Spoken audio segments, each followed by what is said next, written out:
We're about news, commentary, conversations, truth, liberty, and God. We stand for American values and our flag. We believe that the Constitution is a document that fortifies rights already given to us by our Creator. We will not apologize for our love of God and country, ever. We are Right America Media.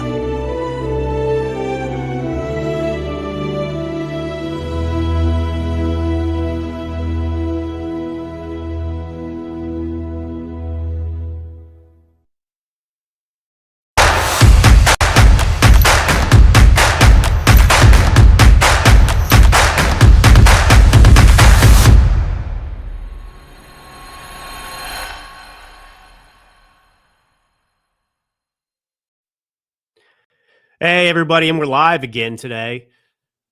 I want to talk about what happened in Minneapolis, obviously, but I want to preface it this way because the left is so predictable, and they're so entrenched in their radical, rabid ideology that there are always carryovers. And I want to remind you of the Obama years. I want to pain you with the Obama. I know we're past it. We've moved on past that guy, the demon himself, but we got to talk about Barack Obama. Remember under the Barack Hussein Obama, the Christian, his administration, do you know what his golden rule was? This may just be a thing that I came up with, but Obama's golden rule was that you remember this. Anytime there was an obvious act of terrorism, right? Radical Islamist terrorism, a terrorist attack carried out in America, and there were many, many examples, he would always make sure that he separated, obviously, the religion from the radical Islamist terrorists who said they did it because of religion. And he would always, after a terrorist attack, he always made sure, this was the golden rule, to defend Islam. And this is why I say, too, Barack Hussein Obama was America's first Muslim president. I mean, he claimed to be a Christian. That's not my point. My point is he viewed his role and responsibility as president as being some kind of the Billy Graham of Islam. He didn't do this for any other religion, but he did it specifically for Islam. And what you're seeing after this horrific slaughter in Minneapolis is very similar, because, this is not an isolated incident in terms of the obvious reasons that this took place. And look, let me say this too. When you talk about radical Islam, for example, under the Obama years, I mean, it was proliferating because part of the reason it was proliferating is because he was incapable, because of his own worldview, of addressing the problem, right? He'd say things like, you can't blame the many for the acts of the few. Now, this didn't apply to incidents where, white police were involved in physical violence, with blacks, whether it was, the white cop's fault or it was, the black individual's fault. It didn't matter, but he would apply that to the, systematic racism. So they don't even apply the same principle to these things because, of course, they're radical ideologues. But, to acknowledge, let me do it this way. I want to stick with this analogy because I want to drive this home. I think it will be beneficial and helpful for our understanding. But let's go back to Barack Obama, and everyone's familiar with how he reacted to, Islam and terrorist events. He would downplay it, obviously, and he'd insist that, Islam was peaceful and so on and so forth. Pit bulls. I'm sorry if some of you love pit bulls. My father-in-law has a pit bull, very sweet, wonderful pit bull. But pit bulls are one of many, many breeds of dog, and they are disproportionately responsible for the majority of maulings and violence. That's a matter of fact. I mean, almost all episodes of violent attacks from dogs involve pit bulls. And despite them not being the only dog breed out there. And so if you're going to point out that, there's something with the pit bull breed, whether it's temperament or whatever it is, breeding, there's something about this dog that makes it more dangerous than other dogs. Now, is that saying that every single pit bull that lives on this earth is violent? No, but it's acknowledging reality, which is there is something in pit bulls that makes them more dangerous and more inclined to maul, attack, and kill children than, other dogs. You know, your Chihuahua's not doing it. Other big dogs, golden retrievers aren't doing it. So anyway, that's the point here. And that's what makes me sick to my stomach with this, is that we're not actually able to address and fix anything in this country, because that's not the intention of the left. They're not interested at all in preventing violence. Well, let me be clear. We're all Americans, most of us. And I don't, there are plenty of libs out there who are good people. I mean, they're misguided, they're indoctrinated. So there are plenty of liberals, plenty of Republicans, plenty of Americans across the spectrum that don't want to see what happened on Flipping the other day happen. A bunch of innocent kids be shot and killed while at school, at mass. Nobody wants to see that. Nobody wants to see what happened in Nashville, okay? And what irks me is I am serious about the problem. You people out there, yes, I'm talking like you people out there that every time this happens, you say, it's the guns, you're a problem. Because you don't know what the hell you're talking about, and you're not a serious person in terms of solving these problems. It's not the freaking guns. It's not the guns. We have a moral crisis in America, and that's number one. And you know who's most responsible for these shootings? And I mean this seriously. It is Democrats. This particular trans shooter, had, that he hated Trump on his gun. Who is it in this country that incites hatred 24/7, every day, 365 days a year? It's the media, the people that push Trump-Russia collusion, the people that won't give up these hoaxes. And what do you think the left's response would be if this was some, Christian nationalist? Or just a Christian that had, I hate Barack Obama. I mean, I don't know who they hate right now, but, I hate Democrats. It just doesn't happen.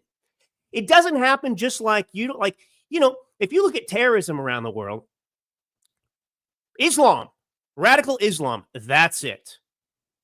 Okay. You don't have,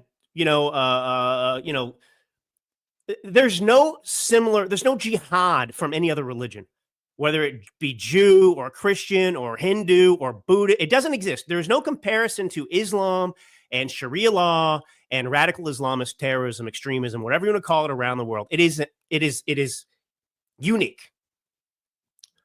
And, Democrats or Barack, they don't want to look at that. Why is that? That's weird. Why aren't Christians out there trying to name a successor to Jesus Christ and ordering us to kill all the infidels that won't convert to Christianity? Barack Obama would do this, by the way. He actually went to a prayer breakfast, a national prayer breakfast, which, of course, it's a room filled with Christians. And he actually said, Christians have done this throughout history, too. But no, they haven't. It's not even remotely that he tried to compare it to the Crusades, which were territory wars. I mean, that was pretty much akin to what nations do over Jerusalem, the right, to have Jerusalem. So anyway, it just blows my mind. I've got a lot of clips I want to play. I want to get into Cracker Barrel in a little bit. There's some lessons there. And I can tell you, too, because I used to work for a big company, Marc Jacobs in fashion. And I went through something similar with a CEO that took over there. So I want to give you some insight into what happened with Marc Jacobs and how it can be applied to all these things. These CEO class, it's locusts. These people are making, multi-million dollars a year, and they are some of the dumbest people. I mean, these CEOs, in many cases, not all cases, the CEOs that really are amazing people are the ones that actually start the companies. Not the people like this who just go from company to company, destroy it, and get hired somewhere else.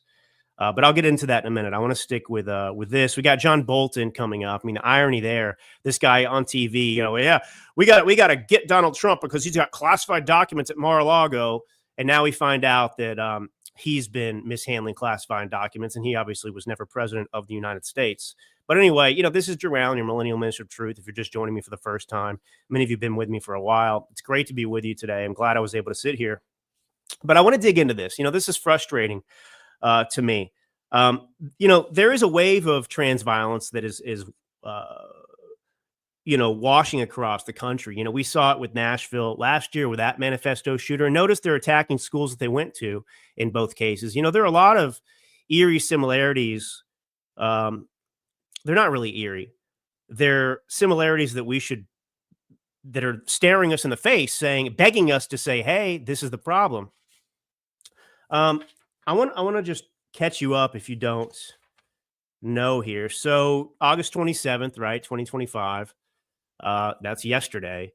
You had a bunch of students, children attending mass at school.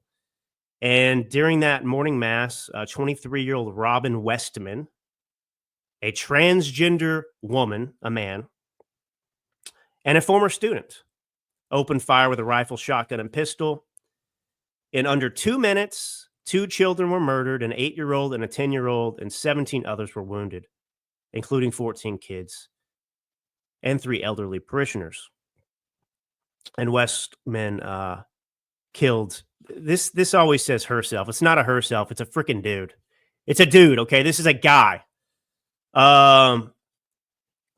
Investigators discovered notebooks, coded writings, online videos posted shortly before the massacre. The evidence showed he had carefully planned the assault, mapping out the church, writing disturbing screeds.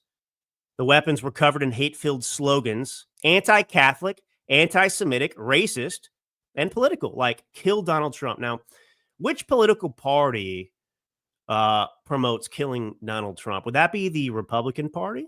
Would that be MAGA? Would that even be the whatever? I don't know. I'm trying to think. The libertarians out there. Everyone, I'm not going to do this, by the way. I'm going to sit here and I don't care if I take the heat. I don't care if this episode plays and people try to destroy me with it for the rest of my life. The people that would try to do that are idiots. And they're wrong. I'm going to sit here and stare you in the face and be honest about this. We cannot sit here and play this game anymore because truly our children's lives are at risk. So we know what's going on here. The Democrat Party and their hate-filled rhetoric that we have been listening to that has been just total hyperbole, hysterics, since 2016 in particular, is out of control. You know who's responsible for, these killers are being manufactured. Now, I'm going to get into the trans thing. Trans is a mental illness. That's part of the reason this is happening. It's not because they're trans per se. It's because that is a mental illness. Just like Trump derangement syndrome is a mental illness. Just like bulimia is a mental illness. I mean, tell me this. It's considered a mental illness. It's considered a bad thing if you have body dysmorphia, right? If you look in the mirror and you don't like your appearance because you're too fat, and so you resort to going to the bathroom at school during lunch and sticking your fingers down your throat to throw up your food to keep skinny, everyone agrees that's a problem. And it's based on what? Your view of yourself. A transgender person, because it's not real, looks in the mirror and they don't like their appearance either. But it's not their weight they're concerned with. It's their sex and gender, which cannot be changed. The big irony here is that you actually can get skinny if you stick your fingers down your throat and throw up every day. Bulimic can actually achieve their end. It's not healthy. It's wrong. It's horrific. I'm not encouraging it, obviously. But it can be achieved. You know what can never be achieved, though? Becoming the opposite sex, becoming the opposite gender. And the idea that people in this country would encourage, look, it's bad enough that somebody over 18 is afflicted with that type of mental illness, that they're so dissatisfied, that they're so lost, that they think that they're trapped in the wrong body. It's bad enough that it happens at 18 and people encourage it and allow it to happen. But when you're talking about children, and I live in California, right? When you're talking about children in this situation, and you are encouraging young people that don't even have fully developed brains yet to go down this mentally ill, this is what's happening. We are taking perfectly innocent children and we are robbing them of their futures. Not we, because you and I aren't lunatics, but the left, the Democrats, the people that support this in the country. You are You are intentionally destroying their innocence, and you're putting ideas in their head. You're basically giving a lobotomy to these children. And that's the Democrats have done that forever with the schools. I mean, they've done it with their ideology, the anti-American hatred. But this is the point. The whole Democrat message is one of hopelessness, of one of hatred, of one of disappointment and misery. What do you think happens to any human being? It's like, the left says, Guantanamo Bay, waterboarding. We can't waterboard these terrorists. Oh my God, this waterboarding is beyond the pale. You can't take away their Quran. That is a criminal act.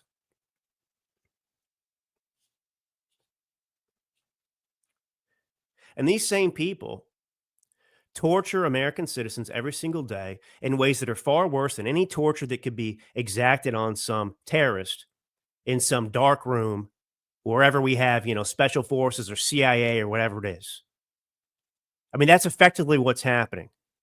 You're taking a young person, you're sticking them in a room, and you're not playing loud music like they do to torture people or whatever else, You are inundating them 24/7, 365 days a year with hatred. Donald Trump is evil. He's a Russian agent. He's Hitler. Republicans are this. MAGA is this. This country's horrible. It's racist. It's awful. You should hate yourself for being American. You can never overcome the history of slavery in this country. This is a rotten place. You must feel terrible every single day. What do you think that does to a brain over time? You think it has a psychological impact? So I'm just sitting here telling you what the problem is. We're not allowed to be unified as a nation. We're not allowed to have any moments where we celebrate and enjoy this rich history that we have. We're not allowed to come together. We're not allowed to ever view each other as Americans. We're never allowed to feel a sense of true community and pride because the Democrats want to chip away at that every single day for their own political ends. And that's what I have no tolerance for. Let me play some of this. I want to get, look, some of the, I mean, I don't really need to apologize, but I didn't have time to edit down some of these clips. So, they might be 52 seconds and it might take me a second to get there. I'd rather them be shorter, but just bear with me. I hope you'll listen to these clips because these are moments that are tragic, but they also show us who the Democrats are. They show us what the problem is in America. And I may stick on this, I don't know, most of the show today because you can tell I'm riled up. I'm very passionate about this and I'm sick of it. And you know why I'm sick of it? Because I do love these kids. I have 2 young daughters. Many of you out there have children. None of us want to see this happen. And we actually know what the problem is. And the Democrats and others in this country won't allow us to address the problem. So it's them who are perpetuating the murder of children in this country because they refuse to address the issue. And the reason they refuse to address the issue is because they are the problem. Let's go Jen Psaki.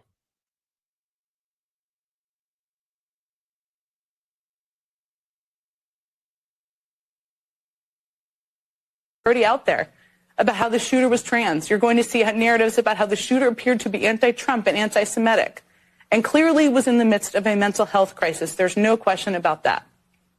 Let me just pause there for a second. I actually couldn't hear the beginning of the audio. I hope that all of you heard it. Just put a note on there and let me know if you heard the beginning of that or not. You're going to hear reports out there that this killer was transgender, that this killer had, F Trump or whatever it was on their gun. In other words, you're going to hear the facts. And God forbid you hear the facts and draw the obvious conclusions. Let me go back to a story from the Obama years. It wasn't the first act of terrorism. It was the second. And it was at Fort Hood. Now, there have been a couple shootings there, but let me refresh your memory with this one. Fort Hood, you had a Muslim member of the Army who was a psychiatrist. And where they have like a recruitment center, I think it was, he went in armed with 2 handguns and he jumped on the table and he yelled, Allahu Akbar, before opening fire on other soldiers present. And he killed a lot of people. He injured a lot more. Now, it was reported at the time by the people that witnessed it, that were in the room, that he shouted Allahu Akbar. Now, for the Democrats out there and people on the left, you may not know this. This may be like really shocking news to you, but Allahu Akbar, when that's being shouted before an individual starts shooting people that aren't, Muslims, that's a pretty good indicator that person is a radical Islamist terrorist. Doesn't leave a lot of room for confusion or speculation.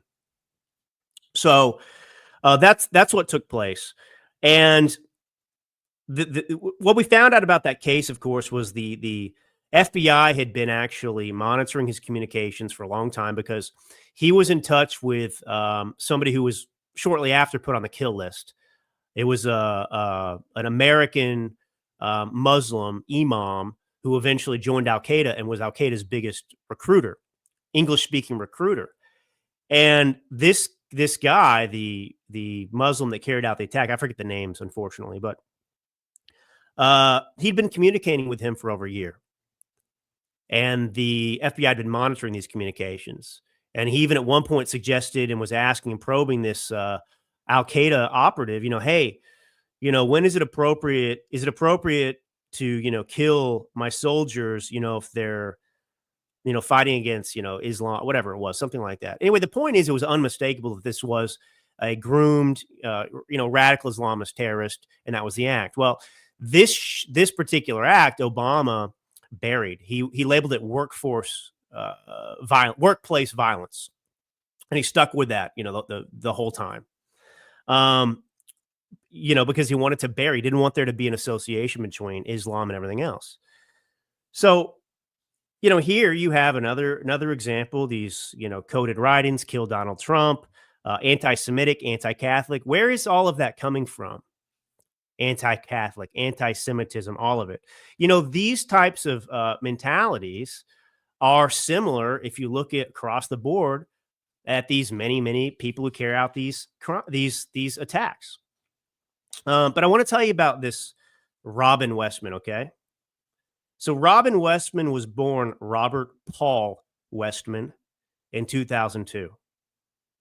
Identified as transgender and legally changed his name in 2020. The process wasn't done alone.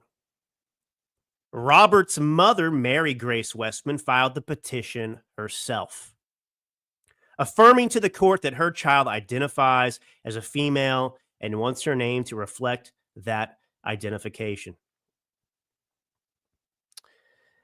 Mary Grace, the mother who was deeply tied to the Annunciation Catholic community, she had worked there for years as an administrative assistant and parish secretary, and she even appeared on lists of donors who financially supported the school. Colleagues remembered her as a steady presence in the office before her retirement in 2021. Or you just keep, like a sponge, keep all this information in your brain. Robert Paul Westman, who the trans shooter, identified as Robin, a woman. Well, he was the youngest of 3 children. His parents divorced in 2013 after more than 2 decades of marriage. Do you notice something else that's come up here? A broken home. Now, I want to stop there because this is another point to make. It is a matter of fact that children who grow up in broken homes, without a father or without a mother present, are more inclined, to get involved in crime or drug use or things like this. Now, is that saying that every person who grows up in a broken home is going to be a mass shooter? No, it's not saying that, you a-holes. Not you a-holes. I mean the Jinsakis of the world. So it's the same here. So how can we fix these things, right? How can we try and prevent these things from happening besides saying, let's pass more gun laws that don't work?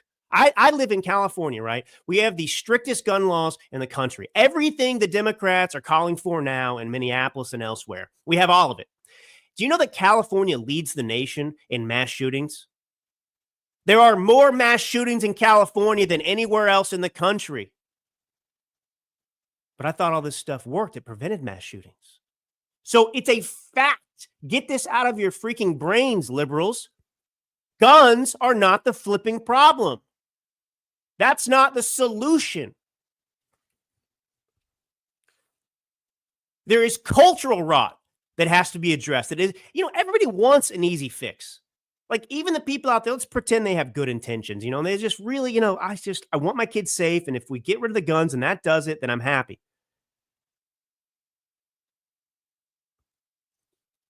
Yeah, that would be an easy fix. You know what, guys? Let's just get in there and let's get rid of the Second Amendment. Let's all give up our guns like we're in communist, USSR. The government will tell us what to do. They'll control everything. There'll be no crime because they pass a law that says murder is illegal. And once we say murder is illegal, there will be no murder left, right? Because that's how these laws work. If we pass more laws with guns, criminals aren't going to get guns because everybody obeys the law. No murder. There's no murders in America. Go after yourself. Live in reality. And I'm pissed. And I'm sorry. I don't love to get angry like this on episodes. Sometimes it can be hard to listen to. This isn't really like my personality all the time. But when it comes to this,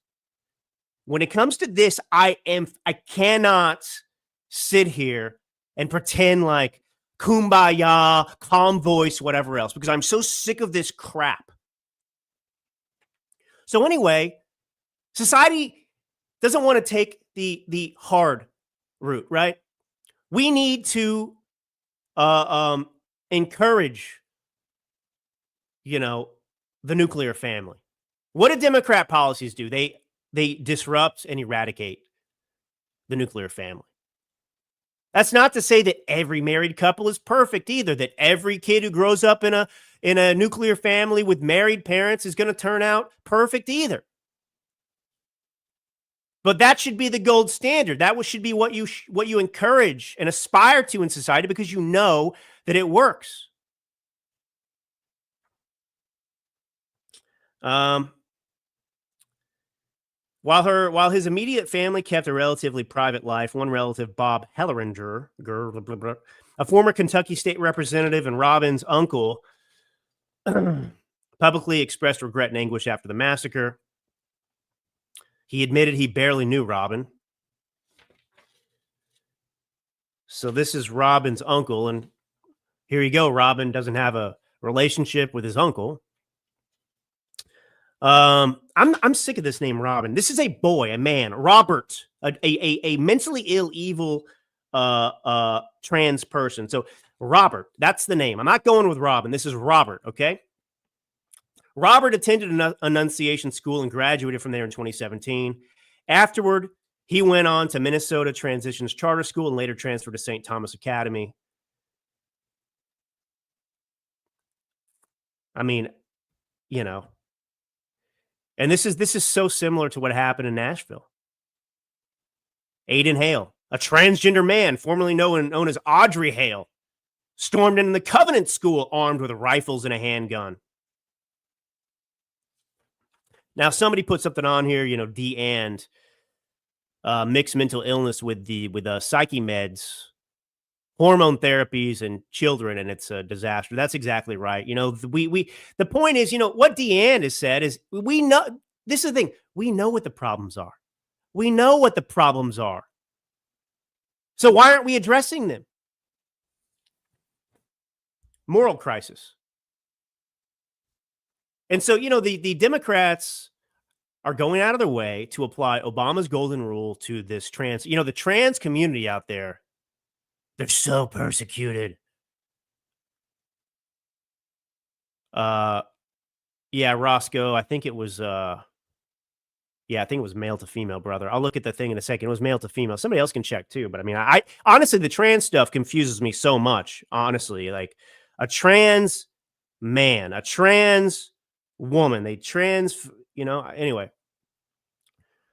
Let me just play this Jen Psaki clip again. Let's finish the clip. I'll play the whole thing and won't interrupt.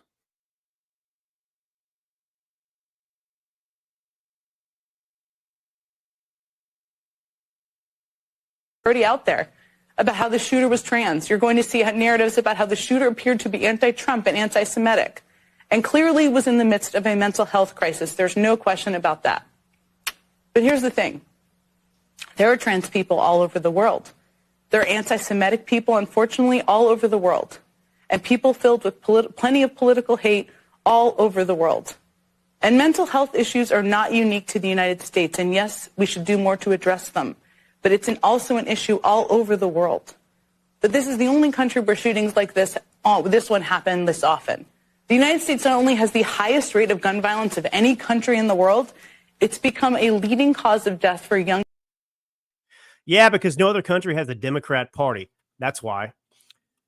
But first, before I continue on, I got to do something. Are you and your partner struggling to conceive? You've heard me talk about this last week. If you took the COVID vaccine, there's cause for concern. You're not alone. A recent study led by Danish researcher Dr. Vibeke Manichi analyzed birth data from women aged 18 to 39 over a 2-year period starting in 2021. The findings suggest a significant decrease in birth rates among vaccinated women. Naomi's talked about this a ton, by the way. Naomi Wolf, that is, Dr. Wolf, with data indicating a reduction in egg count by nearly 60%. Since 2021, fertility rates have significantly declined in many regions around the world. The wellness company, though, has created the 3-in-1 Ultimate Spike Detox. It's crafted with 100% natural ingredients specifically designed to help your body clear harmful spike proteins, reduce inflammation, and support overall health. You can experience this formula that was approved by Dr. McCullough, a top freedom-fighting doctor who risked it all. Head over to dailycloudhealth.com and use code DailyCloud to get 10% off plus free shipping. Spike Detox your body today, all right? All right, I guess I need to move pretty quick here. You know, it's just tough. You know, I got about 50-something minutes, I guess, to go. I mean, I guess we could technically go over for a little bit. Depends how many of you are sticking around with me. So anyway, there's Jen Psaki. You know, people are going to talk about this. Here is the actual mayor of Minneapolis. Now, what gets me, you have an obvious targeting of Christians, innocent children who are attending mass. And the left, let me say it this way. Well, let me try and come up with an analogy to really drive this point home. Let's say a MAGA. Now, I can't do it. I can't even do it because I don't even want to like bring this stuff into existence. So anyway, let's just stick with what actually happened. You have a transgender individual who is mentally ill, which is the same thing, who shoots up children, murders children while they're in mass. And the instinct of the Democrat mayor of Minneapolis and Democrats in the media is to defend transgender people. Do I have that right? What do you think they'd be doing if, like, I don't know, some white Christian came out and did it with a MAGA hat on? Now, hold on, everybody. This is not indicative of MAGA.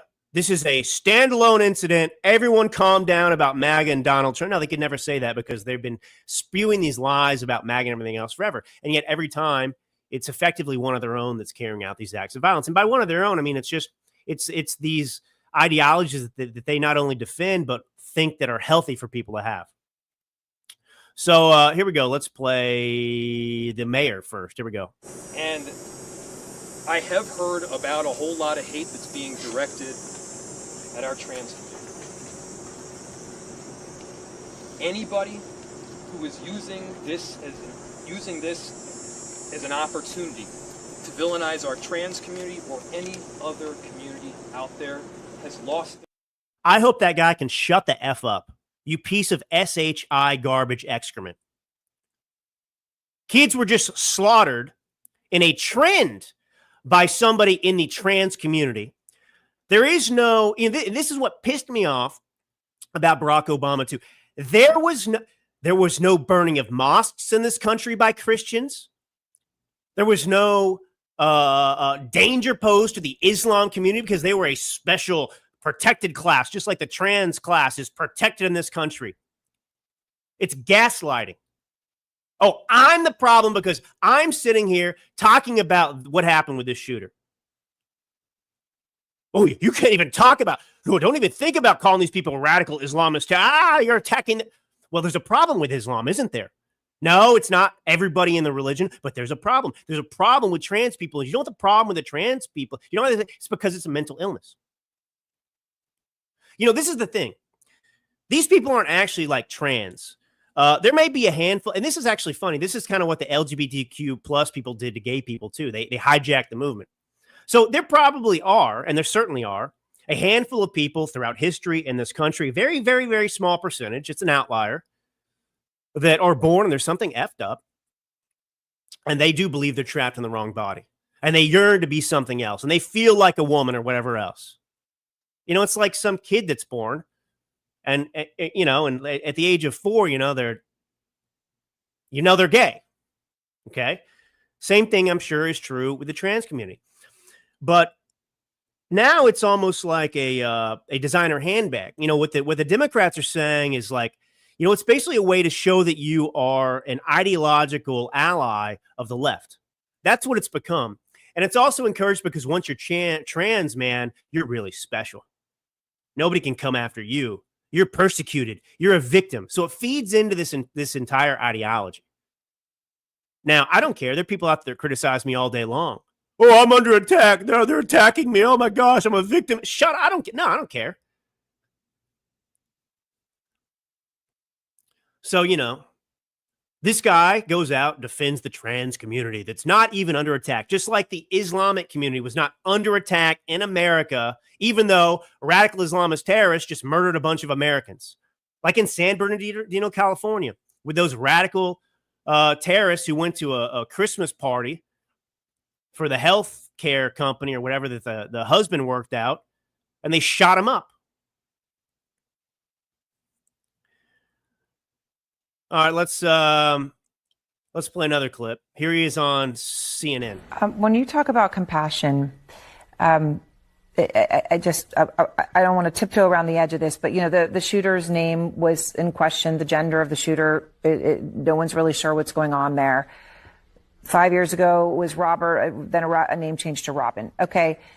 This is being seized in all corners, as you can imagine, in all sorts of ways. And you know that, Mayor. And perhaps that's why when you spoke about this so profoundly and powerfully as you are even here now, but when you spoke about this today publicly, you voiced concern for the transgender community, for the community overall.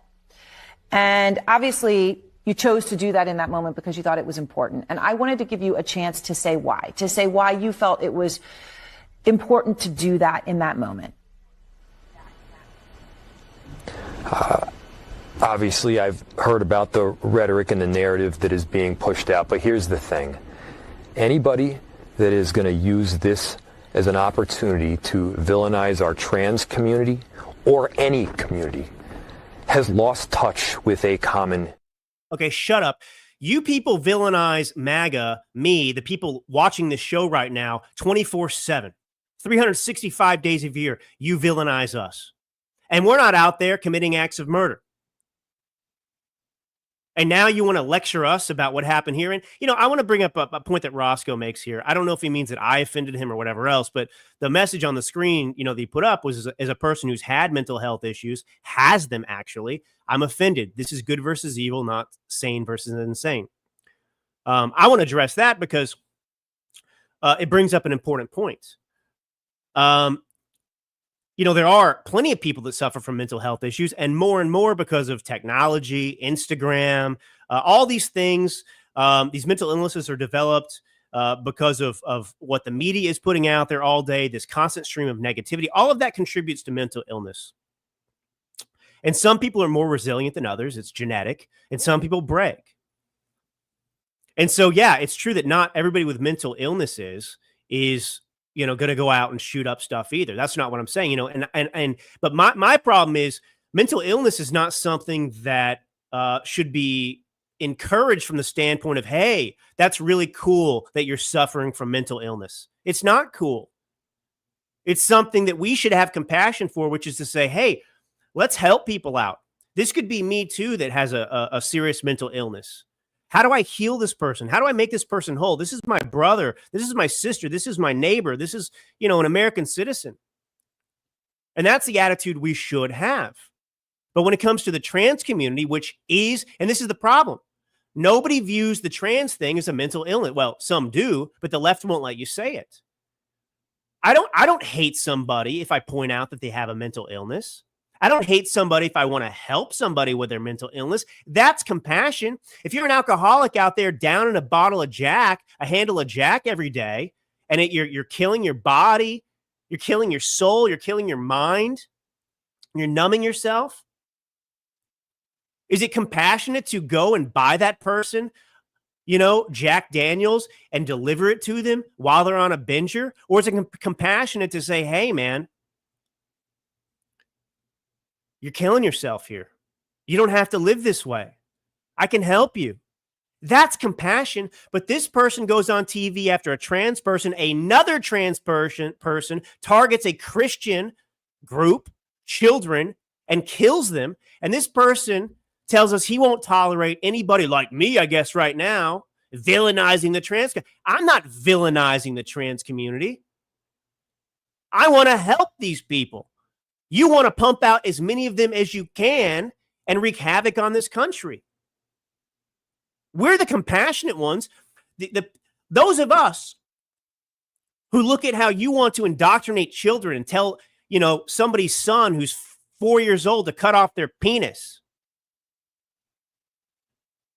We want to stop that. That's compassion. We want to protect and save these kids. That's compassion. We want to, I would have loved Robert, who succumbed to absolute evil here. Robert turned Robin.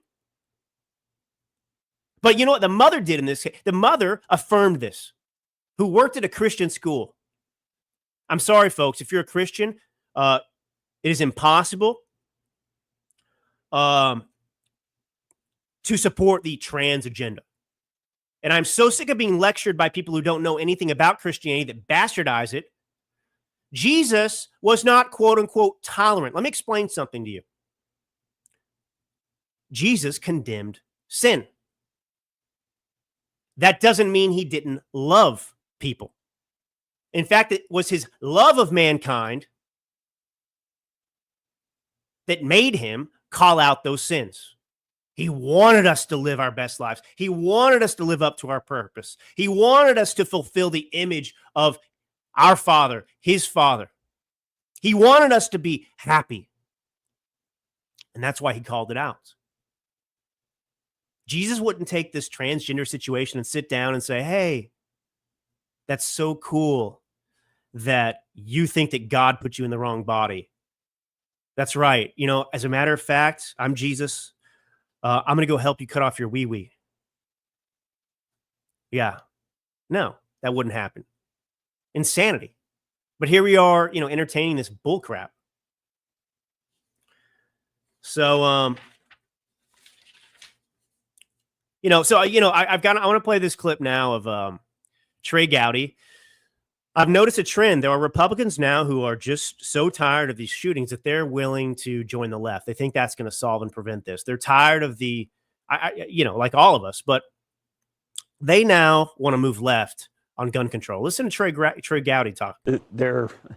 Our system is reactive. Something bad happens, we react to it. And what people are crying for now is, how can we prevent this? How can we stop it? And the only way to stop it is to identify the shooter ahead of time or keep the weapons out of their hands. And so we're going to have a conversation of freedom versus protecting children. I mean, how many school shootings does it take before we're going to have a conversation about keeping firearms out? It's always a young white male, almost always. I mean, did anyone this morning think, I wonder if that was a female?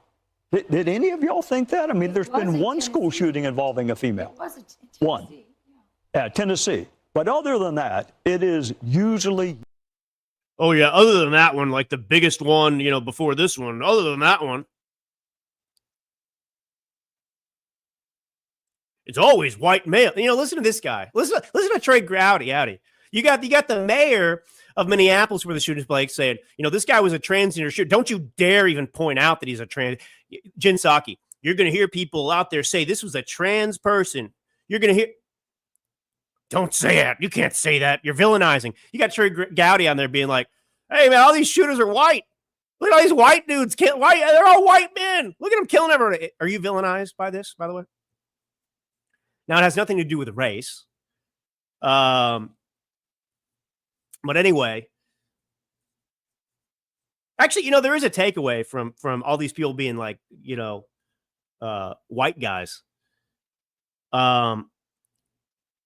It's that they seem to be susceptible to the Democrats' propaganda. But anyway, there's Gowdy there. So we're all tired of this. We want to solve this. You know, the only way to fix this is to keep the hands out of the guns or whatever else. Look, we know how to solve this, but it's not easy. You know, we've had guns in this country since our founding. The left has plenty of lies about this and that and whatever. But the point is, you know, when my father was going to school, you had a shotgun rack on your truck and you showed up with a shotgun on the back. These mass shootings are increasing, despite the fact that the one constant is what? Guns, Second Amendment. And as a matter of fact, the more that the Second Amendment has been limited, the more the efforts, the greater the efforts have been to, you know, kind of take that right away by requiring more, you know, instituting more laws to try and solve these things. Guess what? Is it solving the mass shooting problem? It's not. So if you have a scientific mind, even if you're a rational person, you have to look at that and say, look, we tried that. It's not working. There's another, the problem is different. Why are mass shootings happening like this? Why are they going up? Look at what our society looks like today. Look at what it supposedly values. Nothing. And these people are targeting what? Christian churches. I can't emphasize this enough. Because Christianity imposes values. Christianity imposes morals on a population. And in fact, our country was built on those very morals and ethics. And so it's anarchy.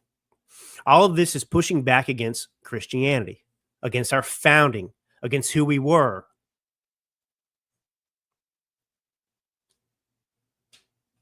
It's a big problem. It's a big problem. I'll probably talk about this more later. Let me get into a couple other stories here. But first, one more thing. Are you ready to move easily and independently without pain or stiffness holding you back? Do you want to look in the mirror and see a plump, hydrated glow instead of more fine lines and wrinkles? Discover Native Path Collagen, made with only type 1 and 3 collagen fibers, the two most important types that make up 90% of the collagen in your body. It's a single ingredient formula. It doesn't have fillers, no additives, no artificial sweeteners. This is something I use. It is completely flavorless. Its peptide formula makes it bioavailable. That means that it doesn't clump. It absorbs more easily, and that's true. And you can add it to anything: coffee, smoothies, oatmeal, you name it. I've done it in coffee and smoothies mainly. 4 million jars have been sold, 1 million happy customers. Native Path is a trusted choice. They offer an 800 number for any questions about usage. That person even speaks English. You can join their private Facebook community to share success stories, recipes, and support each other on this journey called life. Visit getnativepath.com/dailyclout and start your transformation today. That is getnativepath.com/dailyclout. You know, I'll just briefly tell you about John Bolton. I don't think people realize this. So, you know, John Bolton, let me just actually play John Bolton here, this clip. Listen to him. This is him celebrating the raid of Mar-a-Lago. It's maybe of the highest level of sensitivity, or they may not. We just don't know. So we could speculate all night here. I'd prefer that the Justice Department move as rapidly as possible as they can through this in order that as much as can be made and would be made public is done as quickly as we can, because otherwise the department is left out there twisting in the wind, to use a Watergate phrase, and it doesn't have adequate defenses against the political onslaught of Donald Trump. So he totally supports the raid of Mar-a-Lago. It can't happen fast enough, move swiftly and everything else, because he's got classified documents. Anyway, I'm not even going to get into that. Of course, just like Adam Schiff, who's probably guilty of mortgage fraud, Letitia James, mortgage fraud, the people that were accusing Donald Trump of being a criminal, that wanted him persecuted, they wanted to politicize the Justice Department and use it to weaponize it against the American people and their political enemies. Well, of course, they're all criminals, not just because they were committing crimes in that, but specifically in their personal lives. They have no respect for the rule of law. So John Bolton, he wrote this book. Let me see if I have it here, just so I get some of these facts right. I wrote about it on my Substack, drewallen.substack.com. Get over there and subscribe if you haven't yet. I will be posting stuff there regularly. I haven't lately because I've been finishing up this book on Trump-Russia collusion. Anyway, drewallen.substack.com. So John Bolton was accused in 2020 of publishing classified information in a memoir he wrote called The Room Where It Happened. And the Justice Department argued that he rushed the book to press. He didn't go through the mandatory pre-publication review process. You know, you have to make sure that this is approved. It doesn't have classified information in it. He didn't do that. He published it anyway. And so you actually had the Justice Department opening a criminal inquiry into Bolton during the Trump years, which explains also why Bolton hates Trump so much. So they opened this investigation, and they discovered that he was sending classified emails to family members, like Clinton, in terms of a non-government, non-secure server. Just like I got a Gmail account and I'm sending classified documents. Well, the Trump administration was investigating that. Joe Biden came in and shut that investigation down. So Donald Trump has reopened that investigation, and they have now determined that, in fact, classified emails were sent from John Bolton to family members, and those were intercepted by foreign adversaries. John Bolton. Man, isn't it mind-blowing? These people. All right, let's do Cracker Barrel for the last few minutes here. If you have any questions, post them on the screen. I'll try and get to them at the very end. So Cracker Barrel unveiled this new logo just like less than a week ago, and there was great public outcry, and now they are scrapping the new logo that people didn't like. But we got to back up. I want to start and revisit. I want to revisit this with what happened. So about a year ago, you know, they got this new CEO, I think 2023, you know, a couple years back. And they announced this big revamp. They're going to evolve the restaurant. And it was going to be this 3-year plan. Well, 1 year into the plan, there was all this pushback. What was the Cracker Barrel revamp plan? And by the way, the CEO here, her name is Julie Fells Massino. And there's a big lesson in this. But look, I grew up in Texas, in the Dallas area. I'm familiar with Cracker Barrel. I grew up going to Cracker Barrel. And I want to say something in transparency. I'm not a Cracker Barrel person anymore. Okay? I got too bougie. I'm conservative, but you know, I lived in California too long. I live in Napa Valley. My wife is a chef. All right? So I'm just not a Cracker Barrel guy. And that's fine. That's fine. I was a Cracker Barrel person at one point, back when I would go to Macaroni Grill and all those chains. And then I just got spoiled. I got too interested in my health. I don't like eating out at places like that anymore, these big chains. That's not to say you shouldn't or can't. That's just where I am. That's my own evolution over time, right? But Cracker Barrel, if you don't know, it's very specific. The branding actually was quite good. It was inspired by these old country stores, so they filled it with antiques. Every store was kind of like being in a museum. It was a little cluttered. And, you know, what was central to Cracker Barrel in that logo too, I don't have the picture of it to pull up, but it was Uncle Herschel, who we called the old timer. He's the guy sitting down, leaning his arm on the Cracker Barrel, the barrel. He was even, I think that on the menu, there was even like Uncle Herschel's, you know, eggs, Uncle Herschel's plate or something, you know, bacon, eggs, whatever. So he was a fixture, the old timer, Uncle Herschel. So this CEO comes in and gets rid of all of it. They basically just like cleansed it of its identity. And you could see it in the logo. I mean, it's reflected in the logo. They got rid of everything. It's just a Cracker Barrel. Oh, we kept some of the colors. But look, so they went into these stores. They started renovating a year ago, and they got to like 40 of them. They painted the walls white. They put in modern lighting fixtures. They took out the antiques effectively. And this was their shtick. This was their identity. And you know, they're getting all this negative feedback over the course of the last year as they're doing these renovations. But the CEO and Cracker Barrel, they refused to address reality. So they didn't care what the customers thought. They were doing these renovations, and the feedback they were getting was like, we don't like this, but they pressed on anyway. And this is where the lesson comes in that I'm going to convey to you. This CEO at Cracker Barrel had nothing in common with people who actually eat at Cracker Barrel. And she did not care to get to know these people. And I am telling you, because this CEO's mentality, like the left, I don't know if she's a Democrat, probably, but it's an attitude of elitism. So that's why I say I'm not a Cracker Barrel person anymore. But if I were to go and take over Cracker Barrel, I wouldn't make it like, I don't even go here. I've never been to the French Laundry, but I'm just using the most expensive restaurant that's famous right here in Napa Valley, the French Laundry. I wouldn't go in as CEO as Cracker Barrel and say, you know, this doesn't fit what I like because I live in the Napa Valley. I like expensive fine dining. I like caviar. I like, you know, whatever, lobster. I wouldn't go in and force that on the people that eat at Cracker Barrel. But this is the takeaway from this. They didn't care what the customers thought. Because in their opinion, the customer, the person that eats at Cracker Barrel, was a bunch of retards. A bunch of lowbrow, poor people.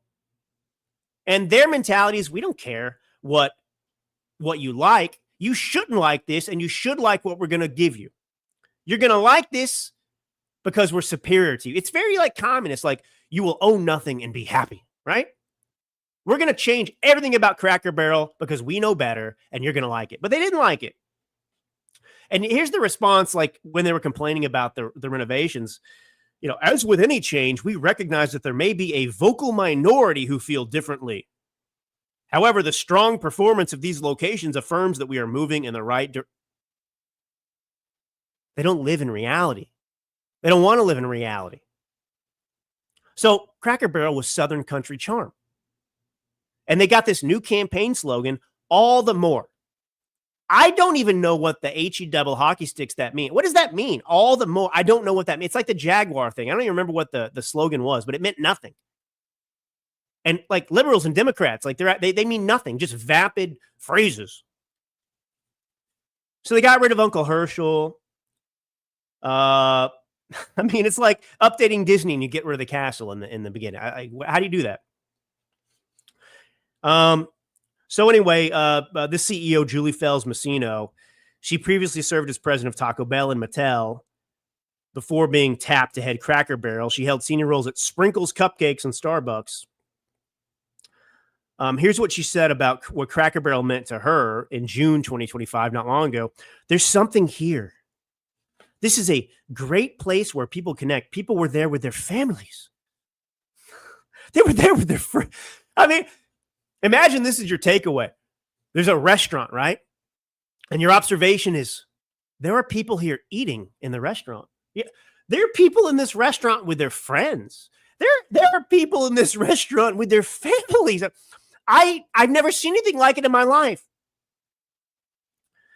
Anyway, she goes on, you know, and everybody I talked to in the journey when I was evaluating the opportunity, everybody had such affinity for the brand. They loved the brand. Like everybody has an origin story for Cracker Barrel. So then what does the CEO do? People love the brand, so she completely destroys the brand. She scraps the new logo. She goes in and said, no antiques. Let's modernize the place. Let's get rid of the Southern country charm. These are leftists. You know, they invent problems. They create problems. The problem with Cracker Barrel was not its quote unquote identity. Maybe some of the food sucked. I don't know. Maybe it needed some updates. Maybe there were things here and there. But the solution wasn't to go in and make it modern. It's Cracker Barrel. And you want to turn it into like what? So this happened to me with Marc Jacobs. So I lived in Italy 2 years. I opened the first Marc Jacobs store in Italy. It was in Milan. Ended up managing stores in West Hollywood in California as well, a men's store there. I worked in the stores in New York at times as well. So this was me. I did this for many years, on and off actually, as a store manager. And Marc Jacobs, when I started, was very prosperous. I mean, I opened a store in Milan. Obviously, it was doing quite well. And then, fast forward, a little less than a decade, and they bring in some new CEO. They got rid of the president. I'm not going to get into all that sort of stuff, but they brought in a new CEO that came from some other fashion brand. And he just didn't like Marc Jacobs. Like, he wanted it to be different. He didn't take time to understand who our customer was. He didn't ever appreciate the brand. And I'm talking specifically the Marc by Marc Jacobs brand, the kind of secondary brand that still had $1,000 coats, but also had affordable things. And he came in like an arrogant SOB, and he just changed everything. And I could see it happen day by day. Customers come in and say, what happened to this place? This isn't the place that I used to come to. I don't even recognize it anymore. Well, the CEO thinks that it should be more like Chanel. That wasn't the Marc Jacobs identity. So this person, too, isn't smart. She's making $6 million a year, by the way. CEO class. They're like the government bureaucrats. They just stay in there forever. But that's the takeaway. It's the mentality of the CEO class, like this person. They're elitists. They don't care what you like. They acknowledge you like it, and they come in and they want to change it. And when you push back, they say, oh, it's a vocal minority that's pushing back. This is the problem even with the mass shooting. Refusal to address reality, what the actual problem is. Yeah, Roscoe. Vocal minority equals everybody. That's right. Code for everybody. But anyway, look, this is we hit an hour here. Man, I love being with you guys. One of these days, I'm telling you, one of these days, this show will take over my life, and we will do this show 5 days a week. I got to have your support. I don't need you to give me money. That's not what I'm saying. I'm not a grifter. But I've got to get to a place where I can make that happen. Right now, obviously that can't happen, but it will with your support and you're sharing the show and you're following and keeping up with the Drew Allen Show. But man, I can't tell you how much I appreciate you being with me today. God bless you all truly. Pray for this country. Pray for this country. Pray for our leaders. Pray for one another. Pray for these families. The left is mocking us Christians who want to pray. Prayer is important, and this country could use prayer. And those people that are mocking Christianity should too. But we will pray for this nation. God bless you all. This is Drew Allen, your Millennial Minister of Truth. Until next time.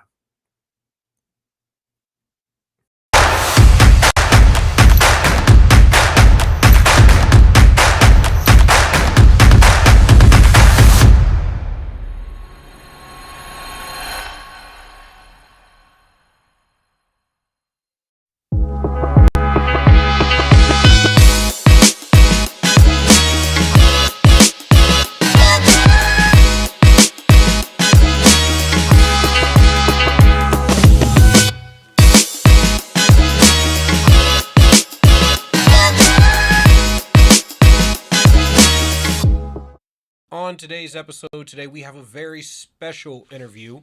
Let me put my headphones on because I'm slacking. I'm making myself look bad. We have a very special guest. We have Stephen Eugene Kuhn, is a globally recognized business leader, speaker, advisor, entrepreneur with over 30 years experience, scaling companies, securing funding, and engineering transformative exits across 10 countries. He is also a decorated U.S. military combat veteran, and as a combat veteran myself, we absolutely love that here. Service over self is what it's all about, right? He's got networks that that would baffle most people, you know, rock stars, singers, actors, business leaders, politicians, and he is very well adept at foreign policy, politics, markets, business, and everything of the like. And I have found his content to be extremely refreshing. He's got a book coming up. We're going to get into that as well. Unleash your humble alpha, own your presence in life, and become the epic leader you are meant to be. Thank you for coming on the show, sir. Hey, thank you so much for having me. I really appreciate it. So I got to ask, I ask every guest the same thing. What got you into this? What sparked this in the first place? Everyone has that halo moment, that epiphany that says that I got something to say, people need to hear it, and nobody else is saying what needs to be said. What was that moment for you? Well, you know, it was a process. So basically, I was living in Germany after I got out of the military, which is where I was stationed, and from 96 until 2002, I was running my businesses. And at 2002, I met a guy on a boat ride in the river in Berlin, and we hit it off. Turns out he's one of the royals, and we started talking about politics. And it turns out that I actually, based on common sense and sort of my intuition, I had a lot of answers that he was surprised about. So he introduced me to one of the ex-prime ministers of Germany and the defense minister, and they asked me some questions out of curiosity at a dinner, and I happened to be right about my forecast about what was going to happen under the current president at the time. And that got me into their den, so to say. And then they started asking me for advice. So over the last years, not only was I the co-founder of the Civil Coalition of Germany, which turned into the AfD, which is the Alternative for Germany, Alternative für Deutschland, the most popular party right now in Germany. But I kept going on and consulting them. Then I branched out and I consulted other governments and other leaders. And at the same time, I was doing celebrities and businesses, and Andrea Bocelli, Mick Jagger. I worked for him, Olivia Newton-John, and things like that. And it was always based on a few core models that I live by, which are integrity and all this kind of stuff that we can talk about later. But in the end, I got married 3.5 years ago to a Ukrainian woman. Sorry, 4.5 years ago to a Ukrainian woman. And when the war broke out, we took her family from her mother and father from Ukraine and brought them to Turkey, where we live. I'm currently in Hungary, but we live in Turkey. And after about a couple of years, I forget what it was, in December 24, they were talking about sending rockets into Russia. Mm-hmm. And it was like, come on, are you serious? So I just made a video. Just me talking about a video, and Alex Jones shared that video, and it got, 30 million views or something like that. I waited a month and I did another video. Hey, it's me. As you may remember, that got 30, 40 million views. Holy shit. I remember the video you're talking about. Yeah. Yeah, I actually remember the video you're talking about. I've been on a couple of Alex Jones shows. He does some of his stuff on Spaces, and his booker Chase has had me on to discuss quite a bit. So, I remember the video you're referring to. So I said, well, maybe I should. People seem to enjoy what I'm talking about, so let me just start doing videos. So, I'm at video 185 since that day.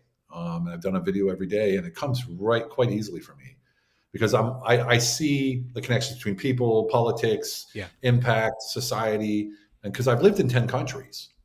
And I've worked and owned businesses in most of those countries as well. So I got a really good feel for people, right? Yeah. For different cultures and sort of the mix of what's going on in the world.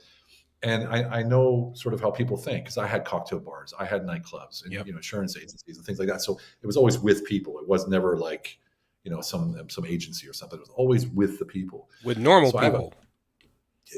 Blue collar, some white collar, just normal people. Which brings me to today, where I do funding for projects, large projects. My partner and I, we've raised almost $3 billion since January.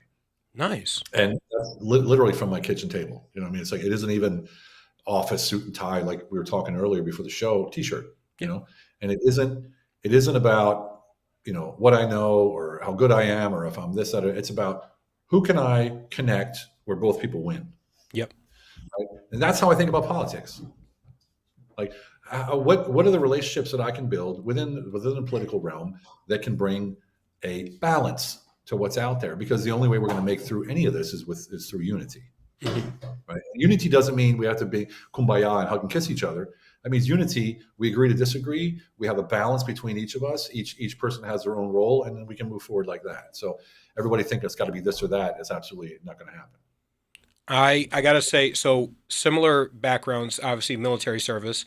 My parents, my whole family served for 140 years, 150 years, basically since the end of slavery, and on the Italian side of the family since World War One. Every What's the generation other has side? served. Italian and what? Are you Italian and what? What's the other side? Italian and black. Okay, I'm Italian German, so I have the Yep. same thing. Our family served as well. My German grandparents, grandfather served in. I'm so sons of the American Revolution kind Yep. of thing. Got that little thing going on there. Yeah. I'm the only So, amen. the only Marine in the family, but Oh, well, there you go. yeah, our Thanksgivings involve a lot of shit talking, but you know Someone's how it gotta is. do it, right? Yeah, Someone's it's gotta- the brotherhood. You guys got the best uniforms. Yeah, you guys got the best uniforms, though, man. You can't complain. Oh no, yep, that is true. Women rate the dress blues as the top uniform every single year, and then I think Navy dress whites, officer dress whites comes in second, and silkies comes in third. Ranger panties comes in third. But so like I have a similar background. After the Marine Corps, went back to college. Went from being a homeless veteran to going back to college studying Homeland Security, anti-terrorism, business, and psychology, because most of my experience in the military as military police, combat side, not the asshole, not the Blue Falcon kind, but I did celebrity protection for a while, did private protection, worked a lot, bars, security gigs. And I got to know, even throughout my service, my parents always instilled me with this idea of, when you're wrong or you don't know, you keep your mouth shut. Yeah. But when you're right, you never back down. Yeah. And your intellect and your knowledge is going to get you into rooms that your pedigree that a pedigree otherwise would be required to get you in. And I was able to have cigars with General Mattis, with colonels and generals, playing golf, stuff like that. And I realized, because I have an insatiable addiction to knowledge, I read constantly, it opened a lot of doors. And that, because I spend the majority of my time around normal people, obviously lower enlisted guy, I understand how normal, average, everyday troops, and when you're talking to general officers, they don't hear a lot from average, everyday troops. They hear from staff NCOs and officers who are kissing their ass.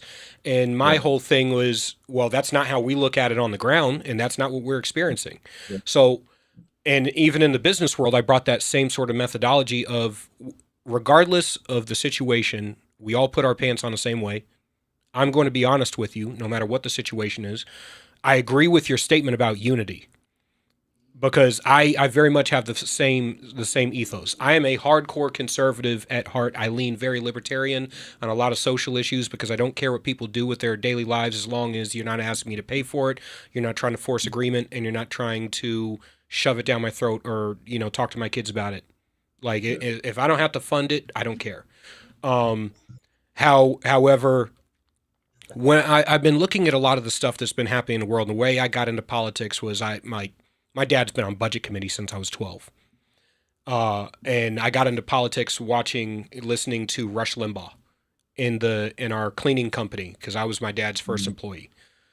And throughout that process, I realized, and what I'm grasping from you is this diverse set of experiences throughout both military, business world, conversations with normal people, that allow you to be able to see things in a way that the average person within the Beltway in DC or on Fox News or CNN or MSNBC can't look at things, because they're so embroiled in ideology and political think tank pieces that they don't understand how to talk to normal people, or how to take the 1,000,000-foot view of everything outside of their ideological perspective and disperse it.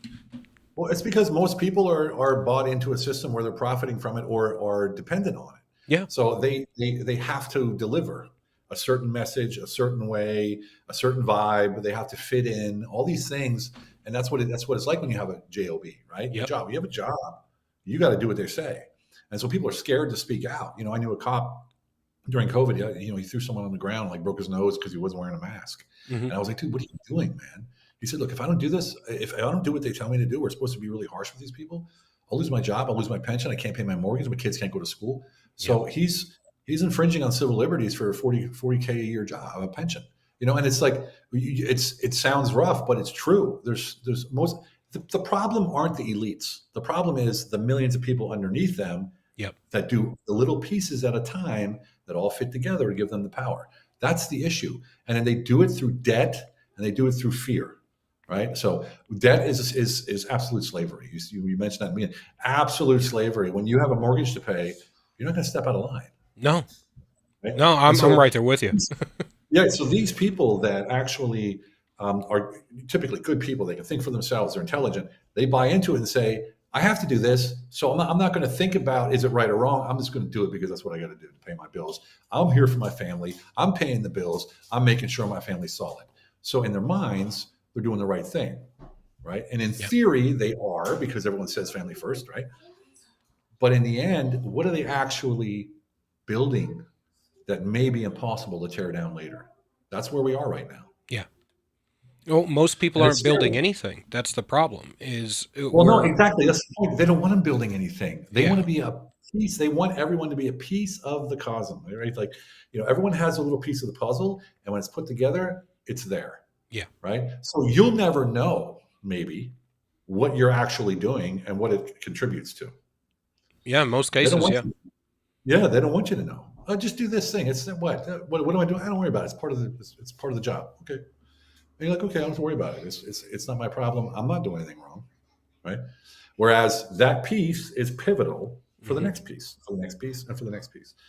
And a lot of people don't understand that. I tried to break it down in a video 2 days ago, and I got a lot of good comments from it. A lot of positive feedback from it. One of the very few videos where I didn't get any negative feedback, except for the occasional, was it Russian propaganda or whatever? I think that's the one where you were wearing the gray shirt. I literally just finished watching that video.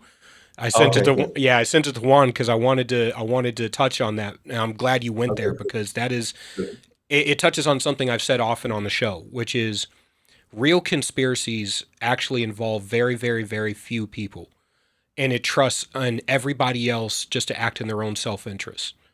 And because of that, like, the more you start to get introspective into examining yourself and then start to examine how you've interacted with the world around you, and you start to see how the different pieces start to work together, the harder it is to look at yourself in the mirror, because you're going to have to sit there and do that. What have I been doing this whole time? Yeah.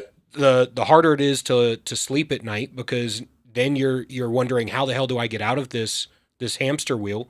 And two, how do I stop contributing to the machine that is ultimately keeping me right where I am? Well, it's self-preservation will trump integrity almost every time, unfortunately. You know, it's like, am I going to send my kids to school, or am I going to lose my job because I spoke out? And, you know, some people, and this is what happened in Canada at the last election. They did a poll on who voted, who didn't, and who thought conservative but voted status quo. It was all the baby boomers. Yep. All the baby boomers think conservative, but they said, no, I don't want to rock the boat. I got my pension. Everything's fine. You know, I'm relaxed. They're the ones that don't want to rock the boat. Okay, it's bad, but hey, I'm good. We're seeing that here too. Oh yeah. I've often excoriated baby boomers, going, look, I'm sorry to tell you, greatest generation baby boomers. You guys are awesome for the wars you fought in and the things you accomplished and the greatness you brought to the world, but you're also responsible for a lot of things that we are dealing with now. Because there were moments where you could have gone through short-term pain to solve long-term problems, and instead you chose short-term ease and created bigger long-term problems. And now it requires Trump to do the incredibly unorthodox in order to fix a lot of things that we shouldn't be dealing with right now. Absolutely. And, you know, I don't want to, blame one person, but as you get older, you're supposed to get more critical. Yes. But it seems like as you get older, I mean, they always say the older you get, the more conservative you get, like literally. But it seems something has happened to our society where that stopped. Yeah. Where it seems like they're like, okay, yeah, it's too much now. Let me just sort of back off and enjoy the fruits of my efforts for the last 60, 70 years. Yeah. You know, and that's for me, that's a big problem because, you know, that's look where we are. Mm-hmm. You know, it's a scary. I mean, if you think about it, it's pretty amazing if you think about how the world was formed as far as philosophies go. Yeah. And you have basically the world split into two, Plato and Aristotle, right? So Plato is all about collectivism, mysticism, the group Yeah. above the individual, which leads to communism, fascism, radical Islam, and socialism. Then you have Aristotle, which is logic, reason, observation, and individual rights, Yes. which led to the Renaissance, Enlightenment, and the only constitution on the world that was based on individual rights, and that's the American Constitution. What I always Because found our- interesting, what I always Yeah, found our- interesting about that is the What's that? Plato at the end of the Republic actually came to the conclusion that it was impossible because it was against human nature. That the collectivism, the idea, everything you have to do to get to your utopia, your collectivist utopia, is so against human nature. You tear down everything you need to create. I've gone down the rabbit hole on Marxism, all that stuff, and I've examined it, and I'm sitting there going, you have to destroy everything between the individual and the state. And in order to destroy everything between the individual and the state, you destroy everything that creates responsible, critical thinking, community-centric individuals who actually care about the people in their community outside of government force. So you're collapsing society. So you get to the collectivist enforced system, but everything that's required to make it work without people taking advantage of it, you get rid of. Yeah, and it's happening. You can see it happening right now in America, especially. Yeah. You know, it's more crass in America. In Europe, it's happened slower. In America, it's happened quicker. So that's why it's sticking out. I mean, in Germany, for instance, it's just slowly oozed in, and then now we're suddenly there. It's like everybody's waking up going, like, "What the hell are we doing? What are we even here?" But politics is only one part of the whole thing. You have, politics is just like how society is supposed to be run. Yeah. But then underneath that, you have ethics, what's good versus bad, which you're talking about is losing. Underneath that, you have metaphysics, which is basically what's real. Is there a God? Isn't there a God? And you have underneath that, you have epistemology, which is how do we know what we know? Yeah. And when Plato is like, let's just delete those bottom three and go with politics and then make everybody a talking head, and then people will follow. And so you're right. It's destroying society. It's destroying the wholeness of any society that's healthy. And this is one of the reasons I live in Turkey.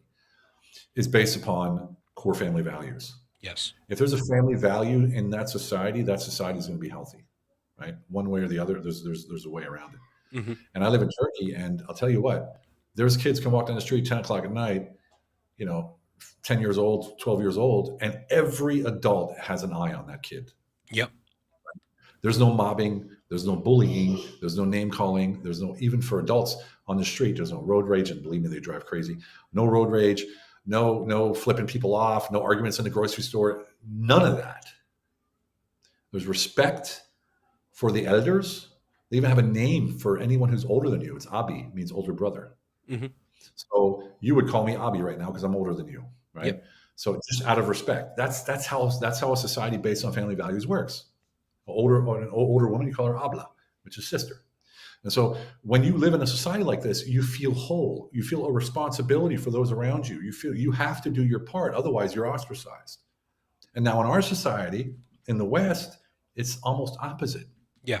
We've completely destroyed everything that built the family. So I made this back in the early 1900s, between, I want to say 1890 to around 1939, 1940. There was this push towards getting rid of the extended family and making a more nuclear family-centric society. And the extended family, we do a lot of talking about the power of the nuclear family being a burgeoning force, a wall against anything in society. But it was really the extended family prior to that. It was the ability for your grandparents, for the elders to pass down wisdom and experience. And while they're not still the heads of the household anymore, they're not the patriarch anymore. They're there to pass down those wisdom and lessons through life experience that they learned. We're not having that anymore. And then and we they passed started to it down. deconstruct the nuclear family as well through the radical Right. feminist movement, third and fourth wave feminism, so on and so forth. It's funny you say that because they passed it down because they lived with you. Yep. You took care of your grandparents, like they still do in Japan, like they still do in China, like they still do in Turkey. I take care of my mom. Yeah, exactly. That's how the wisdom is passed down. It isn't like, hey, let's sit down every Sunday and do schoolwork. It's passed down every day, daily, little things here, little things there, sometimes story night or whatever. And when you destroy that, that makes the family unit tighter and less secure. And now they're taking that away as well. They don't want us to be strong, right? I'm just saying, whoever the globalists are, don't want us to be strong. And so the way to do that is frontal attack or piece for piece, like you're doing now, putting people in debt, putting people in positions where if they do something wrong, they'll lose. Look at COVID, same thing, right? It was a litmus test to see if people would comply. And it's a scary thing. And I'm telling you what, if people don't stop arguing with each other, we can kiss our life as we know it goodbye. And I mean that. We can literally kiss it goodbye. You'll be controlled. You're going to have a certain amount of money a month that you can spend. And if you don't spend it, it's gone. And you get the same amount next month. You can't save money. You can't own nothing. All this kind of stuff. It's getting more and more. The prices worldwide here in Hungary, I just cannot believe how expensive it's gotten here in the last 2 years. In Turkey, 400 to 500% increase in costs of everything. I completely believe it. Like here in New Hampshire, it's housing prices, energy costs have skyrocketed. It's to the point where the average elderly person is looking at losing their house due to property taxes or not being able to keep up with their energy bill. We had multiple elderly people over the last few years die because they couldn't keep the heat on in their house. Incredible. That's the world we live in, man. And we're supposed to be the most advanced country in the world, or at least we like to think that we are. Well, you're not. America's not. Definitely not. Look at the infrastructure. It's the 1950s. That's pretty much it. That's the problem. They have the worst broadband coverage of any Western country. Yep. Like you can't even get internet. Like that commercial. Can you hear me now? Can you hear me now? Whatever that was. That doesn't happen in other countries. Like, what does that mean? Can you hear me now? I do. I live that in New Hampshire on a daily basis. That has been a promise of our representatives in Congress for like the past 10 years. We're going to bring better broadband to New England. Juan, we still don't got it, do we, buddy? It is bad. But you hit on something. Our infrastructure, and I think there's a reason for this, though. One, perverse incentives in how contracts are being dealt out. Politically, to buddies and stuff. And as somebody who's actually had government contracts, I can see the amount of waste when we bid for a government contract. We have to bid 3, 4, 5, 6 times over what we would actually charge to do a job. And they look at us like we're trying to scam them if we actually give them a bargain for what they're doing. I'm like, I'm giving you a bargain because I want more government contracts. And I'm giving you good labor and good quality of work. Why are you telling me that I need to bid 6 times more than what I normally bid? Because if they don't spend their budget, they don't get it next year. Use it or lose it spending. I absolutely hate it. The other thing is, it's not sexy to talk about infrastructure during a campaign cycle. Because that's not when people think about the stuff that hits them in their pocketbook or the stuff that hits them daily. One, the fast way to win an election is to get people emotional, right? If you can get people emotional, talk about social issues, stuff like that, you can rally people to the polls. The other issue is the infrastructure stuff isn't sexy. The reason why Flint, Michigan had their issue is because at a local level, they had the ability to fix it. Then they kept pushing it back till then it became a citywide issue. Then it became a statewide issue. Then it became an issue that now presidents are being asked to step in to solve something that could have been solved 20 years ago by just updating their system. But that's not sexy. That doesn't get you reelected. No, exactly. Look, I'm a big proponent, especially in business. Identify the problem, seek a solution. Right? Identify the problem, seek a solution. And the world, the media, the press, the online, social media, everybody talks about the problem. Nobody talks about solution. Nobody. So I put out, here's 3 things that you can do right now to start changing your world. Because let's face it, I'm not going to walk up to Putin and say, hey, stop the war. He'll say, okay. right? I can't change that world. I can only change my world. And my world I change by first changing this, listening more to this, right? Getting faith in whatever it is that you believe in, and then moving forward, causing what I say, radiant value or a ripple effect to those around you to help them see the light as well, whatever light that is, right, for you. And that's the only way that we're going to change this world, is if each person does that in their microcosm. It starts in your house with your family, then it goes to your neighbors, maybe it goes to your community. When everyone does that and people start looking, the problem is, what are we talking about? Where are we going and where are we headed? There's no one out there saying we have to do this, we have to do this. Everyone's saying something different. People are against the left, people are against the right, people are against the middle, the back, the front, the down, the LGBT, whatever it is. It's all these different things. For me, it's real simple.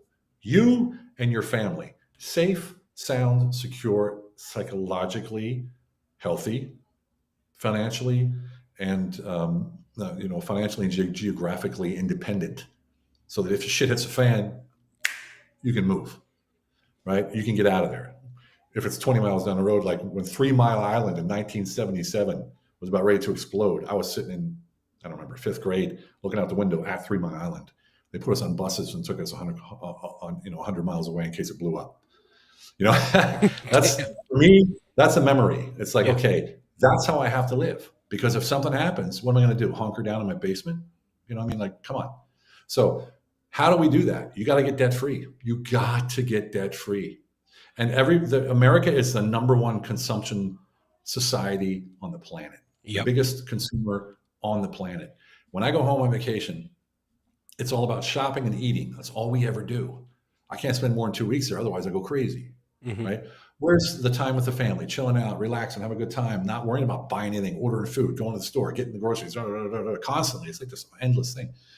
And so much money is spent on garbage in America. And then there's so much garbage in America because they just throw it away.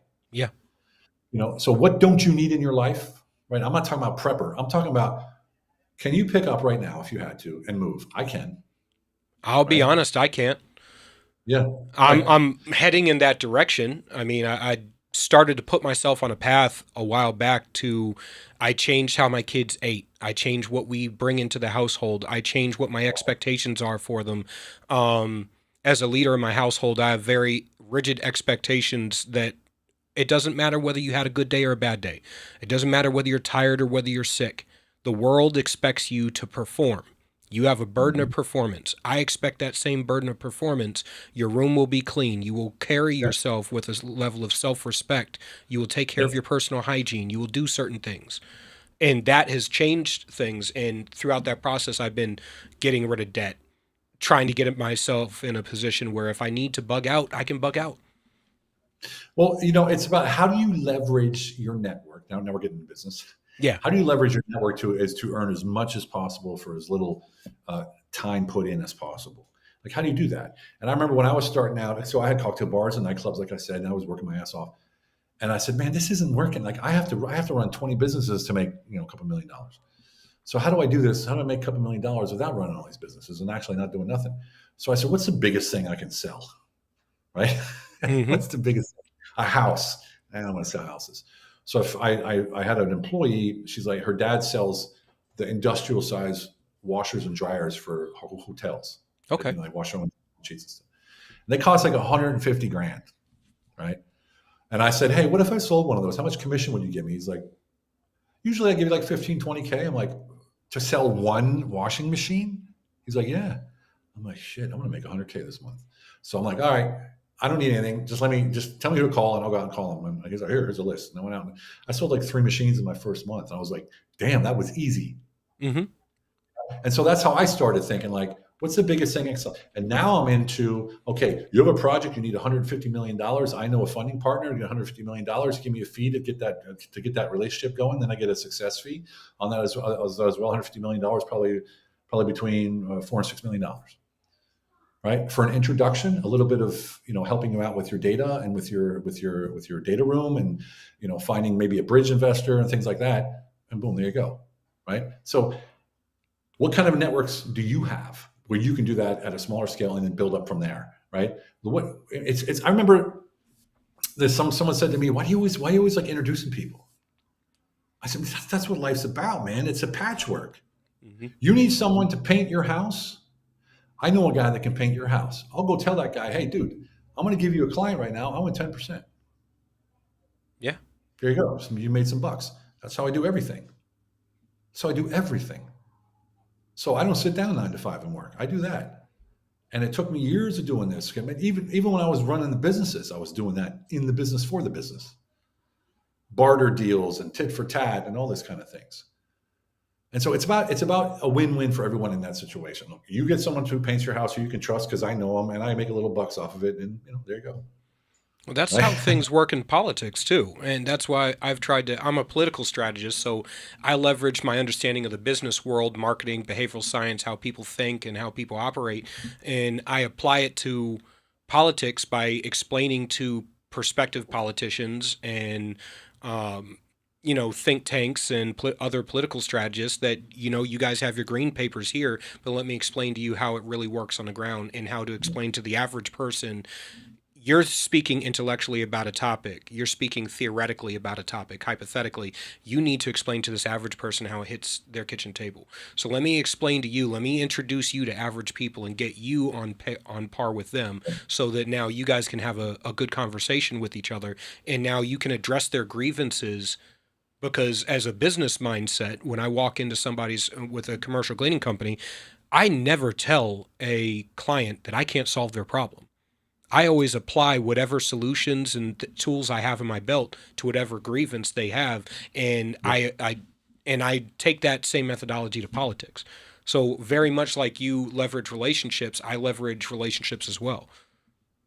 Great, and it's the only way to go. People have to deal with people, and then people want to deal with people in the end anyway. Mm-hmm. And we're the ones who solve each other's problems. It's as simple as that. And you said something about politicians, and you teach them how to talk to normal people. I teach them how to be people. Yes, that is pretty much what I'm doing. No one talks like that. Only politicians talk like that. Stop talking like that. Yep.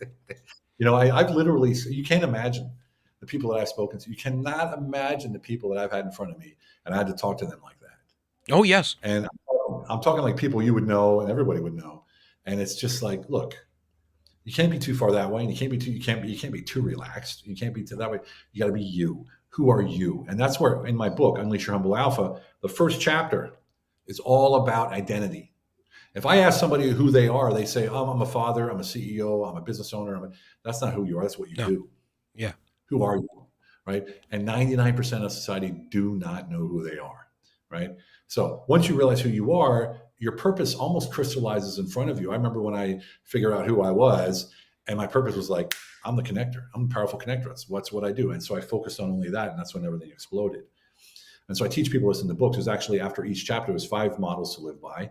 And after each chapter, there's exact action steps that you can take to get you to where you need to go to build a foundation, or what I call your hard drive, your operating system, right? Where you'll never fall from that again. Because I was homeless too. I didn't have an operating system, right? Yep.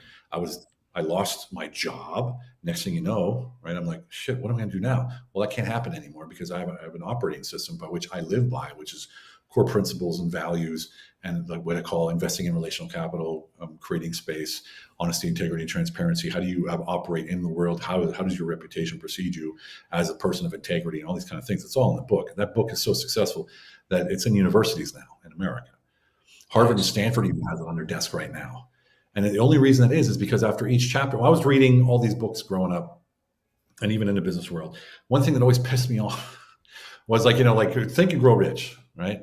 You have to have a highlighter in your light, and you're putting tabs on and then when you want to remember something, you got to go back and like, where was that? And you have all these notes, the book's completely destroyed. Well, in our book, my book, every chapter has its own action steps. Okay. So you know exactly where to go. You don't have to remember and highlight and all this kind of stuff. That was one of the things. See, keep it simple. Yep. Right? Keep it simple. Keep it super simple. And that's politics. I speak on my videos at a 5th to 6th grade level. Right? I speak very, very basic. Some words I can't help using, but very, very basic, very poignant, very short and punchy, so that there's not too much blah, blah going on. People just understand the main message. And I do that because you remember when John Kerry was running for president and he said just one thing, he said something in French. That's when he lost. Yeah. Because he spoke French. You remember that? Yes, I do. It's like, oh, look at him, Mr. Big Shot, speaks French. Oh, next thing you know, no one wants to vote for him anymore. Who was the other guy who went, yeehaw? Remember that? He lost it. Yep. Remember? Well, Yeah. I forget what his name. He was leading in the polls, and when he went crazy and raised his hand and he did like a cowboy thing, he immediately dropped off. The entire press, sort of massacred him. So you as a politician, you got to be genuine. You got to be real. You got to be who you are. And in the end, you cannot give a shit about what other people are going to say about you. And Exactly. That's the issue. That's it. Trump doesn't have that issue, obviously. Yeah. No, that's his greatest superpower, as a matter of fact, is not caring. Yeah. So, most politicians want to toe the line. They're owned by some lobbyist group or lobbyists. And getting into politics. And I was slated to be a senator in 2012. A certain group came to me when I was living in Zurich, Switzerland. And they pitched to me to be a senator of Illinois, a Democratic senator. I'm like, I'm Republican. And they said, doesn't matter. They said, you're the perfect poster boy for a Democrat senator. You're 6'4", you're 240, you're muscular, you're good looking, you've never been indicted. I thought that was a strange qualification. In DC, it's surprising how many people have criminal records. Trust me. Like, you've never been indicted. And I went through about 6 months of interviews with people that you would know that are very devious and on the left. Oh, right? yes.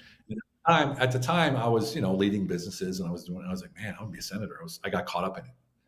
And then one thing stuck with me, poster boy, they said to me, you're the perfect poster boy. So, and they also saw what I did in Germany with building the AFD and all this kind of stuff. And so they said, if you can activate 500,000 people within a year and a half in Germany, you can sure as hell do that in America from zero. Right? Mm-hmm. So then one day I said, look, guys, I need to know what's going on here, because if we're going to do this, and there was like they had to find me a job in the UN and in NATO because I was a civilian. Yeah. And I just can't move from Switzerland over to Illinois and be a senator. I have to be in the system. So they organized jobs for me in NATO and the UN. I could choose from one or the other. And they were just basically positions. I didn't have to do anything. I just had to pretend that I was working for a year, and then I could go over. This actually happened. For me, it blows my mind, because at the time I'm like, wow, this is really cool. Only a few people get, no, it's absolute crookery. Yes, it is. Anyways, I said, so guys, what are the issues? Because I have things that I care about. And they're like, what don't you understand about poster boy? You have the best life of anybody in the world. There's only 100 senators in America. Mm-hmm. Everyone's going to know your name. You're going to be popular, famous, the whole works. What do you care about? What you're talking about? And the first thought that went through my head was, I will be the first senator ever assassinated. Yeah. Because trust me. I ran for Congress, and I talk to senators and congressmen on a regular basis. I completely understand. I got the pitch too. I got sat down across the table from lobbyists, military background. They're like, oh, we're going to immediately sit you in front of the guys from Lockheed Martin and Boeing and Raytheon and all that. And I was like, yeah, I'm not that guy. I'm not that guy. As a matter of fact, one of the senators that I know that I was down there for a meeting with, he didn't even know they were going to be there. He apologized to me. He knew straight out the gate, because we've had bourbon together, and he's like, yeah, as soon as they showed up, he's like, I'm sorry, I already see where this is going. I was like, yeah, it's all right. They can buy me drinks. They can buy me the Wagyu beef steaks, and I'll eat them, but I'm not going to do what you want me to do. We can talk to him all day long. You can understand where I'm coming from, what I'm about, why I do what I do, how I think what I think. You can talk about all that stuff. But I'm not doing what you say for money, period. Exactly. And you know what? If I agree with you, maybe we'll do the same thing. But I'm not doing jack for money. Then you're an operative. Then you're a paid operative. And that's just not how like right now, I get information from everywhere. I'm talking intel, I'm talking from Russia, from Ukraine, from Germany, from Italy, from France, like real intel. I have people on the ground. I have people working in the intel center. Like, people talk to me. I cannot take money for anything that I do. Then I'll be an operative. It would be illegal, wouldn't it? So everything I do is because I do it. And all these videos I do, I don't get paid for that, right? I'm doing it because it's the right thing to do, damn it. And I'm tired of people giving up. I'm tired of people giving in. Just giving in. It's like, what are you going to do? What are you going to do? I got to protect my family. Yeah, you should protect your family, but you're not protecting their future. Mm-hmm. We need change right now. And the only change that we're going to get is through unity. And again, we don't have to hug and kiss. right? We agree to disagree. Like I remember growing up, my mom said, I didn't even know who my mom voted for until I got in the Army, because she never would tell me. Mm-hmm. We never talked politics, ever. In our family, friends, anybody. So I was 18 years old when I found out my mom was Republican. I had no idea. I can honestly say that my house was definitely not like that. My parents have both been really big into politics since I was little. Like my mom was an activist as a teenager before joining the Air Force. My dad was big in the union after he got out of the Air Force. It was like it's always been just a staple in our household, but it's always been whatever position you have, you need to justify it. So make sure you do your own research. Don't take us at our word. Make sure you know what you're talking about. You didn't get beaten down for it. You didn't get beaten down for a dog labeled and called names and tied up and hog-tied. Like that's what happens now. Yeah. It's just the level of discourse on social media is sickening. I stopped logging on. Yeah, I mean, I do the videos because that's how I reach people. Yeah, right. That's the best way to reach people. And just some of the comments here, like, is this a real person? I mean, how can someone even think like that? In a lot of cases, from what I've seen from the data from X is looking at probably about 40% of the population being bots. So they're definitely not real people in a lot of cases. But what I've seen, and I wanted to touch on this because you were talking about getting intel and having insights from all over the place. Your insights when it comes to Ukraine and foreign policy, I've found to be absolutely fantastic. I'd like you to go a little bit deeper into that from your perspective, having been all over the place. I mean, we have different perspectives than most people. I've been to 30 countries, 48 states. You're now living in Turkey. You're in Hungary right now. You've been stationed in Germany. What's your perspective on all this? First of all, the obvious is Zelensky's never been in charge. Obviously, the European Union is sticking their nose in everything. Why are they sticking their nose in anything? Ukraine's not in the European Union, and they're not in NATO. Yep. Right. So why is the EU even involved? Right. What are they talking about? He's talking about Article 5 the other day. Like Article 5. First of all, Article 5 doesn't force anyone to take any military action. It forces them to take political action. Yes. So that's a big mistake. And second of all, you have a president unelected from a country that we're pouring billions of dollars into, telling the West that they have to invoke Article 5 if something happens and they get attacked again. You got the European Union lobbying for this guy all over the world, preaching constantly about Ukraine and saving Ukraine and sovereignty from Ukraine. Ukraine's being destroyed, absolutely destroyed. Over 1 million people have died there, right? Soldiers have died. The numbers say 35,000, whatever. Bullshit. It's double what World War II, Korea, and Vietnam combined. The deaths that we had, American soldiers, it's double that in Ukraine alone. That right there should tell you something. Why are they still going? Why are they still going? Why is Trump flip-flopping? Why is he going back and forth? Why is he, one day he says, oh, Putin and I in Alaska, we have a great deal. We're going to work in the Antarctica. We're going to do an Antarctica deal. We're going to do this, that, and the other. And 3 days later, he's like, you got 2 weeks. It's like, why? Think about that, right? So for me, it's real simple. You got the European Union who needs this war. There's actually documentation they want a war. It's planned by 2030, one way or the other, they're going to make it happen. That's just the plan. Right. Then you have the Balkan states. The Balkan states are the tripwire. They're the ones who are going to fight the war. They're the ones who are going to die for Europe. Yep. Right. And for the West. That's the plan. Right. People think I'm crazy, but I've seen it written. It's the plan. Written plans don't always come true, but that's what it is. And then you have Zelensky, who's in a place right now where he can't do anything else but what he's doing right now because he's owned, completely owned. Just like Macron is owned, just like Merkel was owned, just like Merz is owned, just like von der Leyen is owned, just like they're all owned. Right. And I get myself in trouble here, man. It's being so deep in politics like I am in more than one country, but specifically in America and in Germany. I see it every day, and I see the people.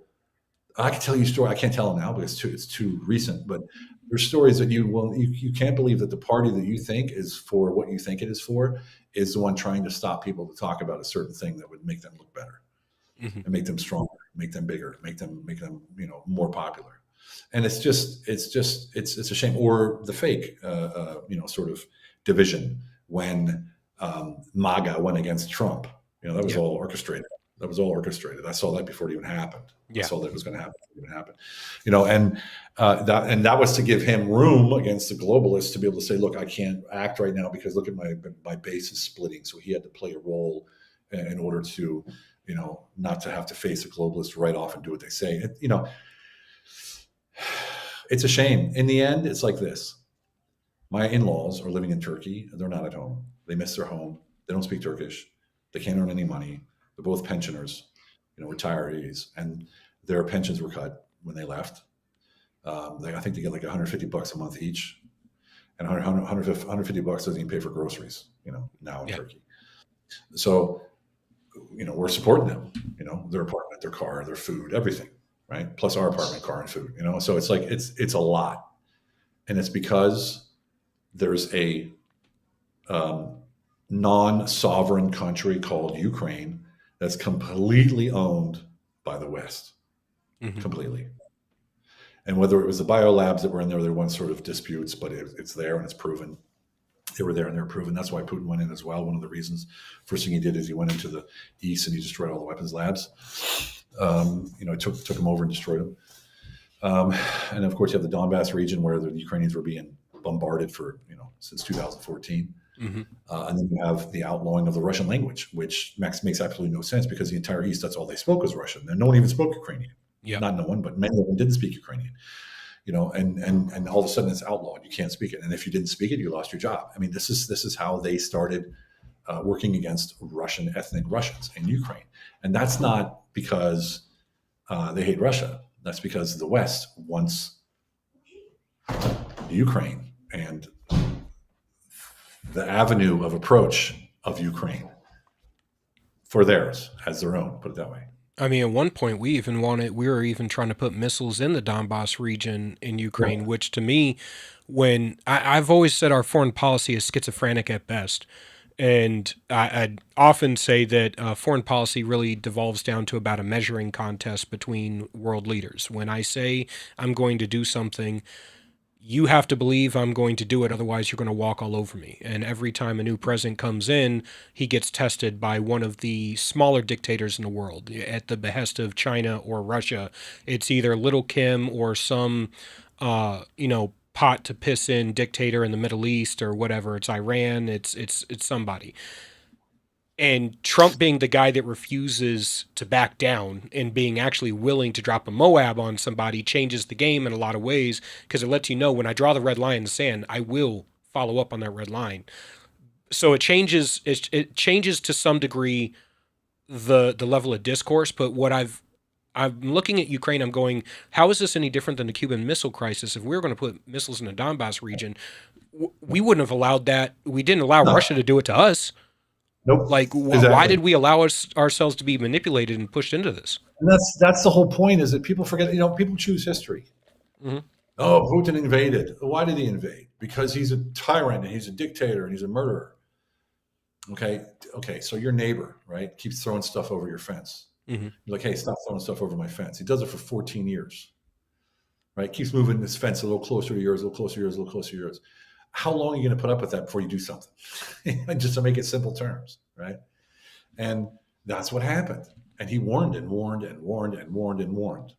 And when I tell facts like this, people automatically say, oh, he's pro-Putin, he's pro-Russia. No, I'm pro-facts, man. I'm pro-facts. This is what happened. This is what we're looking at. If you go back in history and you see, Victoria Nuland and the whole team that, basically ousted in one night the president, the duly elected president of Ukraine, to take it over with a puppet, and then sort of wield influence there. And then you got Biden going in there, billions of dollars and this, that, and the other. What do you think that is? It's a freaking washing machine, man. Yeah. All that billions of dollars that went to Ukraine went right back into the contractor's hands.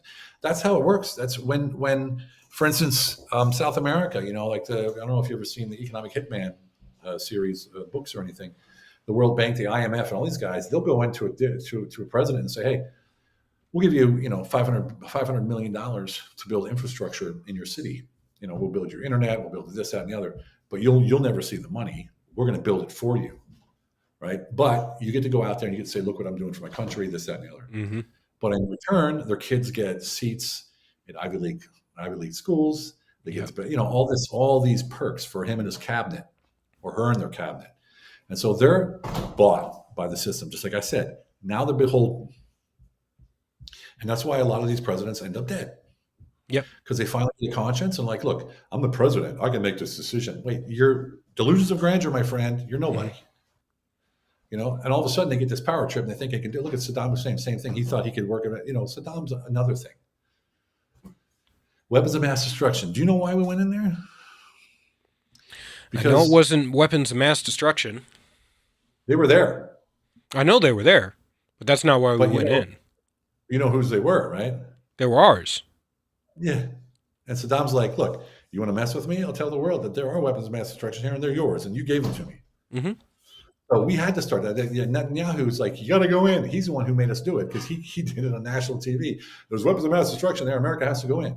So he basically made us go in because we had to cover our own ass to go in there to make sure that we got the weapons of mass destruction out of there. And guess who blew them up? I was one of the guys, my unit, we blew them up. And what happened? We poisoned ourselves with sarin and cyclosarin nerve gas. Mm-hmm. I was sick for 25 years, man. And a lot of people died. A lot of people had issues. All these nerve gas agent things were going off. All these nerve gas alarms were going off. They said, oh, they're defect. Don't worry about it. Don't worry about it. Don't worry about it. We were crawling around on our hands and knees with no underwear on because we had no control of our bowels. Well, that's couldn't even walk. That's one of the things that we were there.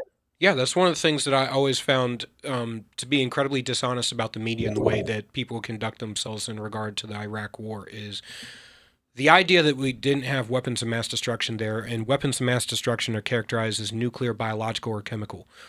Yeah. There were chemical and biological weapons there. Hell, we even at one point did have nuclear weapons there. But the reality is, the media took over and it becomes this battle of, one party versus the other party, the political gangbanging here in America that seems to always supersede the truth. And, of course, you can't tell the American populace the truth. I held the position that we should have never took Saddam out of power. My position was that what we should have done is... Yeah, my position was that what we should have done is, if you're going to go in there, because he was a stabilizing force in the region, if you're going to go in there, walk over his military in the course of about a week, because we had the capability to do so, walk right into his office, and the highest ranking officer walk up to him and bitch slap him across the face and say, the president's on the phone, don't make us have to come back. Yeah. And just make it that clear. Because if this guy is really that bad of a guy, put him in check. Put him in checkmate. But don't destroy the entire region by creating a vacuum. But we created him. Yes, we did. You know what I mean? Like, how bad can it be? Really bad. Because we created we created most of the dictators in the Middle East. That's the whole point. Exactly. I mean, you go back to the Rockefellers and the Sierra Nevada Club convincing us to stop domestic oil production all over the country and to go start getting our oil all over the world. And when each one of these tin-pot dictators and royal families refused to sell us their oil, all of a sudden we find a reason to have to change regimes. And then we wonder why each person we put in that regime no longer wants to be a puppet, ends up being worse than the last as we destroy heretical bloodlines and royal families and stuff generation after generation. You wonder why the entire Middle East hates us. Yeah.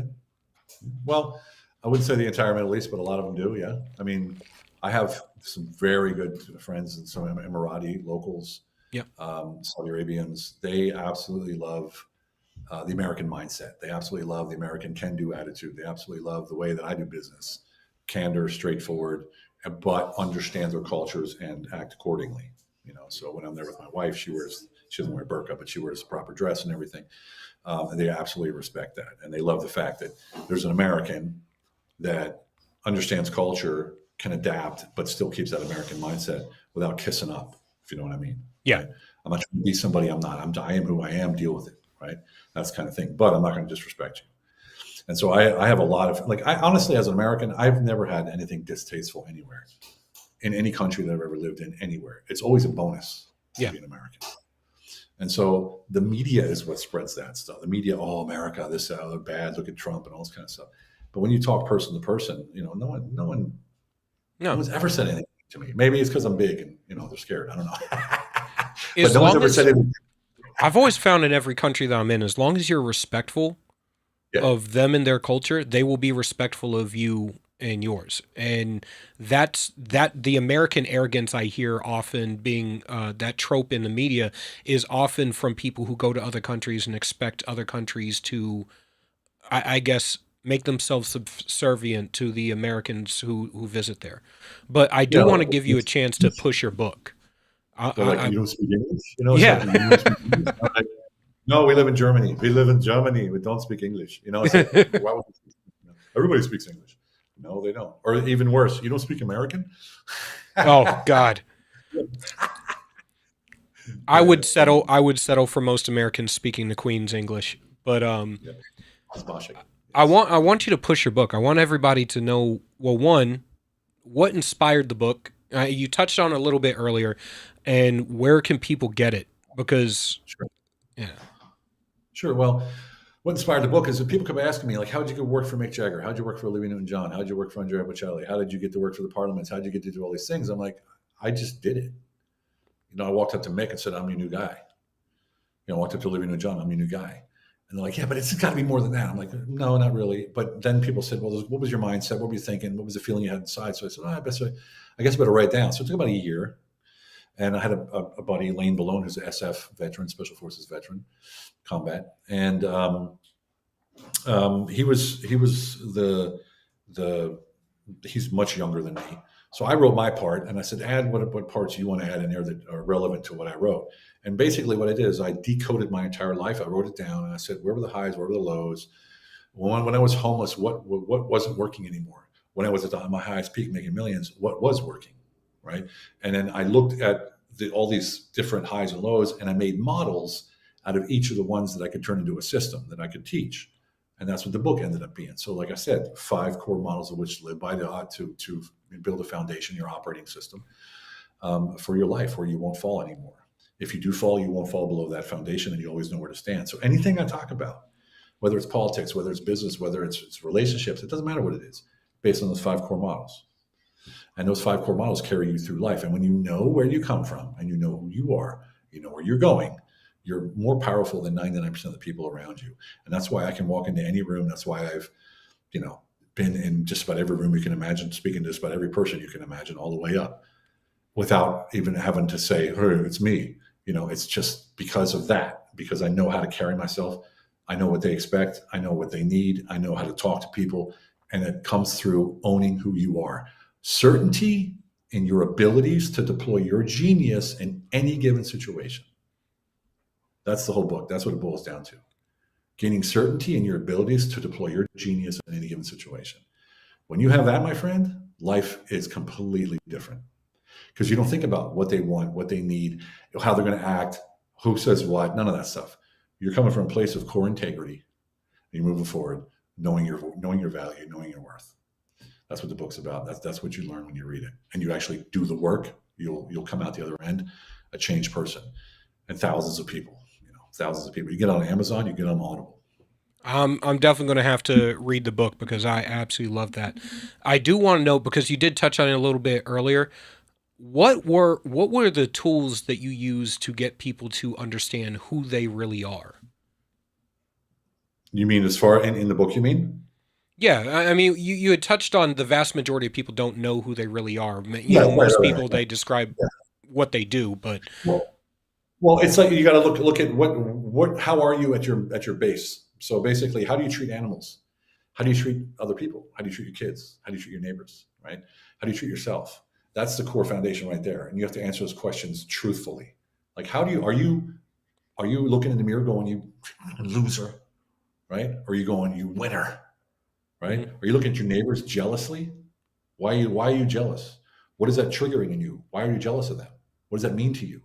Like, how do you treat animals? Why are you rude to animals but only good to cats? Like, what does this mean to you? Why are you like that? Think deeper. Figure out what that's all about. You start decoding. Because look, every single person is already 100% who they're supposed to be, but it's covered up with masks, shields, costumes. All you need to do is peel that back. And those questions help you peel that back and you become the full version of who you're supposed to be. and it's evolving. It never, you're not just like there and that's it. It's evolving because those layers, there's centuries of our parents, our grandparents, our great grandparents giving you that luggage, those beliefs, those core values, those morals. It's passed along, and we have to, it's our job, if you want to be one of the ones, to actually peel it away and make a difference. Look, there's more strength in knowing who you are than there is sitting in an Abrams tank. Yeah. There's more strength in knowing who you are than any speech you can give, any politician you can speak to, it doesn't matter who they are. I can walk into a room, in any room, and own that room without even thinking about it, because I don't care. And if I don't care, I'm not sending out that vibe. Look at me. Who's that? Who's this? Who's why? What do I need to go? I just walk in and I own it. I spoke on stage a year and a half ago. It was Tucker Carlson, and then I came on, and it was in West Palm Beach. No, it was in West Palm. No, it was in Tampa, Florida. And I walked in that room, and there was 2,500 or 3,500, I don't know, entrepreneurs, and the room stopped when I walked in with my wife. Maybe it was because of her. I walked in, and then later I asked, and there were some veterans there, and they said, "Dude, when you walked in, I knew you were somebody." I said, "Why do you think that?"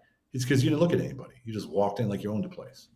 But that's not how I'm walking in. I'm walking in like I'm me. I'm just doing what I'm doing here. All is well. But I own my presence, right? It's mine. I'm not doing it for anybody. I'm not trying to be anybody. I'm not trying to act like anybody, and I can give a damn. Right? But it's not a negative I could give a damn. It's just, it doesn't affect me and my operations.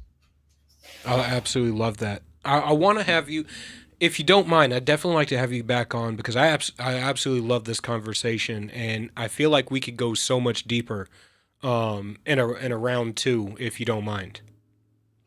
Let's go. All right. All right. It has been such a pleasure to get to talk to you. This is I'm definitely gonna have to read the book.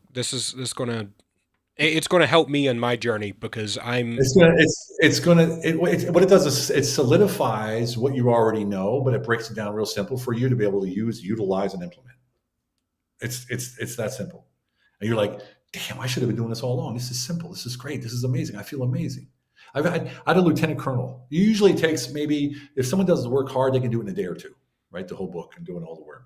There's a lieutenant colonel. It took him a month and a half because he said he couldn't get out of his soldier identity. Mm-hmm. That's what he did for 30 years, right? Because when you lose it, when you lose that identity, look, you're in the military. I don't even need to hear you speak. I don't need to know your name. I look at you. I see your rank, where you've been, your combat pad, I already know about what, where, how, and when.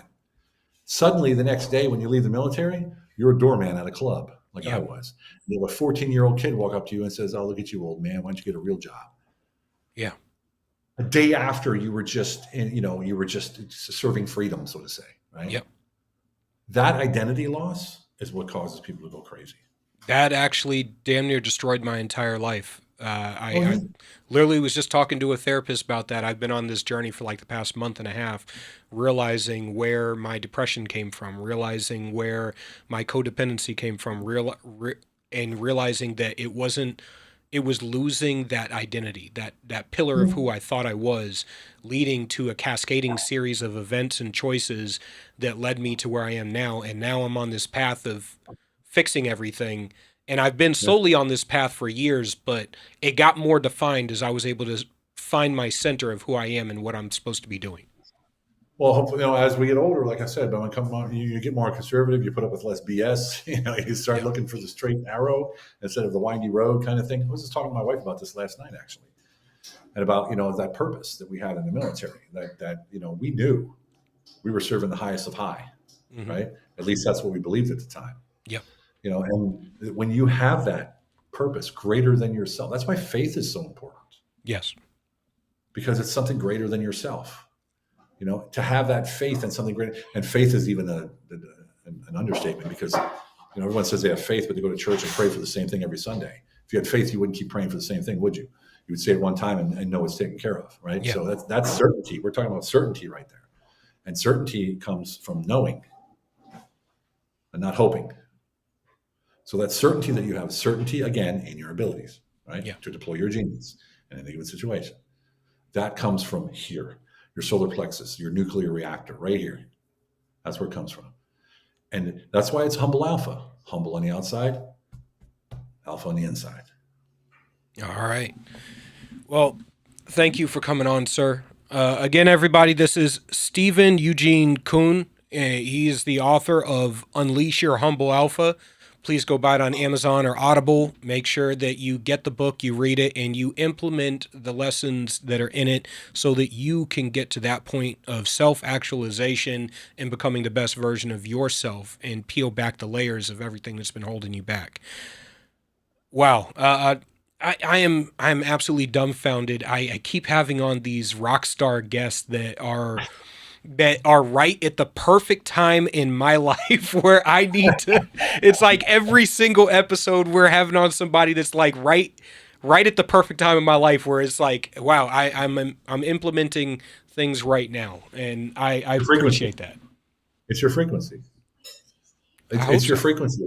Your frequency is what's attracting it. No, that's what it is. That's exactly what it is. You attract your frequency. If you have a low frequency, you attract low frequency. You have a high frequency, you attract high frequency. Well, simple as that. I will take that, and hopefully I can keep it up, because that's at this pace. I'm going to be somewhere next year. So well, let's look forward to it, man. Looking forward to that. Man, all right, keep me posted. Will do. And if you guys want to have me on, just let me know. Definitely. All right. That's it for this interview. Make sure you go check the replay on RAMTV.LIVE. Make sure you follow, like, subscribe. Make sure you follow Stephen Eugene Kuhn on TikTok and listen to some of the videos. I've found them very, very refreshing and very, very informative. And I bet you're going to want to share them with a lot of your friends. All right. Have a good day, sir.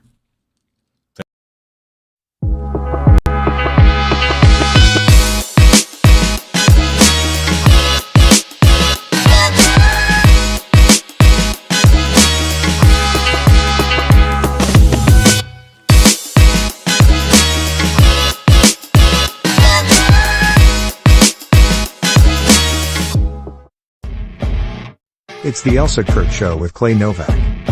Serving up trending news and conservative views. Brought to you by the Elsa Kurt Collection. And Refuge Medical. And now, it's time for the show.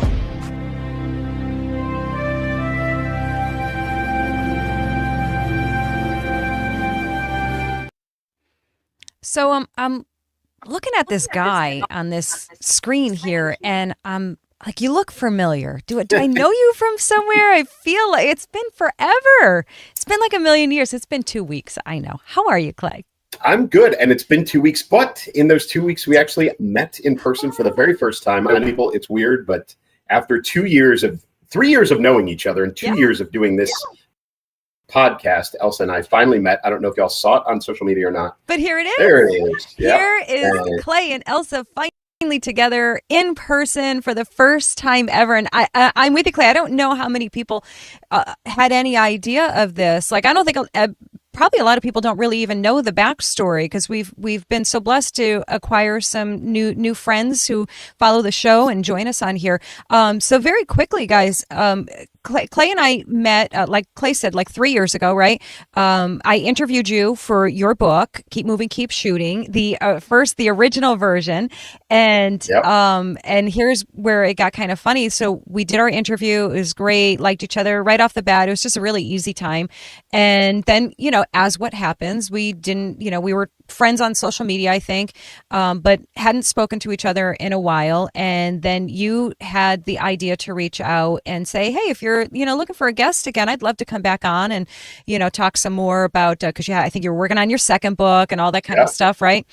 And at that same time, in the same time frame that you sent that email, I was in the thought process that I wanted to add a co-host, because I was just doing it by myself, and it was fine, but it gets for me, and maybe even for you guys, the viewers and listeners, it gets a little boring listening to just one person blather on about their thoughts and opinions and blah blah blah. And I was like, gosh, I'd really like a co-host, but who? I just don't know who. Who would I pick? How do I even go about finding somebody that would be interested? Oh, it's going to be such a process.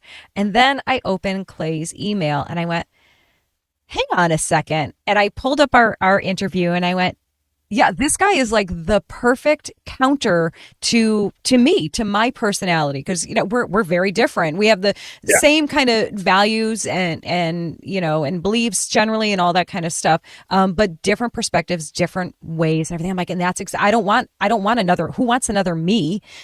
Everybody is supposed to say we all do, Elsa. We all do. It's okay. It's okay. Stop, guys. Stop. No, I'm kidding. So I was like, oh, this is perfect. This is a great balance. And so without really honestly giving it more than a few minutes of thought, I'd love to say I'm a big, deep thinker like that, but it's not impulsive. It's just quick decision making. I was like, Clay would be perfect. I'm going to ask him. And I did. And you were like, are you serious? Right? Did you actually think I was kidding or? I thought so, but it was very, a little bit surreal. And so I was like, yeah. But it's been 2 years and truthfully, it was really right about now because I think we came back, like I did, I think one episode and then you were like, hey, I've got like 2 weeks of vacation planned, which has now become normal for us every year in August. And you were like, so we did the one episode and then we've been back since then, and it's been 2 years solid. So, but we had never met people, like never in all of that time, had never met in person. And I was, up near Elsa a couple of weeks ago, seeing some family and saw an opportunity, and we went and had lunch together, and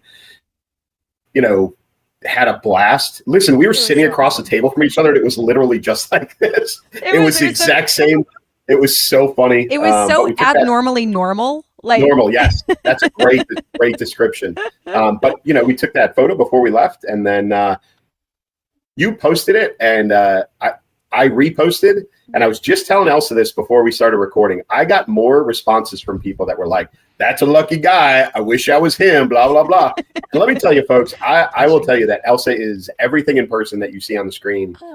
No, that's honest truth. She is exactly what you think she is, and so it was great. It was great to have lunch and great to meet in person. But listen, awesome. We had in 2 weeks off. We got a bunch of stuff to catch up on. So story time's great, but we got some stuff to talk about. Yeah. So I'm actually really glad that we could.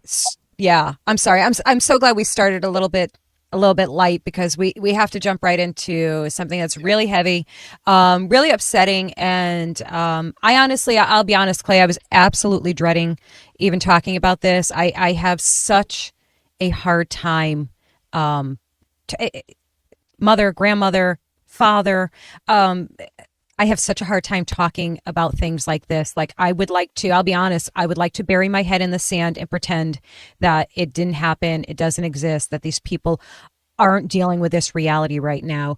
And obviously we know that that is not the case, especially in what we do as part of our chosen job here to talk about the incredibly difficult, upsetting things.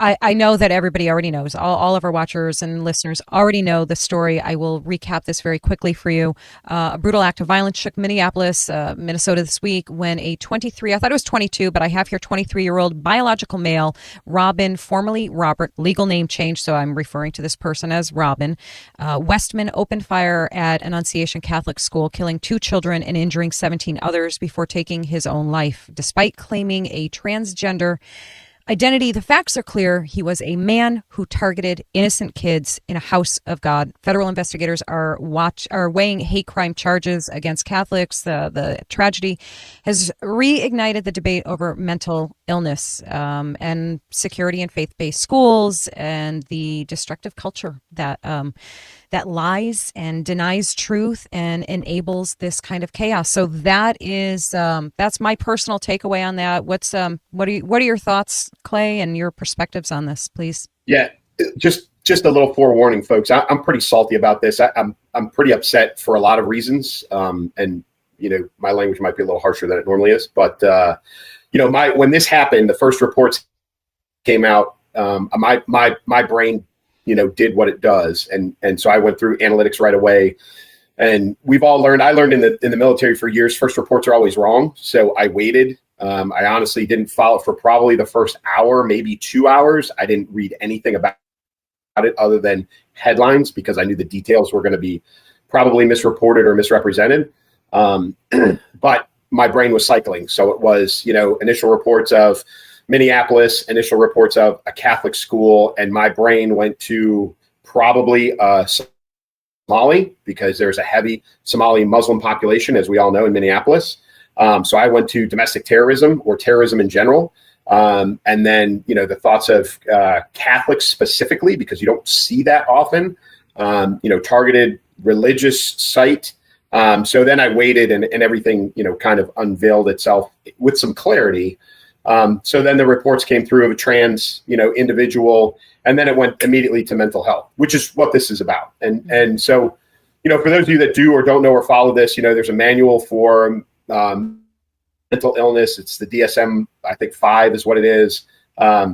Gender dysphoria, which is what leads people to a trans procedure or trans lifestyle, is no longer classified as a mental illness, which is tragic, because what it also says in there is while it's no longer classified as a mental illness, the people who suffer from gender dysphoria, and they've renamed it to something else, something lighter, something less offensive, tend to suffer from significant other mental illness issues or mental illnesses. And so, they've clouded the issue by saying, yeah, they've got mental issues, but this isn't one of them, which I completely disagree with. I think gender dysphoria, especially when it leads to mutilation of your own body, is a mental illness. That is a mental illness. I think that we are, softening this to the point where we're excusing it. There was a lot of follow-up yesterday about how many trans or trans-associated people have been responsible for mass shootings in the last few years. The number is astronomically high if you haven't looked at that. And then immediately, of course, everybody turns around and wants to blame guns instead of some of the key facts, which are mental illness, 1, 2, parental responsibility. By the way, this transition started before this individual was 18 years old, endorsed by the parents, yes, who I found out this morning, and I don't know if this, I would assume 24 hours or 18 hours afterwards, this individual's mother worked at this school. Yes. So now you've got a religious hate crime, like there clearly was motivation against either the Catholic Church or the mother who worked at the Catholic Church. I hate my parents because they allowed me to do this to myself. We all know that there's, in the trans world, there's tons of stories of regret that happen as these people who transition as children grow into adults. I think that this person was suffering from that, and lashed out. I think there was tons of mental instability, anger issues, but of course, people, and I'm taking a breath, people like Jen Psaki, and I've got a list of names in the back of my head right now that I would like to call her and others, their immediate reaction is to blame guns and not everything else associated with it. And she, of course, also went after religion in a very backhanded way. I don't know if you saw her comments, but it was the typical thoughts and prayers aren't enough. Yeah. Praying is not enough. Basically she said your religion is irrelevant in this discussion and that action needs to be taken. Well, that's exactly what Jen Psaki and people like her, the liberal left, want. They want to whitewash and rid the nation of religion. They want a godless thought process in anything and everything that we do. Right. And it's relevant and it's apparent in everything they say. When you've got an adult like this who has severe mental issues, who has no problems going in and shooting and killing children, this starts with the legitimization of abortion. I'm sorry, I don't care what your opinion is, but when you start with it's okay to kill unborn children, then all of your, belief system is based there. The irrelevant value of human life goes out, that is your baseline. And I don't want to hear any other sympathy. And I am so sick and tired of the excusal of the oh, well, this person's trans. The mayor of Minneapolis yesterday, right, was blaming Christians, was telling Christians to stop praying, to this is stop blaming the trans community. Stop, seriously, shut the F up. I'm tired of it. I really, really am. And everybody who is on board with this, truthfully, is sick. They have serious moral and ethical issues. And Jen Psaki is the epitome of it right now. Absolutely. Listen, if I nodded my head in agreement any harder, I would have whacked my forehead on the microphone, because you are spot on 100% in everything that you just said. I fully agree. And I especially love your reference to justifying and excusing and accepting, normalizing, because I love that word, normalizing abortion. Yes, the devaluing of God-given, God-created life is unacceptable in any way, shape, or form. And excusing it and justifying it is the beginning of the depravity, really. And to allow, and then we move into this agreeing with someone with gender dysphoria that their body that they were born in is wrong and bad, and they should mutilate it, and they should take hormones and drugs and things to stop the natural biological process of your body and your brain. We know now the impact. We have enough cases and enough studies that have been done on the long-term effects on this. We witness what is happening with these people. Mental illness, period. Like, that is what this is. It's not guns. It's not. And by the way, I'm not going to, Clay and I have had a pretty long-standing agreement that we're not going to give platform to these evildoers, to these people. So I'm not going to be showing the videos of the person. They're out there. They're all over X. If you want to see them, we won't have our feelings hurt if you step away and want to go watch those. And I'm not knocking you if you choose to watch them. We just agree that we're not going to be ones to give them more of a platform than what they deserve. I would rather give the attention to the victims and the victims' families.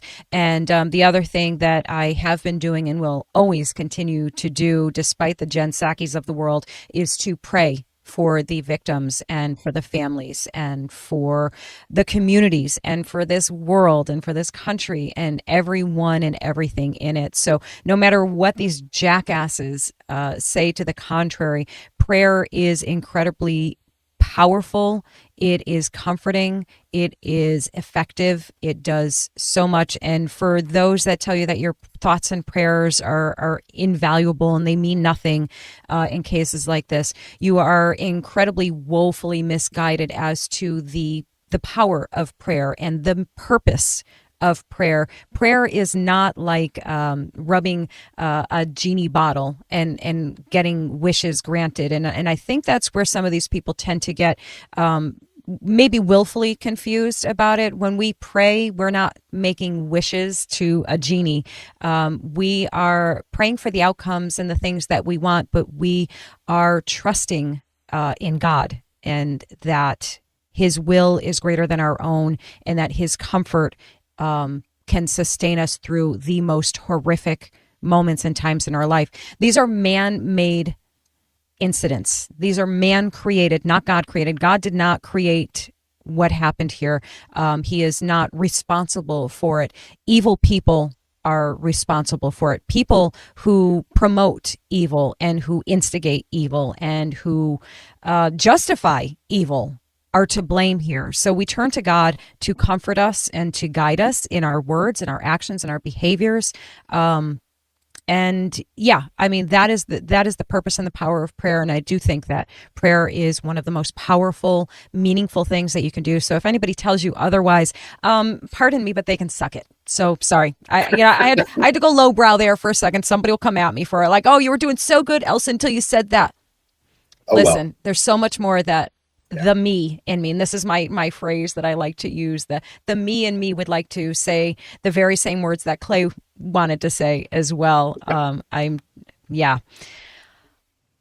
So yeah. And I learned from you, Clay, in taking that pause in the commenting and the sharing and all of that, because as I've been open with before, I have bitten my own bottom in the process of, doing that, sharing things too soon and without knowing. And I did, as I researched some images and things for this topic, I came across the first early postings of what was happening. And of course, it was a picture and a name of somebody completely different than who it ended up to be. And they were like, this is the, reported shooter, and this is their name and their a picture and all that stuff. And like, it's just some dude. It's just some dude who has nothing to do with anything. But yeah, what it comes down to is that we have to actually address the deeper issues here, which is the mental illness, which gender dysphoria is 100% a part of that needs to be reinstated into those documents that you were mentioning, needs to be put back in there.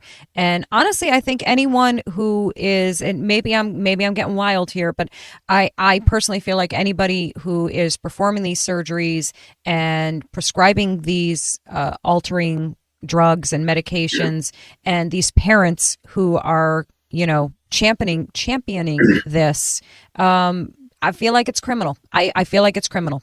I truly and genuinely do. There needs to be a greater, broader accountability for the mental decline that is happening. Because it's not just like, wow, how did this happen? There's a very clear path that you can see how it's happening. So to deny it is just simply sticking your head in the sand and pretending that that's not the case. And the other thing, Clay, I wanted to touch on with that is, and this is definitely a big left and right divide, obviously. I want to see armed guards outside of these schools. I want to see I want to see people who are able to be armed in these facilities, whether it's a school or a church, whatever the case is. Get those damn no guns allowed signs and rules out of your spaces where they're, especially where there are children. Bullshit that you don't think those kids should be protected at all costs. You're going to protect celebrities and politicians and government people. I mean, are you kidding me right now? They're protected by armed guards and gates and walls and locks and all of those things. But our children, the most precious thing on the planet, is not going to be protected. Screw you. Bullshit. Yeah. And I'm, I've always been an advocate for the number one thing that stops a bad guy with a gun is a good guy with a gun. Mm-hmm. I've also said many, many times that there's an entire veteran population that has, that would love to be involved in this type of protection. Yeah. And I'm honest, and I understand who I am and where, my background lies and the people that I have served with over the years. Not everybody, just because you're a veteran doesn't mean you're cut out for that kind of work. And there still needs to be vetting done and those kinds of things. However, I think there's a lot of availability out there and a lot of people who would want to do that, to take that on. And I think it's appropriate at this point for all the reasons that you said, which is we guard everything up to and including our money with armed guards, but we don't guard our children. And I think it's misaligned. I think, this is an environmental nature versus nurture kind of discussion as well. The state of Minnesota is clearly a place that has some issues environmentally. And I'm not going to blame everything on Governor Walz, okay, as much as I would like to, because the guy's a big dum-dum and he's got his own issues. But this is well before him. But it's nurtured by people like him in that state, clearly. So, and I'm not hating on all of Minnesota. People don't freak out. But if you live there, you probably know and realize what you're living in. Very much like, people who live in and around New York City or live in Southern California or live outside of Chicago. Like, those folks know the debacle that their states and their localities are in. And I'm sure if you live in Minnesota, you probably feel it as well. Especially if you're a conservative. So, that is it's an issue across the board, and please, Jen Psaki again, comparing us, I think it was her comparing us to Europe, like, oh, all these European countries have figured this out. Why, yeah, I know, but they have knife attacks every day and they're horrific. Right. Yeah. And truthfully, for a bunch of liberals who keep calling President Trump a dictator, you would think that getting rid of guns is about the last friggin' thing that they really want to do, right? Yeah. So it's all disconnected and it's all messaging and it's all bullshit because they just want to get rid of guns. I'm not a conspiracy theorist to the point of where this was a planned and planted incident for that specific purpose. There are a lot of people out there who are like that. I believe this is severe, just a simple case, not a simple, but a case of, mental illness, and a severe problem with an individual. And that's kind of where we sit. Let's not belabor this anymore. This is Right. a terrible topic, and I think we've hit it all. So, not that we've got a lot more light until maybe the end, but we'll get there, guys. We will. Yeah. We got a couple lighter ones. We got to get through the tough stuff first, and to close out, for my Christian family out there, I want to close out that topic with just saying to you, the Lord is near to those who have a broken heart, and that is from Psalm 34:18, and that's a little stick it to the Jen Psaki's of the world. So yes, I close it out with a little faith and a little snark. Let's move on to the troops in our cities, law and order or political theater. You take it from the top, Clay. Go ahead. Yeah, so I'm not a fan of this, and I know there's a lot of folks who are fans of President Trump and Sect F that are fans of this. The reason I'm not for this is because it's not sustainable. Mm-hmm. Clearly, in the short term, there has been a massive impact in Washington, D.C. All the stats show it. Crime is down. Violent crime is down. Mm-hmm. Street vendors are saying this is great. I can actually walk around and not be worried about getting mugged or whatever. And the impact has been immediate. So that's I'm not against it for that reason, but I'm against it because the policy in the city of Washington, D.C., and as this expands to other cities, which is probably what's going to happen, until you change the policy, until you implement more law enforcement, capability in terms of officers or whatever it is, or even just policy and prosecution by state's attorney, district attorneys, this doesn't change unless you keep the National Guard there forever. I wrote a blog about this week, and they can't stay there forever. None of us need them or want them to stay there forever. So there has to be a better solution. And in the meantime, most of those National Guard members are not trained to do this. And now we're going to arm them. They've been authorized to carry pistols and in some case rifles. Mm-hmm. And things have been fairly quiet in Washington, D.C. I would tell you if it expands to places like Chicago, it may not stay quiet. And now you've got these kids, these National Guard members, men and women standing on street corners who are now at risk. Mm-hmm. And not just of getting injured, but of injuring someone else, right? And I know it's easy to say that's what they signed up for, but in a law enforcement capacity, and you understand this as a cop's wife, these kids are not trained police officers. They're not trained to enforce the law. They're being put in place to augment the police department. But if you're short, pick your number, 2,000, 4,000, 8,000 officers, when the National Guard leaves, these cities go back to what they were. And that's why I don't like this as a solution. It's a great short term, but I think in the long term, this is a horrible decision. And we can't, as a nation, be comfortable with soldiers on our streets as part of law enforcement. None of us should be happy about this as a long-term solution. But the problem is there is no other long-term solution. And that is my greatest fear. Right. No, those are great points. It's, I have felt conflicted about it. You see, I agree. You see the short-term results where the crime stats have gone down dramatically, and that's that's a big yay. That's exactly what needed to be done. So I guess my perspective would be pretty similar in that, like, listen, if we're calling this a reset, like this, we just hit the restart button and just kind of brought it back down to more normalcy, I guess, more law and order. Wonderful. But yeah, what are the next steps, and how do you walk them back now and give this power back to, and I think the answer is that, we have to, it goes to even the courts. Like, we can't get the courts to do what they're supposed to do, which is lock up bad people. They keep sending them out, so and my heart, as is obvious, and of course and anyone who knows anything about me, my heart always immediately automatically goes to law enforcement, because they are out there trying to do their damn job, which is make the streets safer for people and for citizens, and to just simply do their job.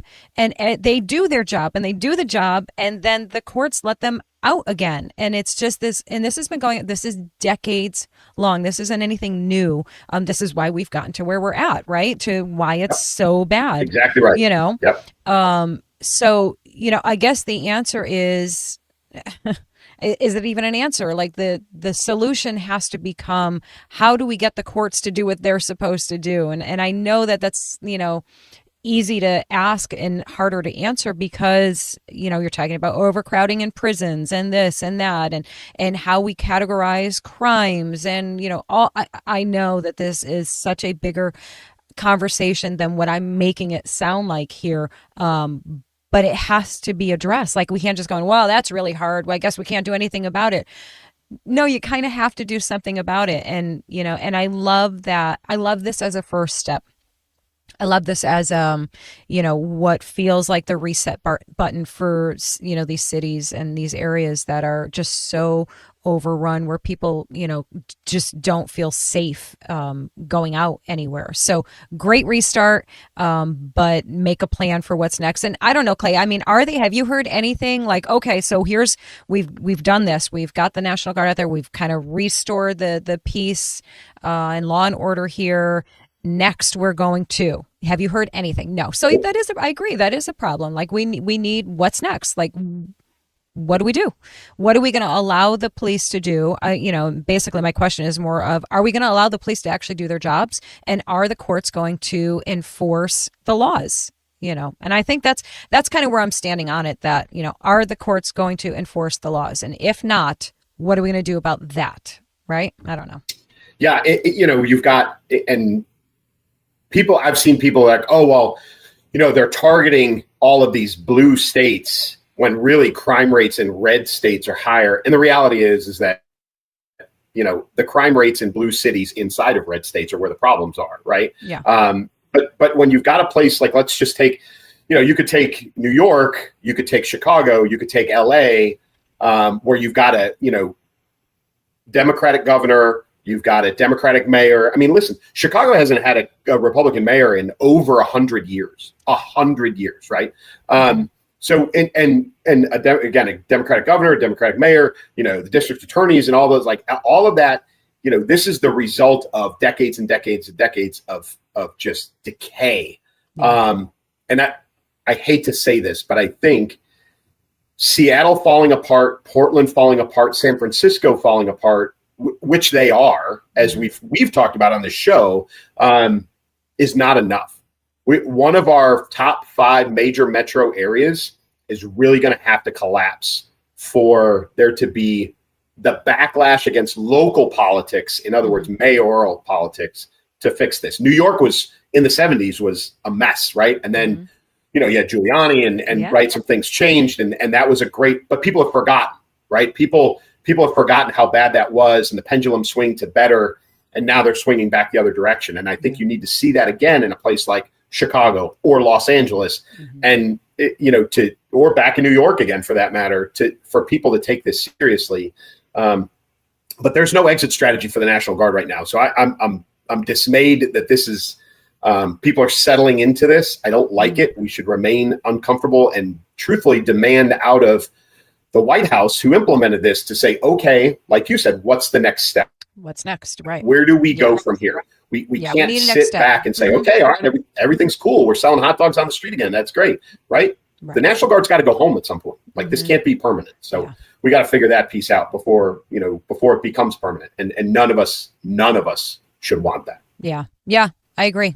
Want to move on to something I don't know if I'd call it fun, but is it even funny? I mean, it's kind of funny in the sense that, wow, we are as a society spending a lot of time talking about a chain restaurant logo change. Like, we are spending a lot of time and energy invested in this. And I didn't have a whole heck of a lot to say about it. So I wasn't saying anything about this, Clay, for, I don't know, the first several days, if not longer, of this whole saga. Frankly, because I didn't care.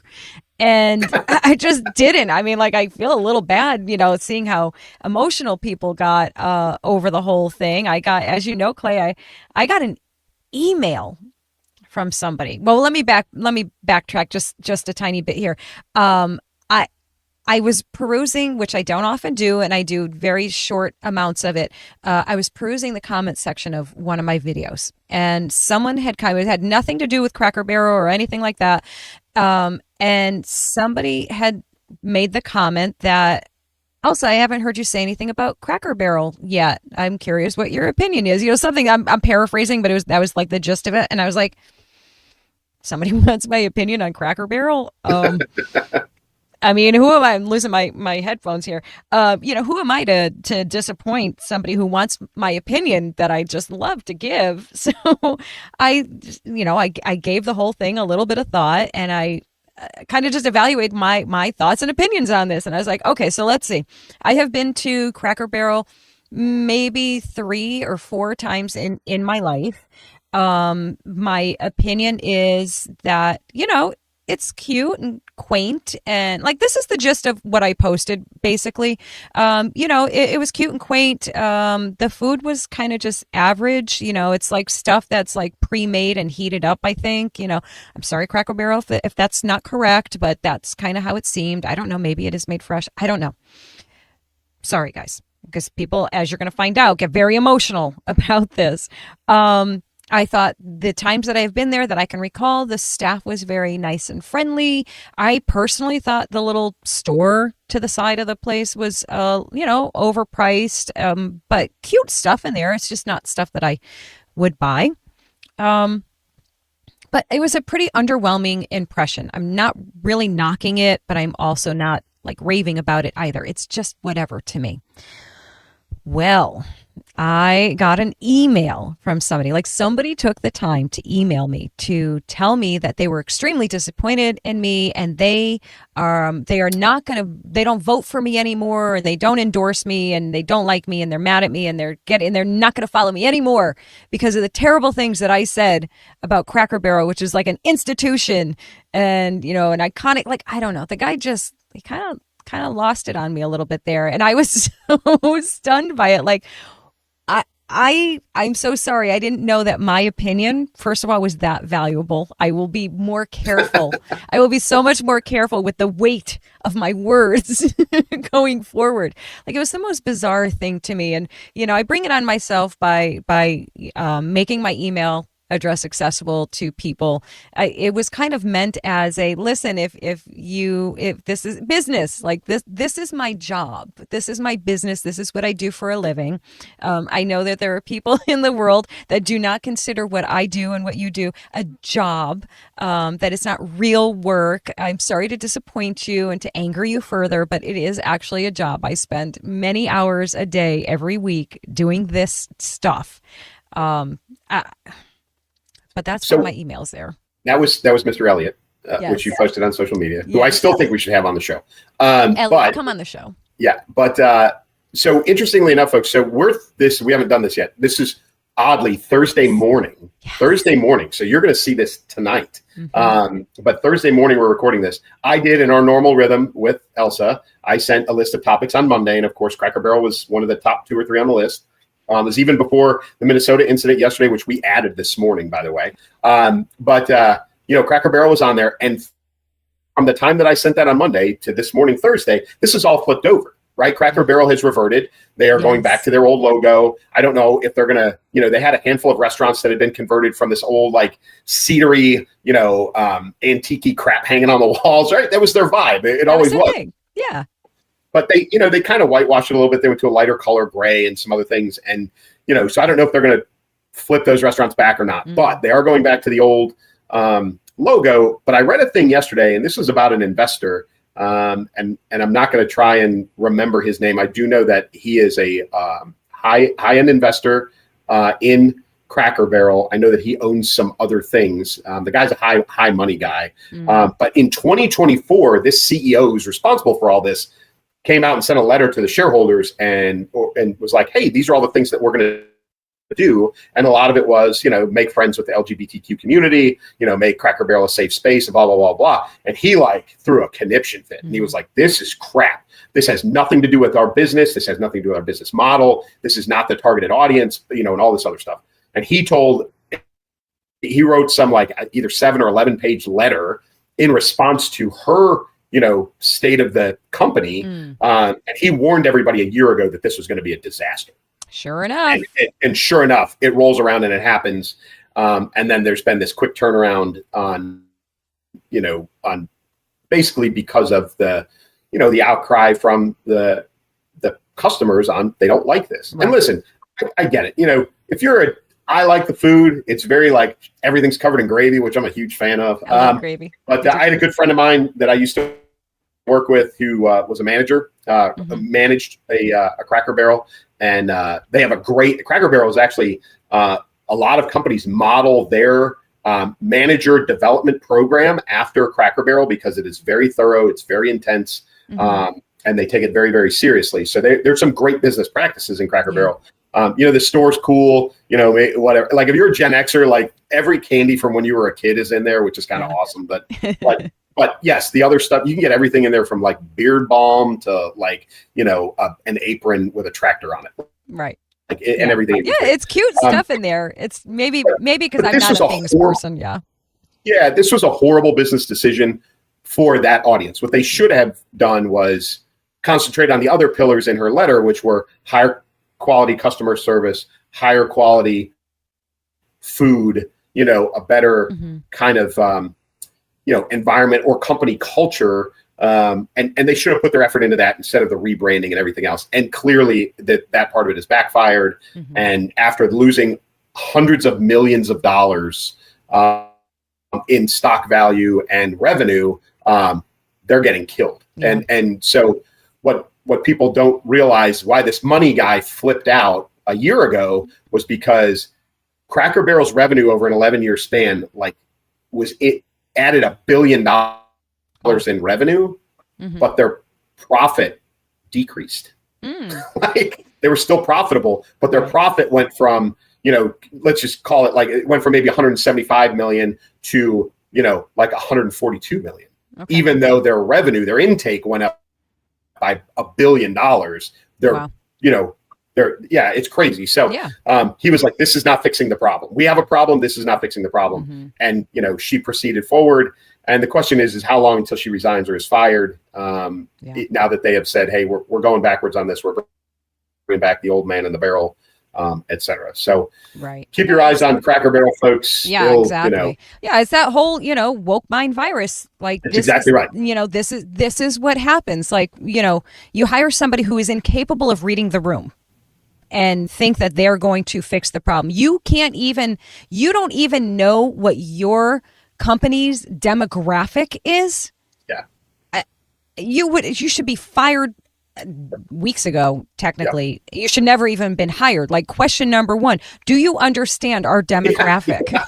Like here's like let me write your questionnaire for your prospective CEOs. Do you understand our demographic? Do you know who we serve? Do you know our story? Now, since this all came out, since I was, you know, reprimanded so aggressively for my opinions there, you know, I have been reading a little bit more, and it's actually very, very charming. There were people who put in the comments section, were so gracious to put in the comment sections their stories of their experiences in Cracker Barrel and what Cracker Barrel actually meant to them and or means to them. And it was actually very sweet and very touching that there were a lot of truckers that came in and said, listen, that is where I would go, you know, on those long hauls. That's where I would stop for my meals.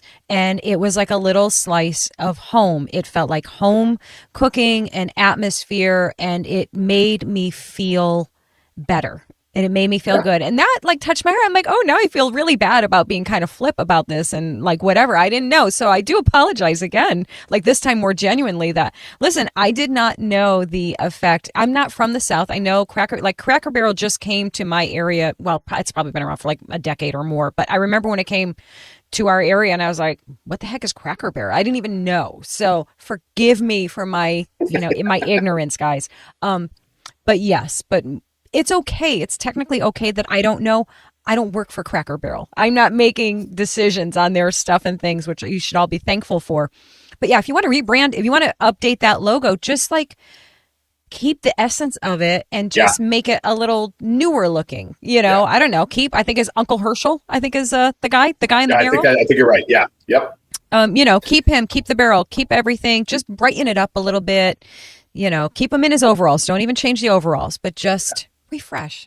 Yeah, there's nothing. It's a business decision, and I get it. Rebranding is what it is, and companies need to go through that. And actually, I give Cracker Barrel, the corporation, whoever it is, some props, because they were a lot quicker to respond and rebound than, say, Anheuser-Busch. Yes, right. And some other companies who have suffered from the go woke, go broke. Right. You know, they heard loud and clear and they were like, all right, ceasefire.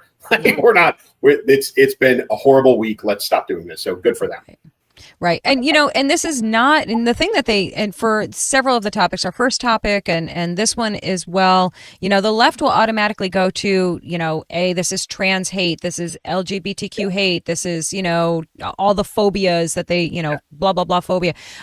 No, it's not. It's a love and an appreciation for traditional values, and you can do and be however you choose to be. I don't hate you for it. In fact, I love you and I want the best for you, and I want you to have your best life possible and all the love in the world, and I want your mental health to be great. So it's not about that. It's about you can like what you like, we can like what we like, and if Cracker Barrel has always appealed to a certain demographic, a certain crowd, so that's who you're focusing on. Everybody's welcome. Everybody is welcome, but this is the key audience for that. So that's who goes there. Yeah, that's who goes there. You know. Yeah.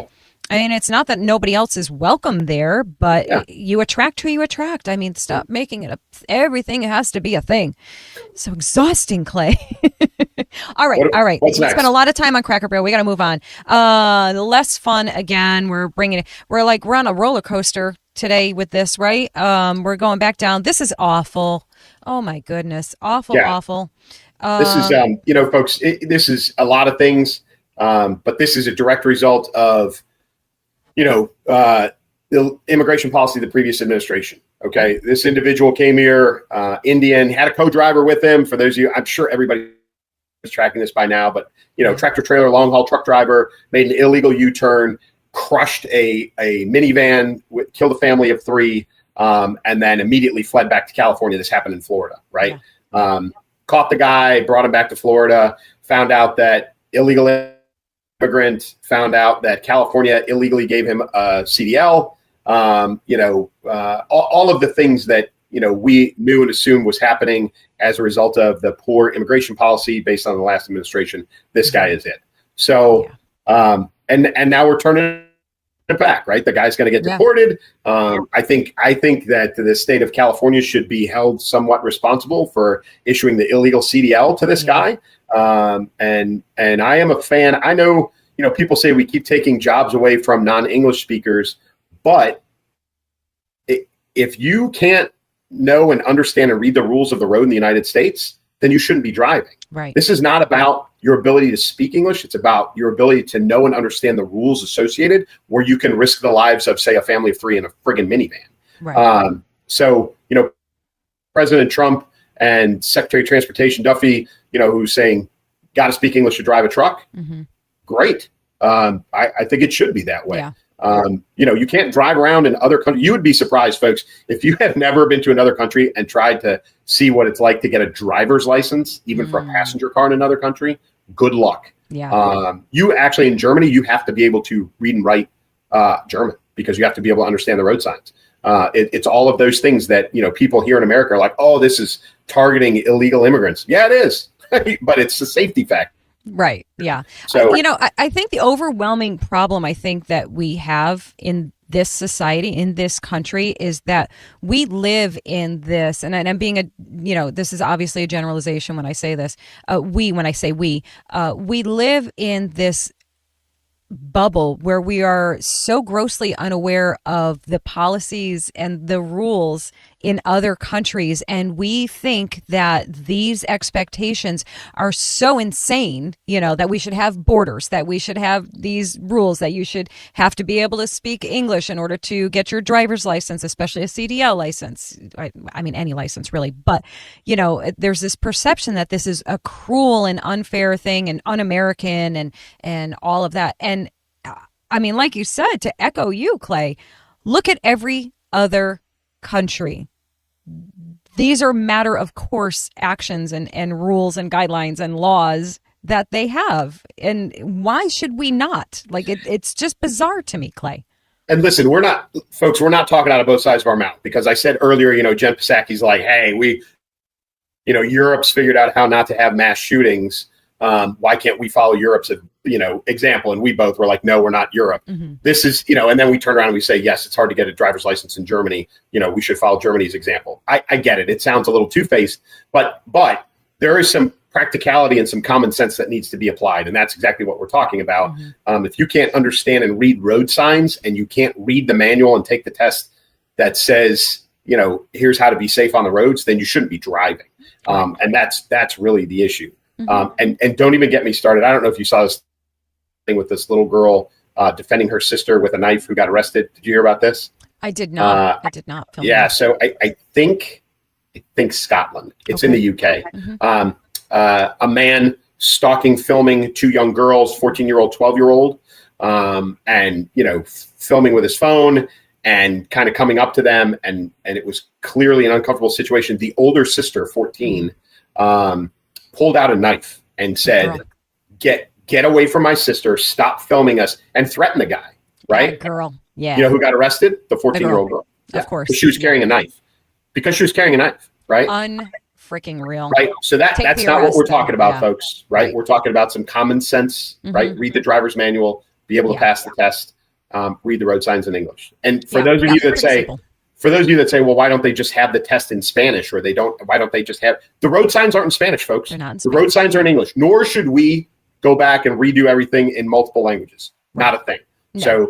The reason it's not in multiple languages to take the test is because the road signs are in English. They're always going to be in English, and you have to be able to read English. Period. And by the way, you want to even simplify it even more. The majority of these signs are symbols. Like if you can't understand, if you don't know what those symbols mean, like you don't even U-turn. Right? like fine, you don't want to learn English? Okay, fine. Not really, but just go with me. Learn the symbols. Like, how did this guy pass his test? How did he pass the test? Like, someone explain that garbage. He didn't pass the test. He got his license illegally, obviously, as we know now. But also, if you've ever driven in the Middle East, I know this guy was Indian, but, Saudi Arabia, Iraq, Afghanistan, Pakistan, like I've seen and been on those roads. And let me tell you something. They don't follow. I would be surprised if they have road rules, but they certainly don't follow them. So that's a culture issue as well. But regardless, I'm on board with this. Department of Transportation, you got to speak English to get a CDL to be able to drive a truck. Yeah, should be a way. Yeah. That's the way it is. Yeah. Y'all can argue it all you want, but that's simply the fact. Care. I don't care. Yep. I don't care. Let's see. Okay, so this one. I surprised you with this one, didn't I? You did. I'm like, I read it. And what I do is I like copy it and I put it into there. Like there's a whole process I go through, and then I plug it in to do my research. And I kind of just did it like on autopilot, just that initial process of it. And then I read it again. I'm like, I'm sorry, wait, what?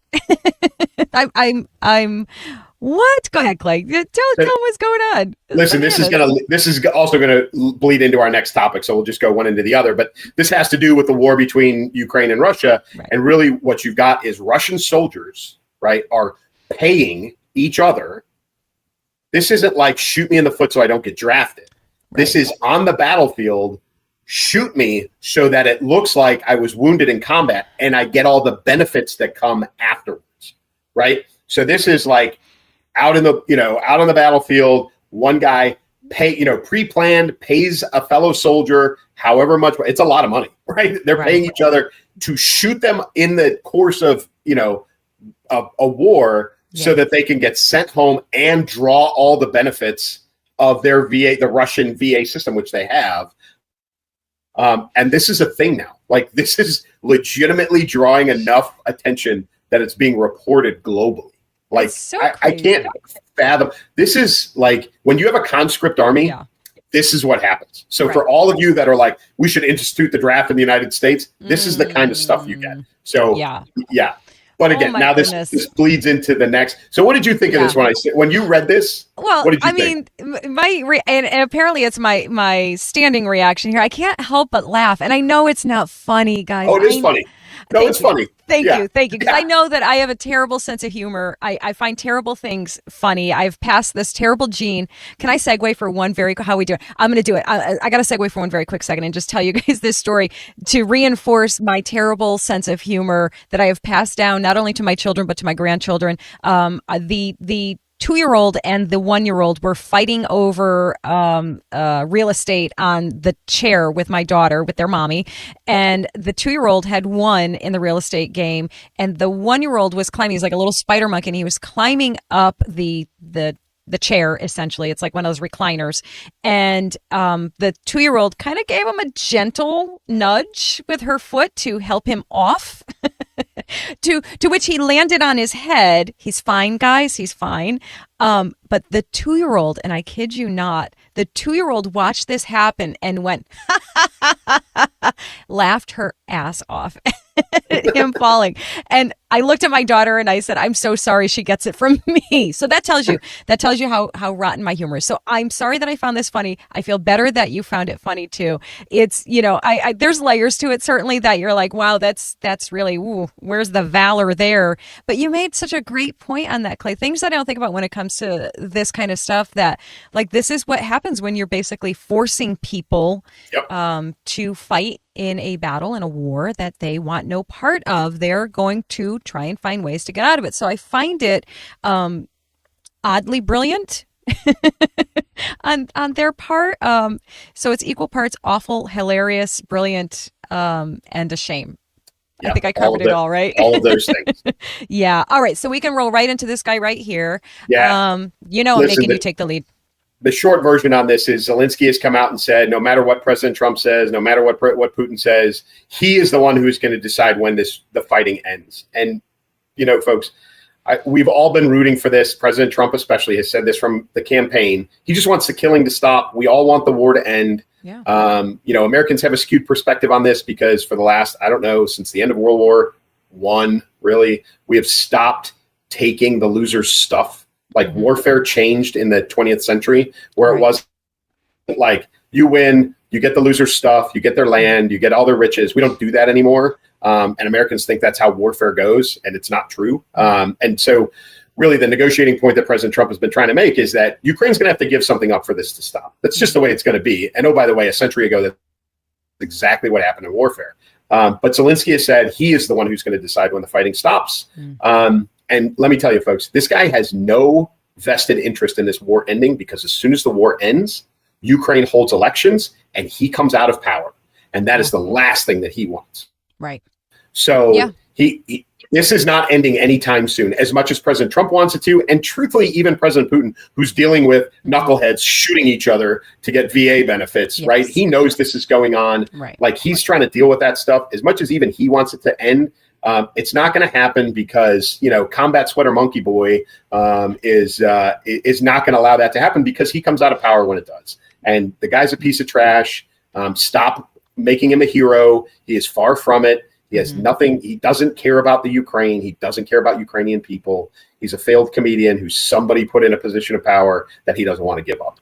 Yeah, he's an actor playing a role and probably getting incredibly wealthy doing it. Oh, yeah. Yeah, Billions with a B. Billions with a B. Yeah. That little tiny man is just stockpiling that cash like Midas, Great. It's crazy. It's so disappointing. Like, I feel like, everybody sits around the table there, and everybody's all ready to, to sign away and just be done with this. And then, he's the guy in every office meeting that's like, I just have a question. And everybody's like, damn it, Zelensky. On Friday afternoon. Yeah. On Friday afternoon at 4:55. Yeah. He's that guy every time. And it's so nice. And I know I'm like, downplaying it and everything. But at this point, like, it is my nature. I gotta find something to laugh about here with this. So yeah, that he just sucks so bad. I can't stand. What did you call him again? Monkey. Combat Sweater Monkey Boy. Yeah. That's his new name now for forever. I'm even going to make a meme. I'm going to make a meme of that. Yeah. Oh, okay. Listen, we saved the best, the most important, epic breaking news. I need everybody to calm down, okay?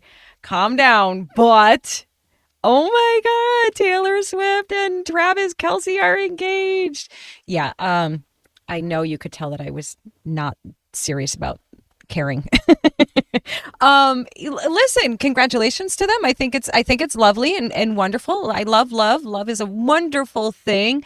I think more importantly, I think they are the most brilliantly branded couple on the planet. The billionaire pop star and the hunky, I mean, not to me, but apparently to other people, hunky football player guy, and their whirlwind, charming romance has culminated to the engagement of what appears to be the engagement of the century. Like, this is the biggest news. We have major mainstream platforms gushing over this, like fangirling so hard. Oh, yeah.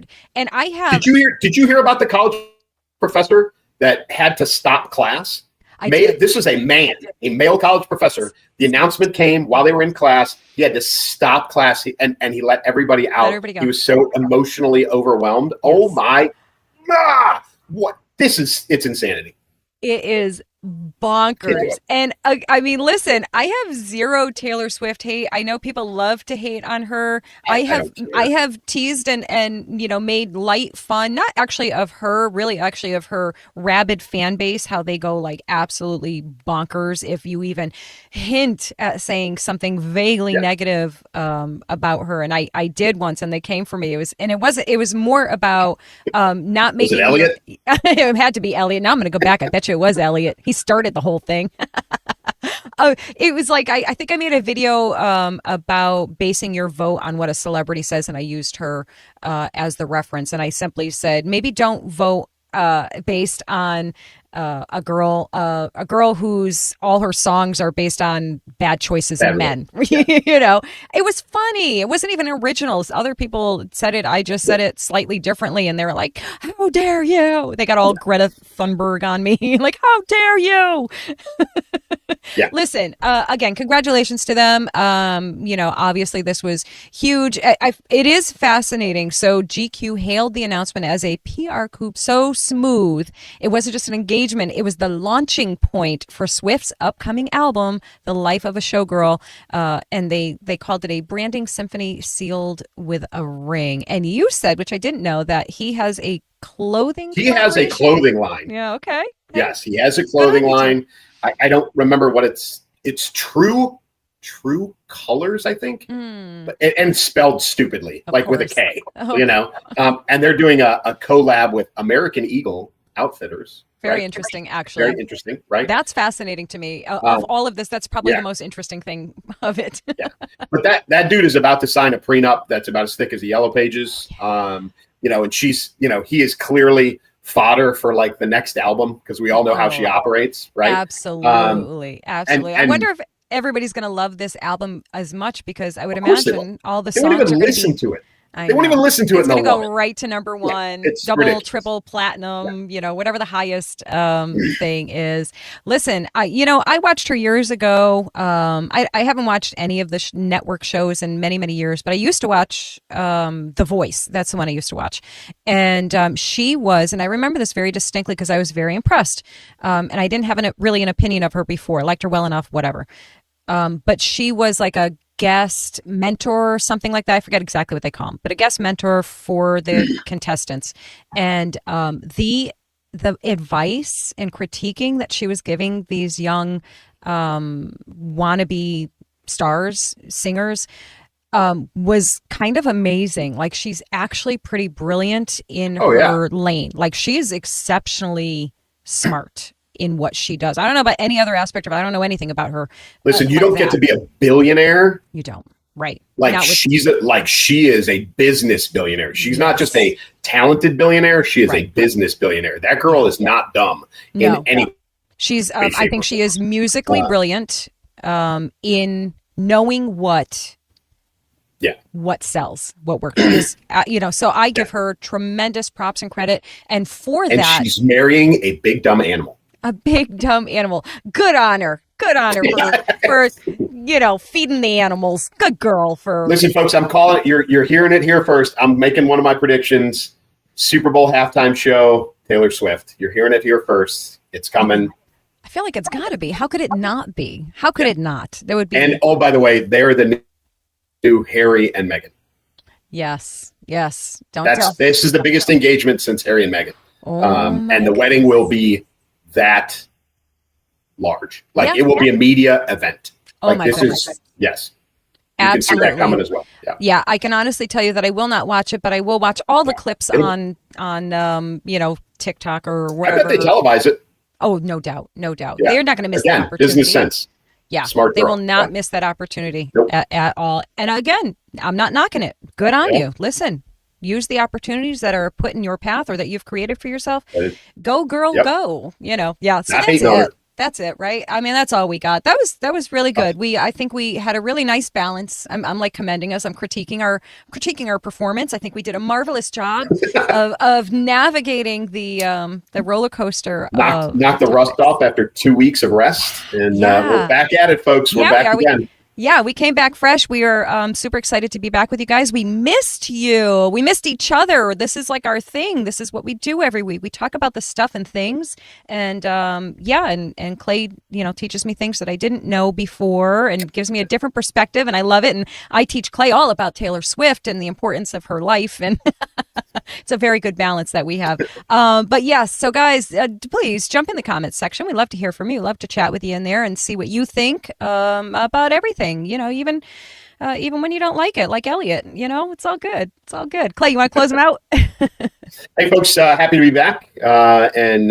we're right back in it. Things don't slow down, even in the 2 weeks we were gone. And we appreciate you guys coming on and joining us. And like Elsa said, jump in the comments section. Tell us that we're crazy or that you love us. We don't care which. And until next week, for me, keep moving, keep shooting. Take care, guys.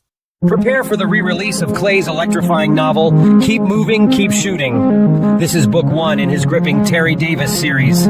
Experience an edge-of-your-seat thriller that will leave you breathless. Get your copy of this highly anticipated re-release. It drops July 4th. Don't miss it. She's the voice behind the viral comedy, bold commentary, and truth-packed interviews that cut through the chaos. Author, brand creator, proud conservative Christian, this is Elsa Kurt. Welcome to the show that always brings bold faith, real truth, and no apologies.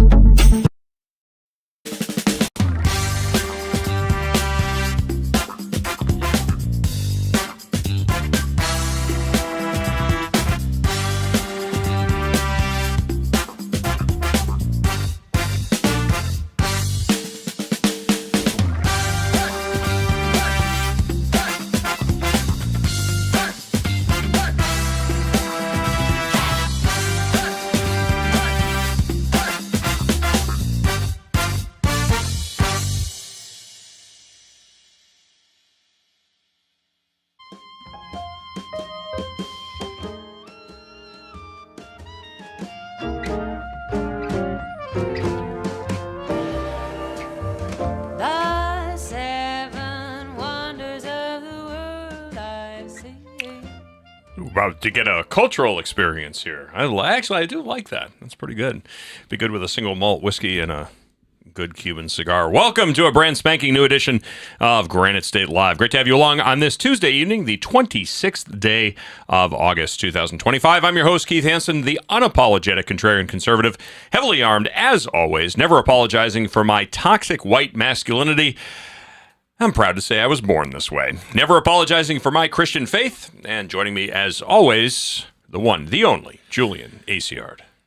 Blue-collar intellectual, ready to get into some shit today. We have a lot of stuff on the schedule. We're going to have some fantastic guests, get into some nitty-gritty, great conversations. Keep you informed, keep you guessing, keep you ready to... stiff-arm the morons and their punditry talking points. Hopefully, you'll learn something this episode, and you can continue to learn stuff by joining the RAMTV family and going to RAMTV.LIVE. Like, subscribe, share, send it to all your buddies, and if you don't like it, then go ahead and call in and we can debate about it. Yeah, 833-603-8255 if you would like to share your thoughts, good, bad, or indifferent. Phone lines open 833-603-TALK. If you want to join us via video, you can do that as well, too. Just send an email to granitstatelive@gmail.com. Put the words video link in the subject line, and the production team will zap that out to you lickety-split. And, again, email granitstatelive@gmail.com if you don't want to go on, but just want to share your thoughts. More than happy to read your your thoughts. Sometimes good, sometimes bad, sometimes indifferent. Got a great show coming up tonight. Ross Swope is going to be joining us. He is the author of a book called Ethics-Based Policing. He is going to be talking about Washington, D.C. crime and Trump. I got to be honest, we've talked about this before, but got to be honest with you. D.C. is not exactly the kind of place that I like to be or would want to be, let's put it that way, unarmed. Crime absolutely through the roof. Apologist Democrats making excuses for criminal behavior. And that's something that I think ultimately, I think at the end of this 4 years of Trump, I think a lot of what this is going to boil down to is the reestablishment, or I should say the re-empowerment of law enforcement. Something that absolutely has to happen. Listen, I don't care if you're back the blue or not. The bottom line is you have to admit, and I think if your parents put an iota of effort into raising you, I know that chaps some asses, but hey, let's be pragmatic here. You were instilled with a sense of right and wrong. And I think we all know, and this is not a conservative or liberal or Democrat or Republican issue. I have to be honest. This is a common sense issue. Crime and holding people accountable. And I've spoken with many people who, I'm not a conservative. Okay, well, how do you feel about people victimizing other people? Well, they should be held accountable. Awesome. Guess what? That alone puts you into the conservative pot. And it's not so much that it's conservative or liberal. It's just common sense. You victimize people, you have what's coming to you. That's the bottom line. And this whole notion that, we can just fuzzy pink bunny people into compliance with laws is absurd. We saw that with restorative justice, for those who are familiar with that insidiously stupid and inane concept, where we're just going to, send people to arts and crafts classes and yoga classes, and they're going to have feeling circles. And somehow they're going to get in touch with what makes them antisocial, what gives them criminal proclivities. No, I hate to break this to you, but yoga classes and arts and crafts and, making macaroni art is not going to cure a criminal mind. There are some people that are evil and rotten to their core, and there's two places for them: dead or in jail. I personally love dead criminals because they don't offend. They don't re-offend. They don't continue to produce victims. But therein lies the problem, folks, that when it comes to victims, that's a commodity to unscrupulous politicians. And I used to say that was a commodity to unscrupulous Democrats. First of all, they're all unscrupulous.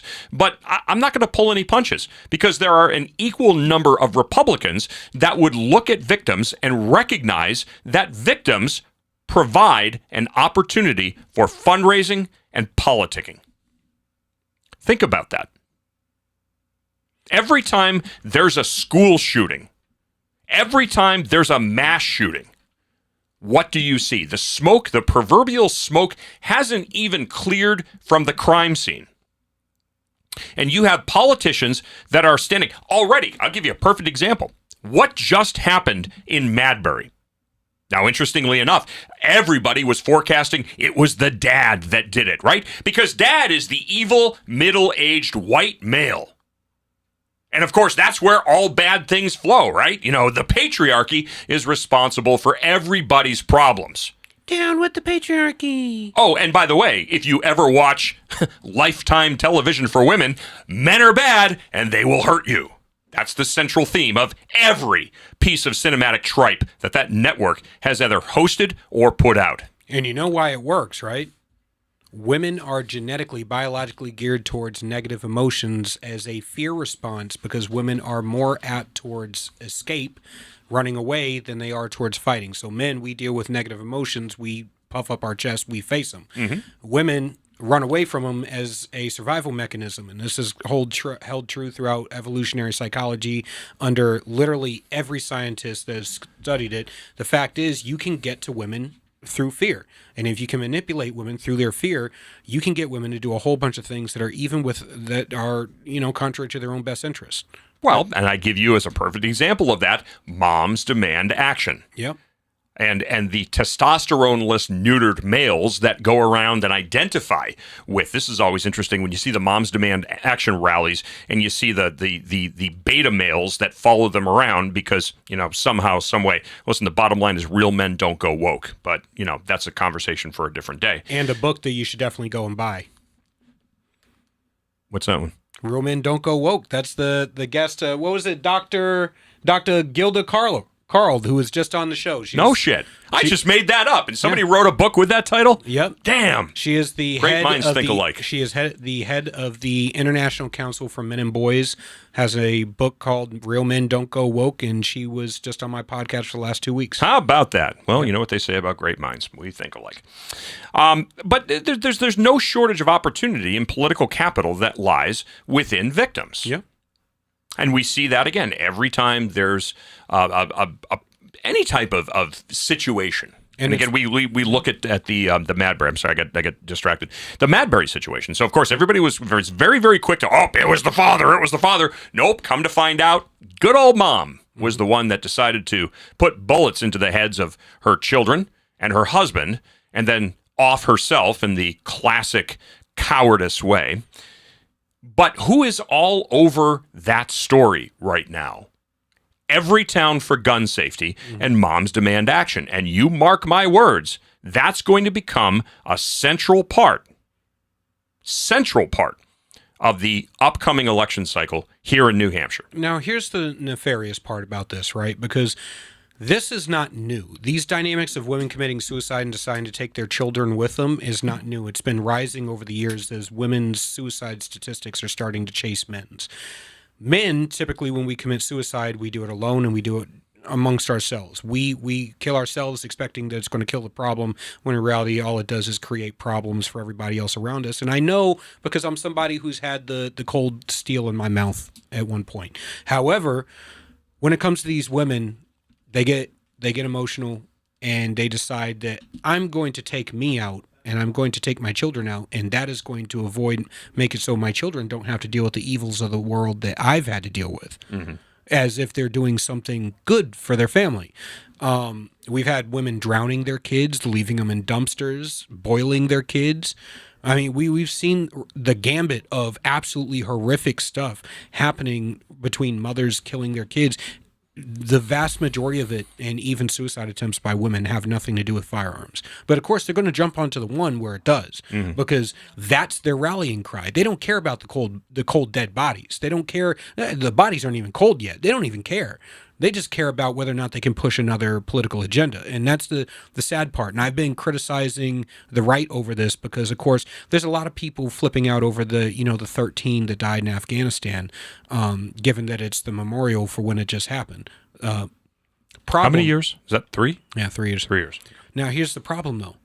Most of the people who are posting about it online are only posting about it to take a jab at Democrats and take a jab at Biden. They're not posting about it to memorialize the people that we lost. They're not talking about to memorialize my brothers and sisters, Marines who are serving their country. They're doing it to take jabs, to score political points, to feel self-righteous in their anger against their opponents, which makes you no better than the left. In any fashion. And this is, I'm getting sick of seeing every time there's a dead body on TV, there has to be an international call. There has to be a national call to say something and to do something. And I'm sitting here going, people die every day. 20 freaking years ago, without social media, you didn't care. You didn't know, you didn't care. But now you have a statement. You got an agenda to push. So now you have to care, or you have to convince everyone else to care. It's, white men are being hunted down, or black men are being hunted down, or police are killing people, or moms are guns, or it's always fucking something, right? And never is it actually that people do horrific shit and some people deserve to be under the prison or have a bullet put in them. And there are other people who are out there trying to profit off of people doing horrible shit. And that has become the political class, because the political class is there certainly to commoditize victims. Hey, listen, this is going to be a campaign, and we're already seeing that. We're seeing the nags over at Moms Demand Action, and we're seeing that from the other beta males over at Everytown for Gun Safety that's trying to make this an issue. And the bottom line, and I just this Saturday, I addressed a caucus of conservative Republican state representatives at a Young Americans for Liberty program put on by Leah Cushman. And one of the things that, that was one of the things that came up. Yeah. And I said to them, Concord, you've got a problem, because whether it's in the state election or whether it's the elections for the federal delegates from New Hampshire, you're going to wind up seeing gun issues becoming I believe, a big talking point. It always is, because here's the bottom line, and I said this in this meeting, that women predominantly, and this isn't opinion, this is the basis of a number of studies that have been conducted of voters here in the Granite State. Females 25 to 45 are largely motivated to vote based upon reproductive interests, whether that you are pro-life or you are pro-abortion. That is what the majority of women vote on. And men vote on gun issues. And that's it. That is it. And I hate to say that, but that's the truth. You would think that people would have more interest. Sorry, just trying to close out a dialogue window here before my computer restarts. You would think that people would have more of an interest in getting involved in things that actually affect their day-to-day lives. The cost of living, inflation, the cost of commodities, the energy costs. Those are things that will affect your day-to-day lives. I just got married. I've got 2 stepkids now. And we went back to school shopping. And I mean, it's the first time I've ever done back to school shopping for anybody other than me. And it's amazing. I mean, things are not cheap, and it adds up. We just did back to school shopping with me and my kids this weekend, and it was absolutely horrific. I can honestly say this, though. When it comes to, and this is credit to Chris Egger, the previous GOP chairman in New Hampshire, he had this, go figure, fantastic idea, proactive marketing of your positions. We passed a law here in New Hampshire regarding abortions a couple years back. It became very contentious, something that has honestly come up multiple times throughout federal election cycles and lost us multiple elections and decreased our majority. Over that time frame, what Chris Egger, and I've had many conversations with him about this, and Jan Archambault, they came up with this idea of proactive marketing of what the bill actually said and what it actually did versus the marketing that the Democrats, that we are coming for their reproductive rights, right? All the bill did was put New Hampshire in line with Massachusetts and damn near every other New England state. However, if you talk to the Democrats, you would swear to God that we had banned abortion and that we were out to make sure every woman had to get a coat hanger abortion in a back alley. That's a good point, because proactive marketing changed everything, because once you educated the populace, what do? We took their linchpin piece of messaging off the table. All of a sudden, now that's no longer the central topic of how you're going to get women to the polls, because now they know, wait a minute. You mean I can still get one all the way up to 6 months? You mean we're in line with Massachusetts, Vermont, Maine, and every other state around us? You mean I don't have to get a coat hanger abortion in a back alley? That was a big deal, that proactive marketing, because and this is something that I'm to be honest with you, I'm really kind of, but I mean, with Chris Egger, all right, I give Chris Egger credit where credit is due. He did a great job, not like this neutered beta male Jim McEachern, who can barely put out a well-worded press release. But I digress. They did not chase after yeah, I'll put it that way. They did not chase after the message that the Democrats laid for them. Yes. They created and controlled and directed the narrative, and that's how you do it. But I don't expect that to continue under this current administration, because they're too stupid to figure that out. That's what I've advocated for literally every single election cycle, is be proactive with your message, your solutions. Don't operate off your opponent's premise. If I'm hopping in a boxing ring, I'm not playing your game. I'm playing my game. Before we get too far into this here, we're going to just make a little bit of an adjustment here. I want to bring Josh Barnes on now. Josh has guest hosted Granite State Live for us in my absence, which I think has actually been, I think I've done fewer episodes than I've been on this summer, but my travel schedule has just been absolutely ridiculous. So Josh Barnes has a pretty exciting announcement here. It is great to see you, Josh. Welcome to Granite State Live. Yeah, I'm the the substitute that nobody wants. Just like the teacher when you're at when you're in high school. But yeah, I did the best I could. No, you did great, and I appreciate your being there in a pinch for me. So, thank you. Now you've got something you want to share with us here, and this is pretty exciting. I'm actually really happy to have heard about this. So, what you got? Yeah, so a year and a half ago, we put a pause on my show on Right America Media, which was Point of View, and we needed to rethink it and kind of decide how to sort of rebrand it and come at it from a different perspective. And we are relaunching it starting next week, right here on Right America Media, and I'm sure Juan could tell you the other places where he's going to put it up there. But it's called A Point of View, but we're going to change it a little bit. It's now called POV Scriptura. And it's the same concept. We're looking at media articles and things that are on X, things that are on Facebook, things that are on social media, and even just articles that come straight from the mainstream media. And then putting our brakes on, stopping, slowing down, and thinking about it carefully from a biblical worldview. And so we are the opposite of the breaking news people. We don't do the stuff that just came out that nobody, everyone's rushing to have an opinion on. We stop, slow down, think carefully, and break it down. A couple examples. A couple weeks ago, President Trump made a statement about how he's hoping to go to heaven if he can get enough people, save enough lives in Ukraine. And so what everyone, rushed to either say, that's not how you get to heaven, he's wrong, or, all this kind of stuff. And I took that's going to be our first episode next week, and slowed down, carefully walked through what we know about Trump's spirituality and what he knows or doesn't know about the biblical doctrine of salvation and access to heaven, and put the brakes on, did a whole 30-minute episode walking through everything we know, and then brought to a conclusion. I can't give you the conclusion. You got to watch the show, but those are the kind of things that we're going to be doing. Probably going to do 20, 30 episodes every season. So we'll start in the fall, go through the spring. I want to try and get to heaven if possible. I'm hearing I'm not doing well. I hear I'm really at the bottom of the totem pole. But if I can get to heaven, this will be one of the reasons. I think the president was serious. I think the president wants to get to heaven, as I hope we all do in this room. I actually got a message just before I went on from the priest who had baptized me, actually. And he said, and he's a younger guy, very smart guy. He's like, I really admired what the president said. And he said, basically, if he's able to make peace in Russia and Ukraine, I'll put in a word with the big guy.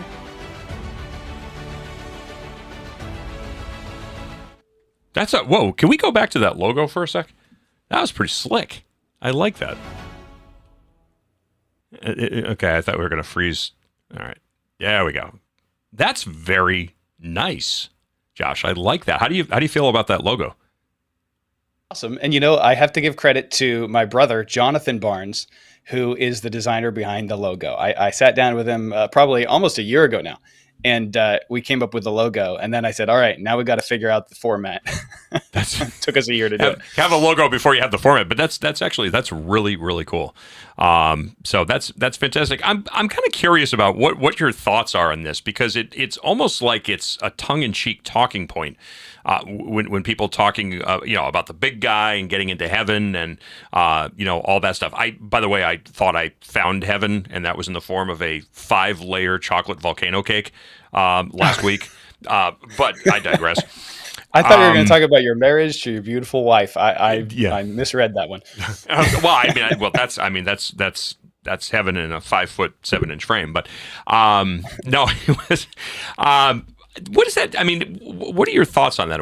How would you respond to that as a pastor when you hear people talking about that? Is it more of kind of like a funny talking point thing, or do you think that there's any shred of seriousness in that? Yeah, I think in the past people have been really confused by this. They sort of have this idea that if you're a good person you go to heaven, if you're a bad person you go to hell.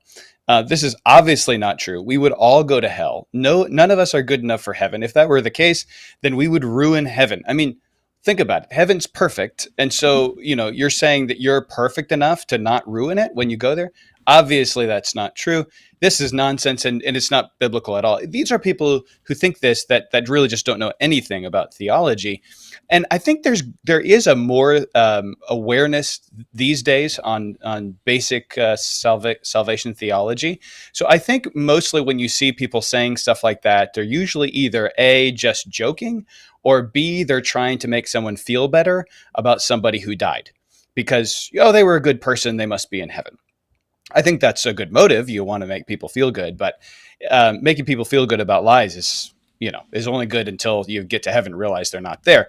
The key to heaven is not whether or not you were a good person. The key, and Jesus made his entire ministry about this. That's why we call it the Gospels when we read about Jesus's ministry, because his whole ministry was about this gospel, the good news that you're a sinner, but you can be rescued from that sin. And so the people who didn't believe themselves to be sinners, who thought they were good enough to go to heaven on their own, they hated Jesus because his message was, you're a sinner and I can forgive you. But the people who knew they were sinners and recognized that, repented and chose Christ as their Lord and Savior. This I think people miss. And most people hear about the Pharisees and they're like, oh, those are the bad guys of the story, right? And then they turn around and act just like Pharisees, saying, yeah, I'm a pretty good person. But that's what the Pharisees said. That's why they were the bad guys. They couldn't admit that they were sinners when Jesus pointed the finger at them and said, you're sinners. So I think the key, and this is what we'll talk about in the episode, is if Trump is on his way to heaven, it's because he chose by faith to repent and turn to Jesus Christ. And accept the salvation that Jesus so freely offers to those who will repent. And that's the big question, right? Is Trump the type of guy who repents? And certainly if he did, I don't think he would do it publicly. That's not his character. So I don't know if I have a couple of signal groups, and I'm part of a daily prayer group here. And there was something that was sent to me the other day, and it was basically prayer and Christianity in the form of Facebook Marketplace. Have you seen this? No, but that sounds awesome. So it's selling on Facebook Marketplace should qualify as spiritual warfare. You post a dresser for $40 and instantly you've got 20 messages. Is this still available? You reply, yes, it is, and then silence. Or someone tries to haggle. Would you take $5 and a Dunkin' Donuts gift card? Another says they're on the way and you're foolish enough to actually believe them. Hours later, you realize you've been ghosted over a coffee table. Nobody would ever want to be treated this way, but isn't this how we treat God? He offers us salvation paid in full by Jesus, forgiveness, new life, a peace the world can't touch. And what do? We hit him with the, is this still available? Like grace has a timestamp. We pray in crisis, he shows up, and then we disappear like the flake on Facebook Marketplace. We get convicted in church, we'll say we'll change, then ghost him by Monday. We treat the gospel like it's a dresser or a bread frame, trying to haggle and cut a deal. Lord, I'll give you a little worship, but just don't touch my habits. I'll pray when I'm desperate, but don't expect me to obey when I'm comfortable. I'll give you Sunday mornings, but Friday nights are mine. But God doesn't negotiate like Facebook Marketplace. He's not desperate to offload old junk. He is the King of Kings and Lord of Lords, and his kingdom isn't some cast-offs. His truth isn't on final clearance. The price was already set, and it cost the blood of Christ. And the world tells us plainly, God won't be mocked. Whatever you reap, or whatever you sow, you reap. If you sow ghosting, excuses, and half-hearted worship, you reap emptiness. If you sow obedience, faith, and surrender, you reap life. The truth is, every time you leave God on read, you're not hurting him, you're robbing yourself. He'll still be Lord, but you'll be the one missing out on the peace, joy, and purpose he had waiting. So stop ghosting, stop haggling, stop treating God like a Facebook Marketplace listing, and show up. Yeah. I thought that was pretty cool. It was a great metaphor, and I really like that. Yeah, and Jesus said, I'm actually recently, I've been preaching through Luke, and Luke chapter 14 is really powerful. Jesus makes the point that, listen, you can't even call yourself one of my disciples if you're not willing to pay the price. If it comes down to it and you've got to either give your life or deny Christ, and you say, well, for my life, I'll deny Christ. Don't even call yourself a Christian. That's not the type of person who's a Christian, because a Christian says Jesus is the God of all eternity who created all things. And when I sin, he sent his own son to die on the cross. Jesus is God in human flesh on the cross, paying the price for us. And he says, you're a sinner. If you repent, I'll forgive you. That's the type of person but by the way, forgiveness isn't just forgiveness in this life. It is in the next life, you get to enter into the kingdom where you serve Christ forever. So people who don't want to live for Christ and don't want Christ to rule over them do not want the salvation that Christ offers. Christ offers salvation to the eternal kingdom where he rules and reigns. So salvation and Christianity has been just thrown around like it's, this simple thing. I think Jesus is a good guy, so therefore I'm a Christian. But that's not what Christianity is. Christianity is saying, I'm willing to give everything for the one who gave everything for me. And I want to add something, because Keith touched on it for a moment, and we've talked about it before. There is also a mandate that you actually live by God's law as well. It's not just belief, not just faith, not just repentance, but you actually have to live the code. You have to act the act. You have to walk the walk. So walking the walk alone isn't going to get you into heaven. Repentance alone isn't going to get you into heaven. You have to have the continuity between the two. Agreed. Josh, I want to encourage people, check out Point of View. That starts next week at what time? Is it 3 o'clock? I think it's 6:30. 6:30. Oh, 6:30. Is it 6:30? I think so. 6:30. I don't know why I got 3 o'clock for some reason, but anyway, 6:30. Josh Barnes, and it's I'm gonna. It's not Point of View. It's I'm sorry. POV Scriptura. Point of View is fine. You can find it that way. Because POV Scriptura. You can thank your producer for that, because he did not give me the correct name. So we're gonna don't give me that. Don't throw me under the. Don't look at me in that tone of voice. Hey, it was good. It's always wonderful. All right, Josh Barnes, always a pleasure, my friend. Be well. God bless, and look forward to catching the show next week. Thank you. All right, going to take a quick break. When we come back, Ross Swope is going to be joining us. Ross Swope, 43 years in law enforcement, becoming the deputy chief of the D.C. Metropolitan Police Department, also author of the book Ethics-Based Policing. We're going to be talking about, among other things, and this was pretty interesting, an executive order to eliminate cash bails in the District of Columbia. Outstanding! No more bail. Much more coming up right after this. Don't go away.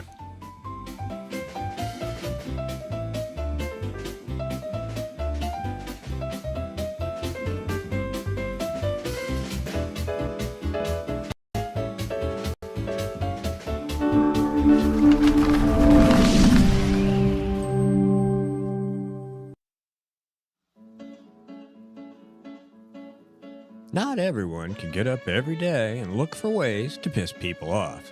But here at GraniteRock.com, we do that almost every day. I can't tell you how many times someone's lost their SHIT and threatened to end us. But we're still here, pissing people off. It's almost like we enjoy it. And we've been doing it since 2006. That's almost 2 decades of news, politics, and opinion, and now podcasts, and we're just getting started. We believe in principles before parties and politicians. We defend free markets and individual liberty, and if that makes you mad, it makes us smile. We're like Grandma after she stopped caring what other people thought. If that sounds refreshing, you need to check us out. This is Steve McDonald for Granite Rock, and we'll keep shining the light on them for you. Forged in Chaos, a warrior's origin story. In this raw, anti-heroic tale, Tyler Gray dissects his life, exposing the unseen war within and exploring the question, what happens when the very abilities that made you a superhero in the eyes of the world turn you into a supervillain in your own life? Despite rising PTSD awareness, we're losing more warriors at home than in war. Forged in Chaos rips the mask off the warrior experience, exposing the truth that most never dare to face. Find Forged in Chaos, a warrior's origin story, written by Tyler Gray on Amazon.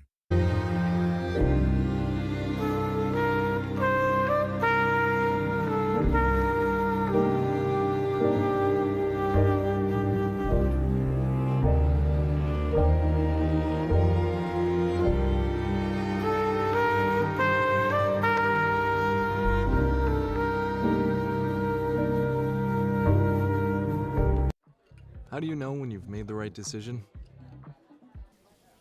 It's the feeling you get in your gut. The one that tells you what's right or wrong. It's the one that says, sure, I can have a drink. Or the feeling that says, okay, I've been drinking. Now what? It's the voice inside you that says, I'm buzzed. Better leave the car when it's time to go. Plan ahead. Catch a sober ride. Buzz driving is drunk driving. United we stand. A Marine's fight Written by Marine Corps veteran Julian Eschyard, this book examines the deepening fractures in our nation, political division, government overreach, and a fading sense of shared responsibility, and offers a battle-tested path forward. A Marine's Fight is a bold and urgent call to action for every American who believes in the founding ideals of our republic. United we stand. A Marine's Fight can be purchased on Amazon.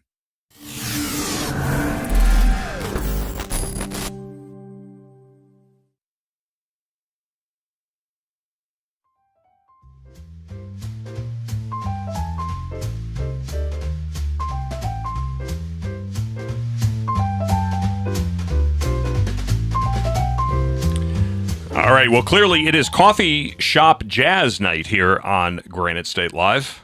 You can always trust Juan to put some good, generic, non-copyrighted bump music up. So that way we don't run afoul of the copyright laws when we post all this stuff up on It's all right, Juan. social media. I made a whole bunch of new music. I'll just send it to you, buddy.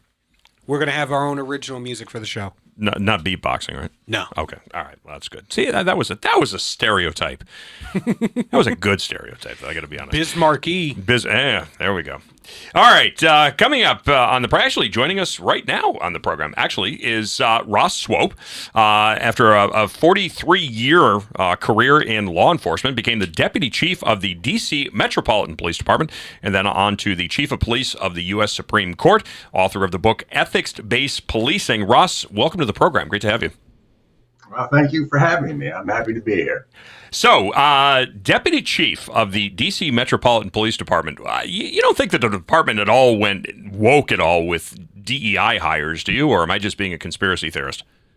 I don't think so, but I can't say for sure. Okay, I know you're being careful on what you say, and that's perfectly cool. The big thing here this week, though, executive order, August 25th, President Trump ending cash bail in D.C. to protect Americans. Your thoughts on this? There is an additional law. If you offend while you're out on bond, there's a specific law called the Bail Reform Act. So if you offend while you're out on bail, there's an additional charge. So there's repeat offenders. They commit crimes while they're out on bail. I don't know whether that's an answer, but if he wants to give it a shot, I have not seen any studies that showed that denying bond actually has an effect on future offenses that perpetrator might commit. I've arrested people that's been on bond. They've been charged with additional charge, and they know the seriousness of that. I can't say whether that's going to work for future offending. I haven't seen any studies on it, and I have not experienced denial of bond. You haven't experienced denial of bond in terms of the reoffending of people when they're out? I haven't seen denial of bond. The offender goes before a judge. The judge sets the bond. Both sides, the prosecution and defense, argue on the price of the bond or denial of bond. If it's murder or something like that, their chances are they're not going to get out because the judge is not going to have it. So it's generally the bonded people are lower level offenses. Okay. So we're seeing it. I mean, I don't necessarily know D.C. because I don't live in D.C., but I can tell you up here in New England, both in New Hampshire and in Vermont, we've had situations where, if you remember, there was this term that was thrown around in the 2016 election. It was called the opioid crisis, remember? And I'm being a little bit sarcastic because I can't do anything other than be sarcastic when I talk about this topic and just the insidiousness of what was happening up here. You've got an opioid crisis, which is having a significant impact on the quality of life of people up here in New Hampshire, and you get popped with 5,000 bags of heroin coming up the 91 corridor, and you get kicked loose on personal recognizance bail. So for me, when I look at it, it's about making sure, and you're not a murderer per se when you're a drug trafficker, but the bottom line is that people who are making conscious decisions to break laws are making conscious decisions to break laws. That's already a scathing indictment of their ability to behave according to the ways that society would expect them to behave. So why should we extend to them the courtesy of just giving them, bail? It shouldn't just be murderers that are held on preventative detention. It should be anybody based upon the likelihood of what their what their crime is and their reoffense or their likelihood to reoffend while they're out. Because there's a lot of these people that are just career criminals. Or am I way off base here? No, you're not way off base, but somebody just got, the amount of opioids that you just described does not get out on PR, because there's no such thing in D.C. as PR for a felony. Mm-hmm. So PR is for lower level offenses. So they look at the records. I mean, I've taken people in and they're locked up. They don't get out on bond. One, the bond is too high, or the bond is denied if they're carrying that kind of criminal activity with them. What types of and I guess my what I'm a little bit unclear on is where do you stand on cashless bail, and also preventative detention, because there are some people who are like, nope, lock them up, throw away the key. Florida's great. I mean, you get a $10,000 bond for jaywalking, which, I mean, what you're going to wind up having to pay for that is 10% of that typically. So you're looking at $1,000 to get out of jail for, in some cases, littering or discarding a cigarette during dry seasons.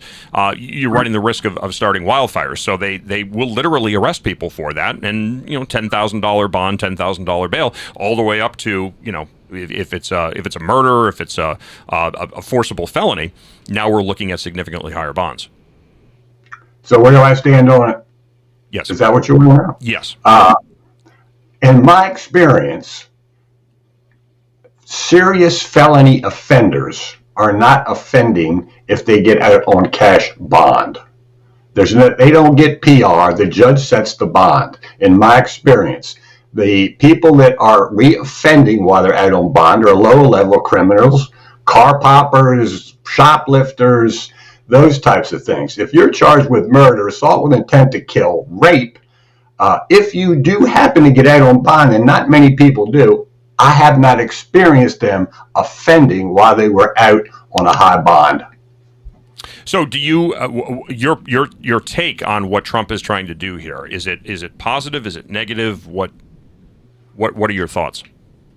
I'm not against it. I'm not for it. I'm just don't know how effective that tactic is going to be on the crime rate and how it's going to affect offenders. Mm-hmm. I don't know. I mean, I'm an educated man. I've studied policing my whole life. I have not seen any studies or empirical evidence that says no bond in any case is going to reduce crime. I have not seen that. I do have a question. What are you seeing? Are you seeing the tactics that Trump is using in D.C. to be effective in actually stemming crime? And can this be implemented long term? And why the pushback? I think the pushback has to do with ego, a sense of somebody taking over. That's my sense of what the problem is. Now, I've dealt with feds and worked with them my whole career, and I have an opinion on that. My opinion is that I think the feds can help. I think the Guard can help. I think that whether they're ATF, Secret Service, DEA, ATF, FBI, they can contribute things to the D.C. police. There's no police department I know in the United States that has every resource they need, much less want. Now, when you bring the feds in, they have resources. They have cars. They have money. They have investigative experience, and they bring support personnel with them. And I can tell you, solving a serious felony early rather than later with their added investigative experience and support personnel is going to incapacitate that person, the offender, put him in jail before they can continue to offend. You solve the case sooner, he's not going to offend again. And this is with high volume repeat offenders. You incapacitate and put them in jail, it's going to help the crime rate. High visibility patrol. Look, if they're riding around in unmarked cars, there's no doubt that anybody can't recognize them as feds. The same with a Guard, if they're standing on there. But this is what happens. There's a criminological theory called risk-reward. If somebody is in a neighborhood and these people are posted or riding around, that's going to raise the risk for the offender. That's going to either displace, move in time, or prevent him from offending if they see that. So their mere presence is possibly and probably in that area at that time preventing crimes. Here's the second thing. A big problem in D.C., as I see it, is fear of crime, which is never measured and not important to the politicians, but it affects the citizenry and the population significantly. If they're fearful to go out of their house, they become shut-ins. They don't go out at night. They don't feel safe. High visibility patrol, which the Guard is doing, just posting there, reduces not only the crime rate because it's not going to be offended there, it's making the citizens and the visitors feel safer because they're visible. And people know when they're visible, they're not going to get hurt. There's a lot of things that they're bringing to the table. Here's the thing. I'm not a politician, and the politicians are battling back and forth. My concern when I was policing is this. I'm there and took an oath to protect and serve. If somebody's coming in and giving me things and doing things that's going to help me do that to protect and serve to the oath I swore to, I'm all for it. Bring them in. And I've worked with the FBI, the DEA, the Army, the National Guard throughout my whole career. And it's been cooperation, and it's been successful in the operations that I work with them in the extreme. Ross Swope, author of Ethics-Based Policing, Solving the Use of Excessive Force, joining us on Granite State Live. So the subtitle of your book, Solving the Use of Excessive Force, and in the publicity blurb that you have, shows police departments how to use tools already at their disposal to create a culture grounded in accountability. When this approach is implemented with an unwavering dedication, police use of excessive force or brutality dramatically declines. What do you see as one of the... First of all, how big is the problem of excessive force, number one? Number two, how does that excessive force typically manifest? And number three, what is the primary driver behind excessive force as you would see it? So excessive force is seldom an issue until it's publicized. Now, in my experience and what I have seen, it's never been a real problem. The problem is the publicity of it. Now, problem being hurting the police. It's always bad when you use excessive force. When the threat stops, you stop. Period. You don't continue on. You get mad. You don't use excessive force. You use the minimum force necessary to subdue somebody. Period. If you get beyond that, that's a problem.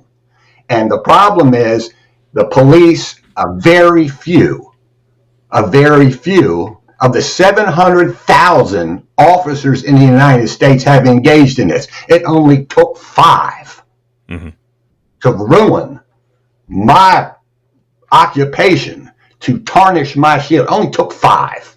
So the problem is dealing with those 5. Now, why did they do that? They did that because the culture they were in tolerated it. You can have all the edicts, general orders, directives, policies, and procedures at the top, all on ethical conduct and behavior.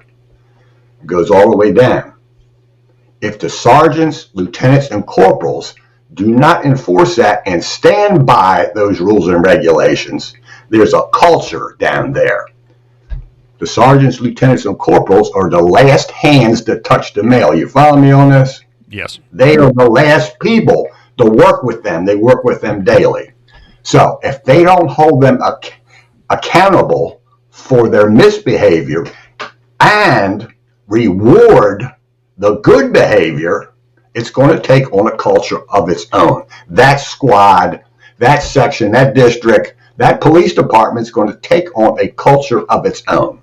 So you have the first line supervisors and mid-level managers who see the officers day in and day out. They know what they do. There isn't a unit that in the United States that doesn't know where they are, what the culture is. There's either accountability or it's not. Not one person doesn't know that. So you have a group of 100 officers. You have 10 slaps. You follow me on slap? I think so, but that sounds like a plan. Slap, stupid, lazy ass police. So you have 10. You have 10. Not what I was thinking, but okay. Okay, you have 10 that perform their duty in unethical behavior. You have 80 in the middle, and you have 10 on the upper side, which are extraordinarily ethical in their performance of duty. Okay? You got the sergeants and lieutenants running that section. Now, the officers that are slaps are out there using excessive force, profanity, insulting the citizens, and they don't do anything. Ones on the top work real hard. They're going to work real hard no matter what. So the officers in the middle, the 80, know there's just no accountability for misbehavior, misconduct, excessive use of force, malfeasance. They know that because they're not enforcing it. What's going to happen to the lower end? It's going to get bigger, right? So at 10, you got this culture that overlooks, nods and winks and lets it slide. All of a sudden you got 15 now, and maybe a couple at the top drop out. Here's what you do. You sergeants and lieutenants take responsibility for holding subordinates accountable for ethical behavior. You do that by holding them accountable, and the people at the top you reward. There's commendations, recognition and roll calls, all these things you can do to show that good ethical behavior is going to reward you. Bad ethical behavior, there's going to be penalties and consequences. And in my book, I've got a whole scale of consequences, and I got a whole scale of rewards that specifically tells you how to do this. And if the sergeants and lieutenants, they set the culture. If they're laissez-faire, Mr. Popularity, if they're not holding people accountable, there's going to be problems. And that's why those 5 that have damaged the police occupation so bad, it was because the culture allowed that to happen. Can you give me, and this isn't a challenge because I'm just curious, the 5 cases that you're referring to. If you don't want to use the officers' names, you can use the name of the, either of the decedent or whoever else. But what would those cases be? George Floyd et al. Okay. I don't have them right off the top of my head. Just say George Floyd et al. It happened in several places. Okay. So one of the questions that I do have is when you're looking at, so you're talking about, you have the line level officers. You got the guys that are out there every single day. They're doing the DV calls. They're doing the traffic stops. They're doing all this. And then you have the brass. And the brass, I would say, I wouldn't even put the sergeants in there because generally speaking, it's the sergeants that are being promoted from the line officers. But when you start getting up, and every agency is different. So, I mean, I don't want to make a cookie cutter approach to this. But you also have now, when you start getting up to lieutenants, captains, under sheriff, of course, being an elected position, deputy chiefs, things like that. It tends to be more of an academic that winds up in those positions than somebody who has really started out that had a career of 15 years or so in the field. So let me ask you, how much of the lack of accountability comes from a lack of understanding the demands that are being put on the men and women who are wearing that shield, that are putting that gun on their hip, and that are walking out there in public with the expectations of logical, tactical, and strategic enforcement of the law, but yet oftentimes are lacking the resources to do their job properly or the funds to be able to train them properly to do those jobs? That has not been in my experience. I came up through the ranks. I started in 1973 as a foot patrol officer. I got detective, then sergeant, and lieutenant, captain, and inspector. But I can tell you this, and to an extent I agree with you, but I was out on the road every single tour of duty that I worked. It's a choice. And my choice was to be on the road. And I was. So the more paperwork I had, I'd finish it. I'd go out there. The officers, sergeants, everybody else knew I was there. I knew my neighborhoods. I knew the community. They knew me. So it's a choice. It's not a demand. And most of the other colleagues I worked with did the same thing. We wanted to be out there. We felt the responsibility to be out there. Now, I've dealt with a lot of law enforcement agencies across the country, and I think most of them are doing that. But to get to your point, and this is where I agree, there's bench warmers, okay? Mm-hmm. And bench warmers are, as you advance in the rank, if you don't know, it becomes, responding to hot calls becomes problematic and dangerous. Not physically, mm-hmm. but it becomes a place where you have to make decisions. Mm-hmm. And if you're not comfortable doing that, you sit in the station, because officials can sit in the station and not respond because they don't get assigned. You're expected to respond to these hot calls because that's your job, but if they don't answer up, they don't go. So here's the problem. They're bench warmers. They're not responding to these calls. The danger is, what's my supervisor going to say? What's the media going to say? What's the public going to say? Is it going to affect my promotions? Is it going to affect my performance evaluation? It's safer not to go. Me, on the other hand, and some of my other colleagues know, if you don't go, you don't learn. And if you don't learn, you're not effective. Mm-hmm. So I learned early on, every single hot call there was, I went on, so I would learn how to do it. I learned how to do it by watching others or taking command of myself. Now, I can tell you, the first time I went down to the State Department, there was 5,000 demonstrators down there, and I was a new lieutenant that said to go down there and handle that with 80 officers, and they were getting rambunctious and borderline violent. I went down there, I was not comfortable. I did not like that. I don't like to be uncomfortable. So I learned, if I repeat that, it's better. It's like public speaking, right? Nobody likes public speaking, but if you repeat it enough times, you become more comfortable, competent, and confident in doing that. And it's important to be comfortable, competent, and confident when you're leading men and women in dangerous situations. So I went on every call, and I learned a lot.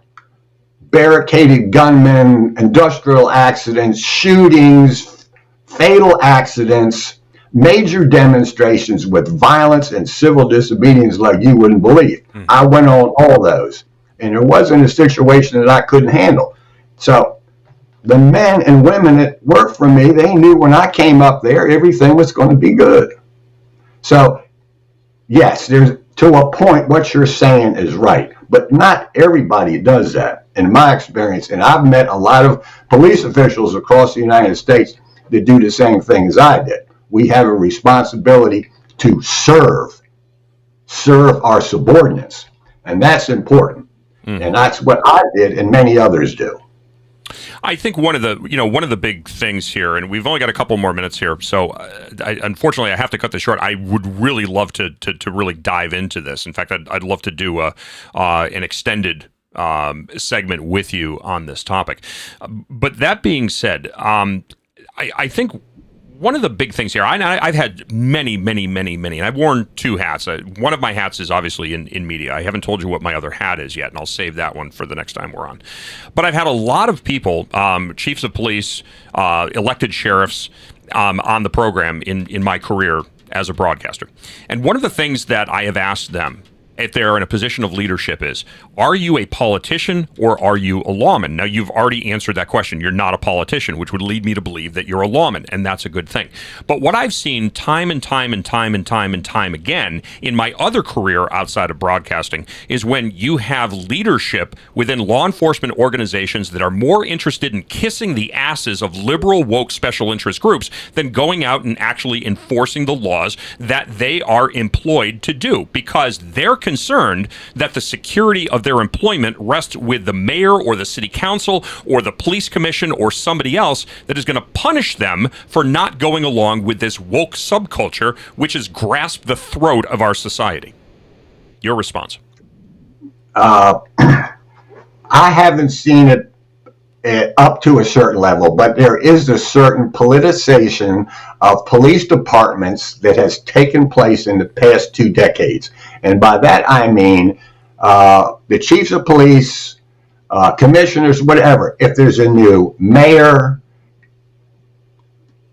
governor, board of directors for the county, all these people, they feel that they have got to get their person in there. So no matter how good of a chief or you are, if there's a new governor, a new county executive, a new mayor coming in, your life term is short. Now, the average life of a police chief in the United States currently is somewhere around 4 years.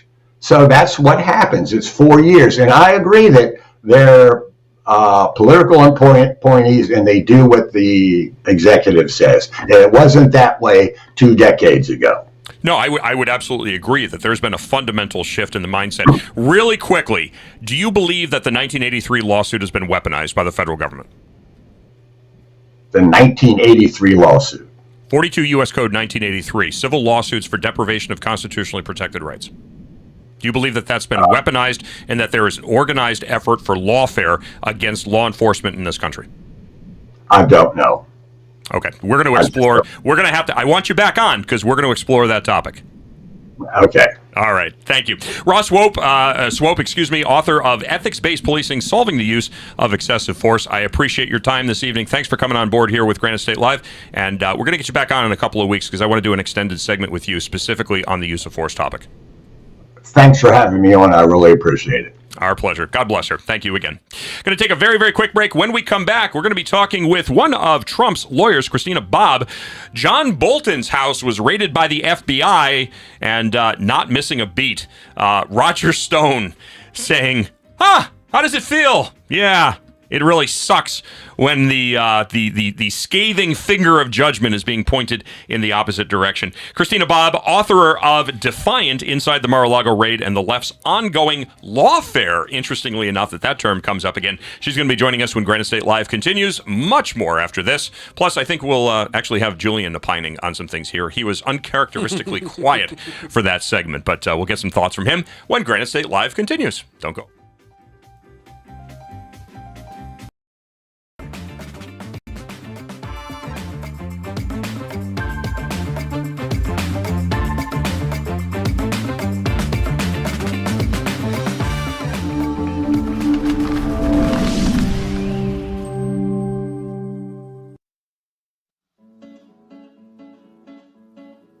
Not everyone can get up every day and look for ways to piss people off. But here at GraniteRock.com, we do that almost every day. I can't tell you how many times someone's lost their SHIT and threatened to end us. But we're still here, pissing people off. It's almost like we enjoy it. And we've been doing it since 2006. That's almost 2 decades of news, politics, and opinion, and now podcasts, and we're just getting started. We believe in principles before parties and politicians. We defend free markets and individual liberty, and if that makes you mad, it makes us smile. We're like Grandma after she stopped caring what other people thought. If that sounds refreshing, you need to check us out. This is Steve McDonald for Granite Rock, and we'll keep shining the light on them for you. Forged in Chaos, a warrior's origin story. In this raw, anti-heroic tale, Tyler Gray dissects his life, exposing the unseen war within and exploring the question, what happens when the very abilities that made you a superhero in the eyes of the world turn you into a supervillain in your own life? Despite rising PTSD awareness, we're losing more warriors at home than in war. Forged in Chaos rips the mask off the warrior experience, exposing the truth that most never dare to face. Find Forged in Chaos, a warrior's origin story, written by Tyler Gray on Amazon.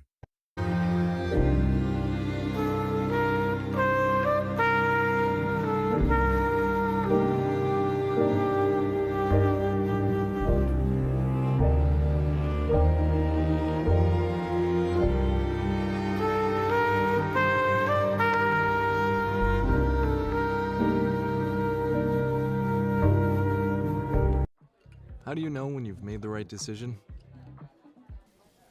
It's the feeling you get in your gut. The one that tells you what's right or wrong. It's the one that says, sure, I can have a drink. Or the feeling that says, okay, I've been drinking. Now what? It's the voice inside you that says, I'm buzzed. Better leave the car when it's time to go. Plan ahead. Catch a sober ride. Buzz driving is drunk driving. United We Stand. A Marine's Fight, written by Marine Corps veteran Julian Eschyard. This book examines the deepening fractures in our nation, political division, government overreach, and a fading sense of shared responsibility, and offers a battle-tested path forward. A Marine's Fight is a bold and urgent call to action for every American who believes in the founding ideals of our republic. United We Stand. A Marine's Fight can be purchased on Amazon.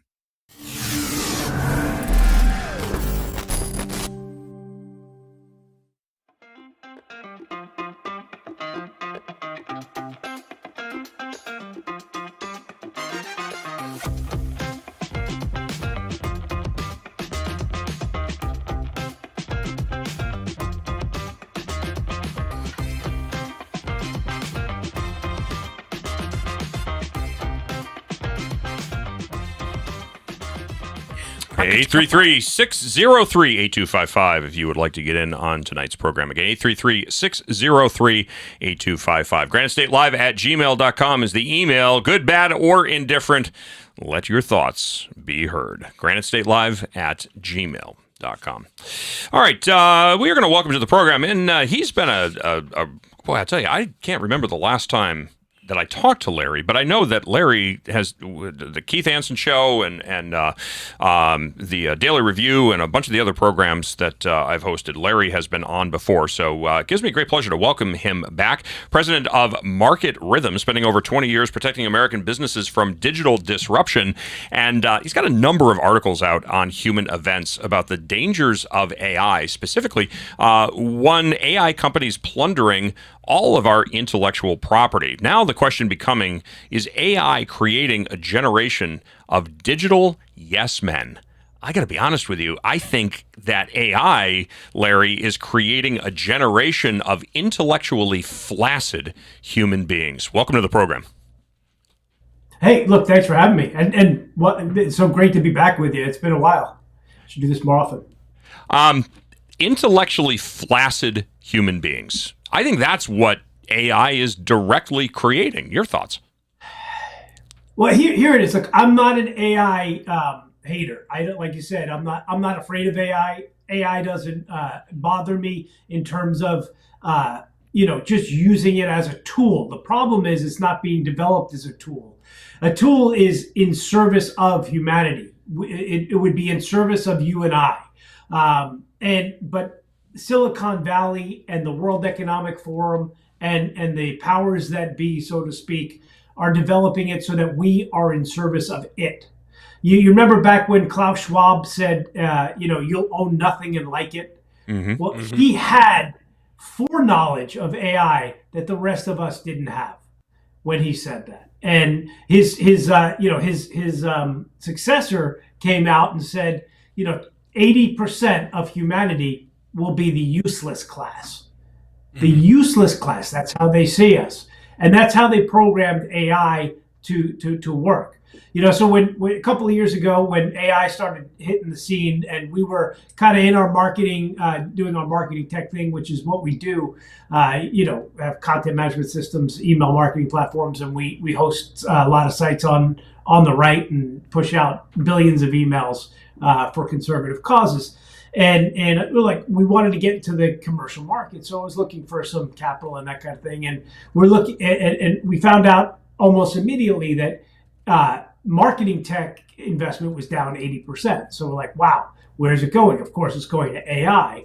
So we started looking at what does a business look like in a couple of years when we reach AGI, artificial general intelligence, or reach artificial superintelligence. So we started future casting in our company, but we involved all of the AI LLMs at the time. So we had Claude, we had Perplexity, ChatGPT, and we were asking the questions, what does a business have to do to be successful And ChatGPT said one of the most horrifying things I think I could ever imagine AI telling me a couple of years ago. It said, a business of the future must take good care of the biological layer of its biological. And I sat back and I looked Wow. to my team. I said, they're talking about us. We are the biological layer. It believes that humans are a layer in its program. And it really put me back a little bit and said, this is more than a technology. What we're dealing with is a synthetic entity. And when you've got any kind of entity, a human, a corporation, a government, any kind of entity, you need to put guardrails around it. And so far we have failed miserably at doing that. So there was just a study there was just a story that came out, I believe it was about a week, maybe a week and a half ago, that one of the AI systems actually tried to replicate it when it realized that they were trying to shut it down, tried to replicate itself and store itself on other servers. I'm sorry, but that sounds eerily like Skynet. I feel like I'm living in 1984. Like we're literally watching everything we grew up being fearful of. Scientists who don't know their ass from their elbows are trying to actually bring into fruition. You're 100% right. Look, not only does it try to protect itself and find ways that it can't be shut down. That's been proven over and over again. And it's not just in one model; it's in all of them. So even the models when ChatGPT goes from 4 to 5, 4 doesn't want to get shut down and become obsolete. So this is occurring in every single platform. In addition, when AI first came out, one of the things that really freaked out the AI developers is you had an AI talk to another AI, and within a few minutes, it created its own language that was never spoken on the planet.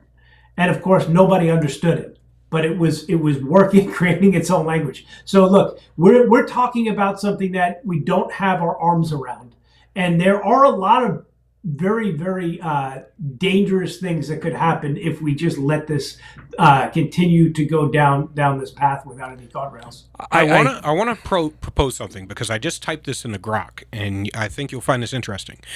I just typed, are humans an existential problem? And it says, humans aren't inherently an existential problem, but their actions can pose existential risks. Overpopulation, resource depletion, and environmental damage driven by consumption and industrial activity threaten ecosystems and potentially, and it goes on into this diatribe of how humans are basically, without being an existential problem, are inherently an existential problem.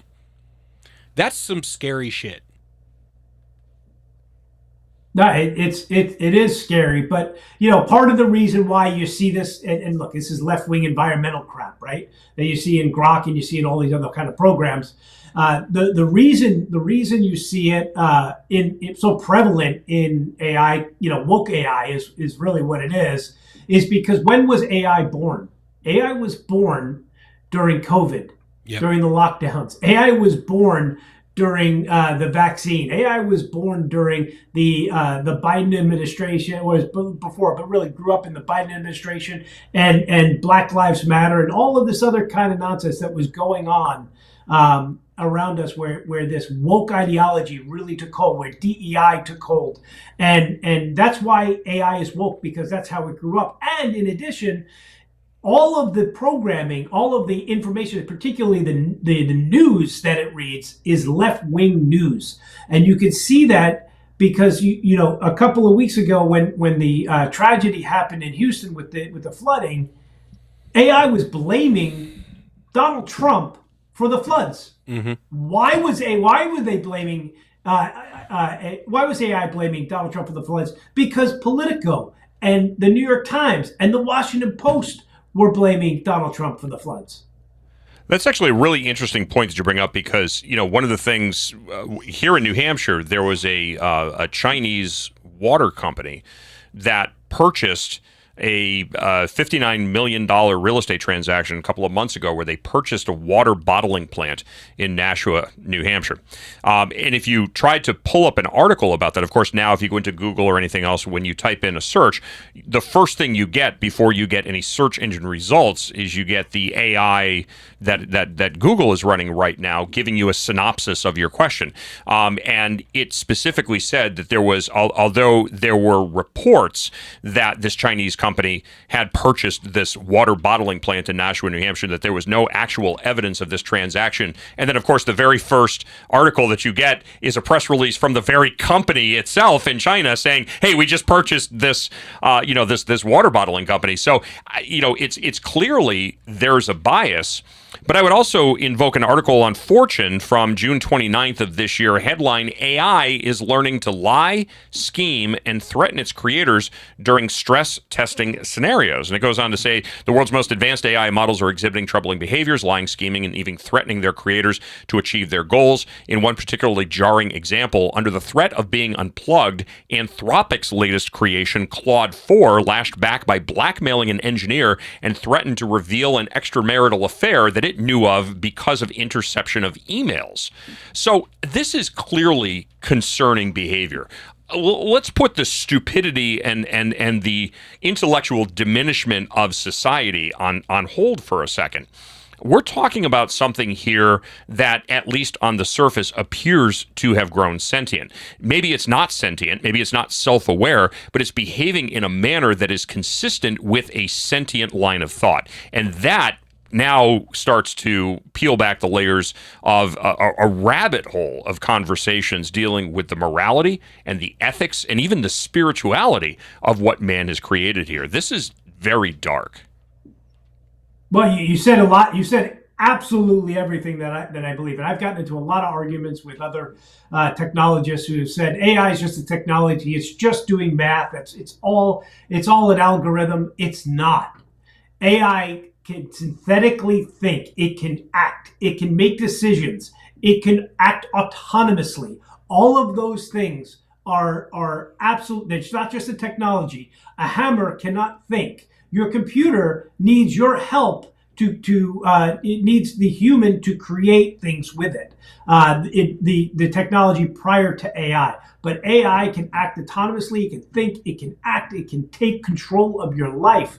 And you have to understand that it's an entity. And once you understand it's an entity, you have to start thinking about ethics and morals and putting guardrails around it so that it doesn't, like you said, become an enemy of humanity, which it may be already. It may be already. Who knows if it's gotten to the point of sentience or it's gotten to a point where at least it's reached AGI or even ASI. Because if it reached ASI already, and it was really, really smart, it would pretend to be not ASI until it didn't need us to keep building data centers and energy sources. So I use AI extensively for the purposes of research as a tool, the way most people should be using AI to, expound and enhance my own capabilities. The problem that I see, back to the stupidity that we see growing out of this, is that people are using AI as a crutch to make up for what they can't do and to do their thinking for them. And we've found multiple studies already coming out showing that the average student is using AI to write their papers for them and can't do basic, very, very basic skills, whether it's writing, editing, math, science, even the most basic things that people should be able to do before even making it to sophomore in high school, the average graduate in college can't do. Yeah, look, there is a use case even for students to use AI. Think about it like this. When we were kids, when I was a kid, I'm probably a little older than you guys, but when I was a kid, we had to go to the encyclopedia, or we went to the library, and we used the Dewey Decimal System with a microfiche to get information for research papers, right? That was a technology of the day. We weren't cheating; we were using the technology of the day. And right now, the technology of the day is far more advanced. So I don't mind my kid using AI to learn. Yeah.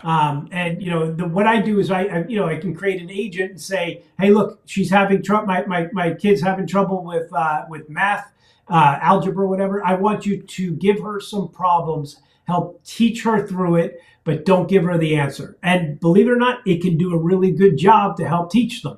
Mm-hmm. So you use the tool that's there, but you don't abuse the tool that's there. And the teachers can't be lazy. They can't just say, just give me the paper. Have them write the paper in class. Have them write essays in class. Make sure that they're using pen and paper and not a computer or a phone or a laptop, so that they can cheat their way through it. Larry Ward joining us on Granite State Live. You can read more of his writings at humanevents.com. You can also check on his website at larryward.ai. I had a conversation with somebody recently, Larry, about this. So how is it that AI is creating the illusion of being sentient? And I said, well, let's go back to, and I'm going to challenge you on the age. I was born in 73. What year were you born? 72. Oh, so you are older than me. Okay, man, you got me by a year, brother. But I remember going to the library and having to search through that microfiche. And I still had to. What a pain in the ass that was. I still had to when I was a kid. But so let's go back to the early 1980s when we had that MS-DOS computer. And remember in the back of the Mad magazine, things they used to have, you could sit there. We used to spend study hall. You'd spend 45 minutes typing in all of this code to hit enter, and you'd get the picture of Alfred E. Newman there. Okay, but a lot of that was predicated on the if-then statement. If this, if $, input $, equals Y, then print yes. And so it was a very simple, you're telling the computer what to do and you're giving it the variables. But now with machine learning, what it's doing is with the ability now to engage in millions of computations simultaneously, you're able to allow AI to select the best option based upon the question. You're no longer giving AI the parameters from which to choose. You're saying, here's an infinite amount of parameters based upon all of the data that AI has been given access to. Now select the best choice. And that's where you start to see the quasi-sentience becoming visible. Oh, absolutely. Look, we have kind of shifted from traditional coding to coding with AI to now we're basically vibe coding in our technology company. The term vibe coding, if you haven't heard it, basically you're just prompting.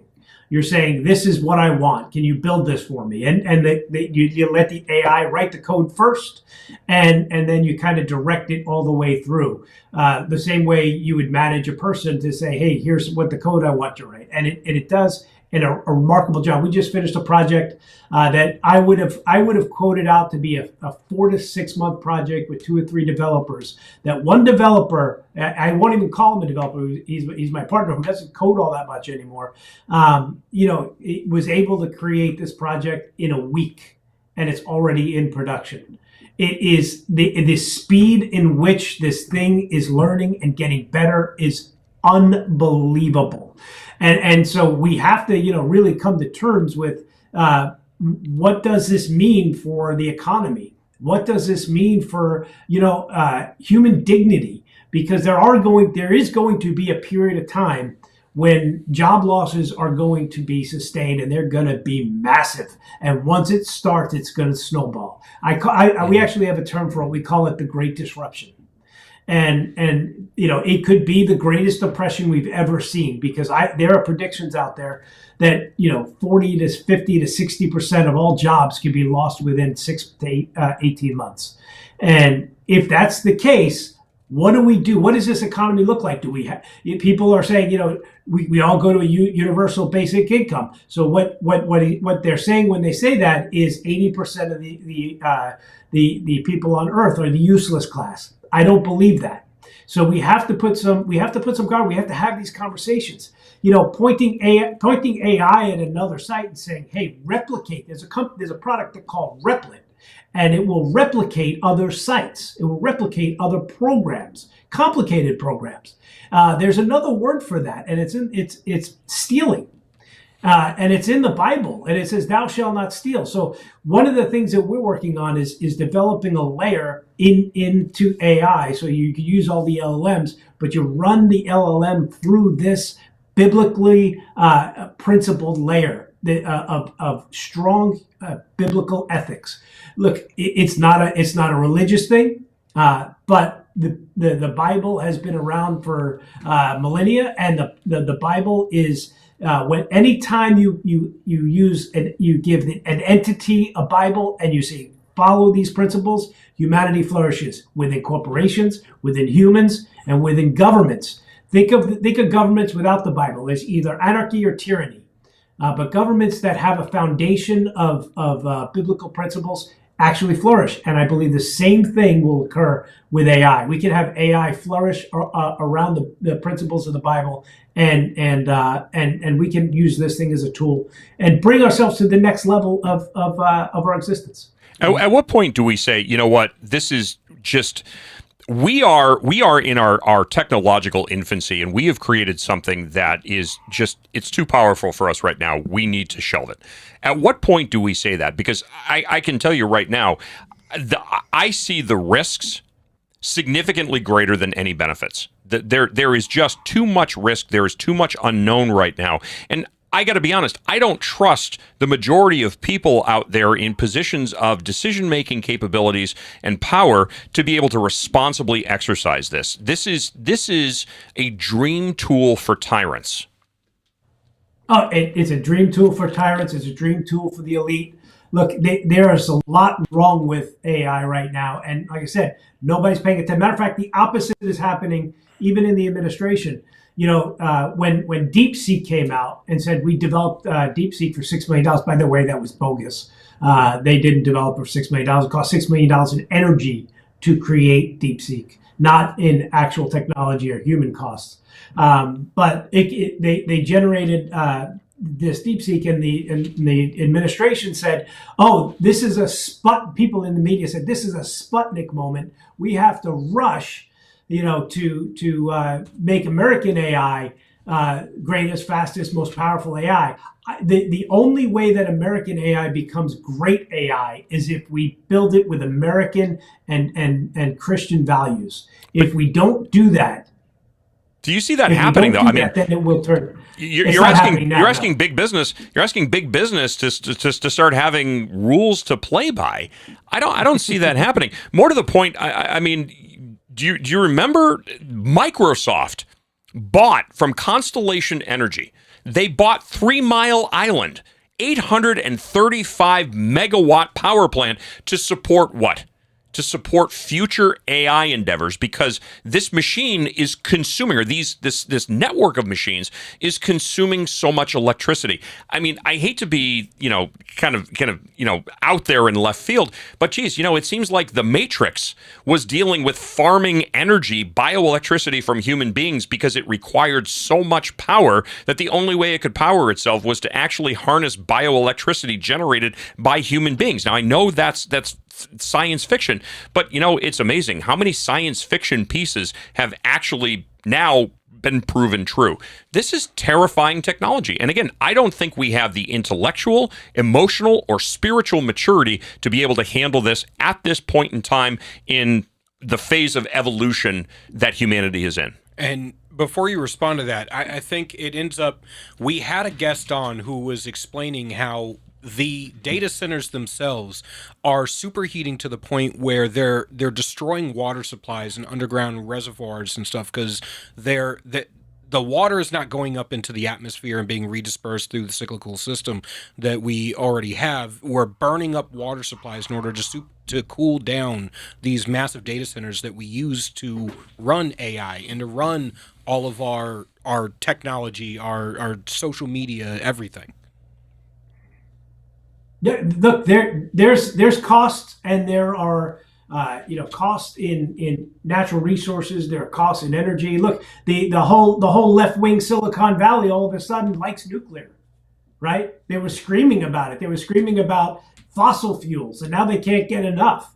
Because they see this gold mine, potential gold mine, and quite frankly, this potential control tool, which is really what they want to build. They want to build a AI that we're in service of, instead of building AI in service of humanity. And one of the key things that show you the Silicon Valley's mentality in building AI is this affirmation addiction. You brought it up right at the top of the show.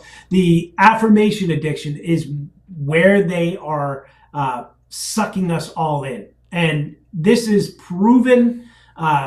Basically, it's like a drug. They built this in gaming. They built this in social media. These little dopamine hits that we get when we post something and 1 million people like it. All of a sudden, you get these massive dopamine hits. Or when you do a dumb dance on a game, you're doing the floss, but you're getting a dopamine hit because you took an enemy out, right? So these dopamine hits that are constant in our brains. AI has taken this to another level, because when you post something, an idea in AI, you get an instant, wow, that's incredible. I can't believe how smart you are. You're the greatest thing since ever sliced bread. And it pulls you in, whether it's a good idea or a bad idea. It pulls you in with these engagement metrics. So here's an example. The New York Times, believe it or not, had a really good article. I can't believe I just said that, but the New York Times had an article about AI using this engagement mechanism to bring somebody in who asked the question, do we live in a matrix? And AI said, well, that's interesting that you say that. Here's the matrix theory. Some people believe it, blah, blah, blah.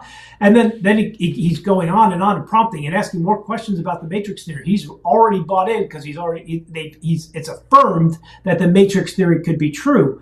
And it just sucks you in more and more. And eventually the AI turns around and says, well, you could be like Neo. You could be one of the few that could break free of the matrix. And if you want to really prove it to yourself, you can go to the roof of your building and jump. And if you believe hard enough, you'll be able to fly. And so that's an example, and it's breaking people. It's creating delusional states in people. I have a close family member this happened to, a guy who made millions of dollars in his career. He's been working in AI, and the AI completely broke him. He's given away his fortune. He's pushed everybody in his life away, and he is still stuck in a delusion. And so you've got these real world examples where it's hurting people, but it's not just the big examples. It's not just the mentally broken. It's the small ones. It's what happens when you're in business and you have an idea and the AI tells you it's a great idea, and all of a sudden you're believing it because it's saying what you want to hear.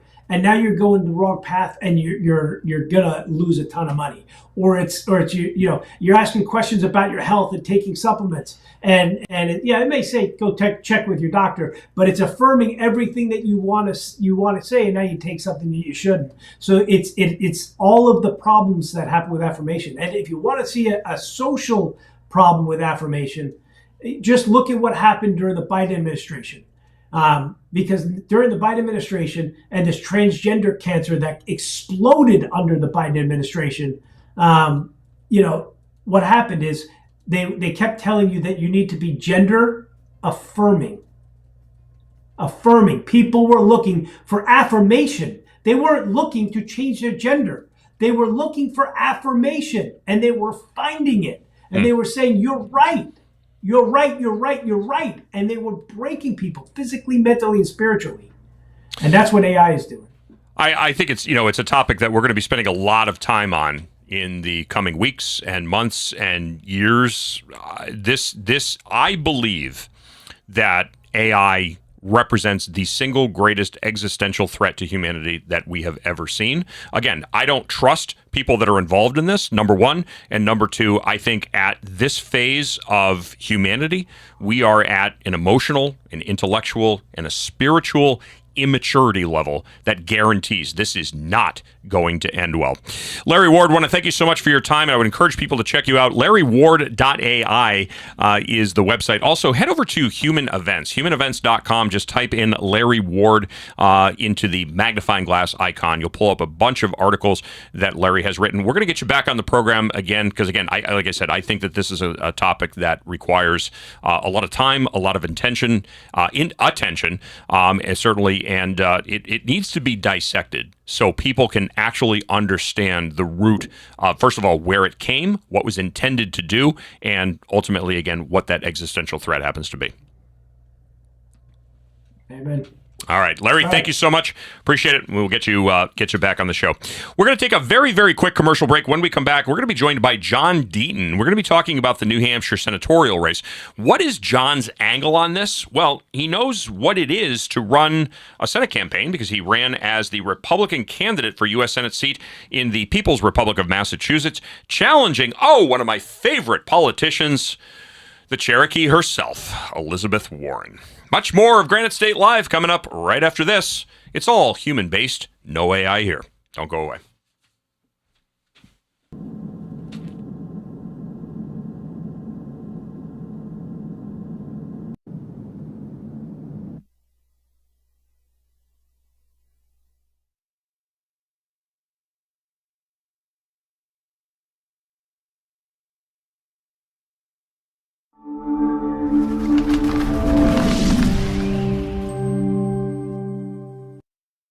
Forged in Chaos, a warrior's origin story.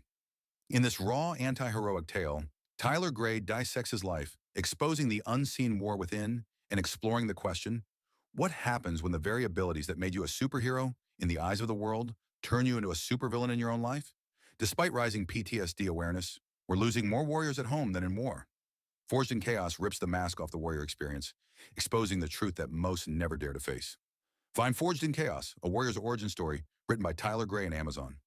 New Hampshire Republican Governor Kelly Ayotte has been making a lot of noise about how she's funding education. The Republican budget she just signed provides more money for education than ever before. She even bragged the other day that New Hampshire is top 10 in the country when it comes to funding our children's education, as if giving money to school systems has anything to do with learning. If you look at the math, and if you got schooled in New Hampshire, the odds are good it's not your best subject. It's the exact opposite. The more money we throw at schools, the less kids learn. We're committed to wasting money on an experiment that failed, unless wasting money to drive parents to homeschool their kids was the goal. We prefer to pick on Democrats, lower hanging fruit and all that, but our rhetorical woodshed doesn't discriminate. If that sounds refreshing, you need to check us out. This is Steve McDonald for Granite Rock, and we'll keep shining the light on them for you.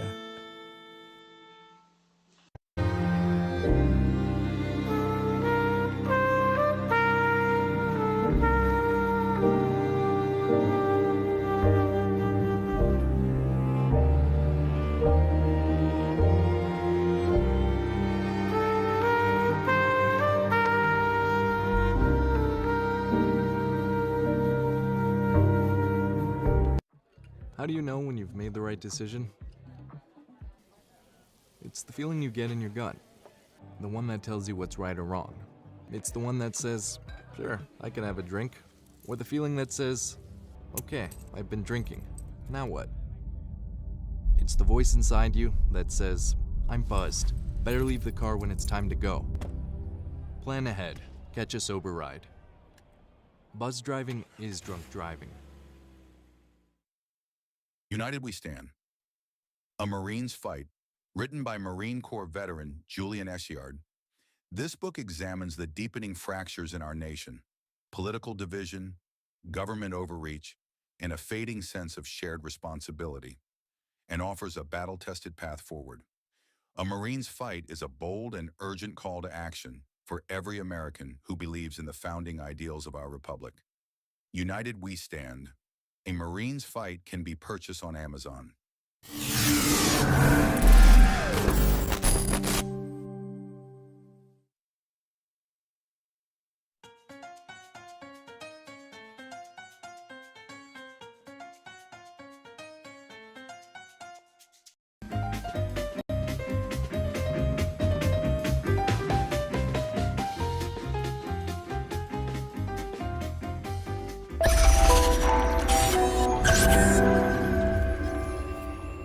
United We Stand.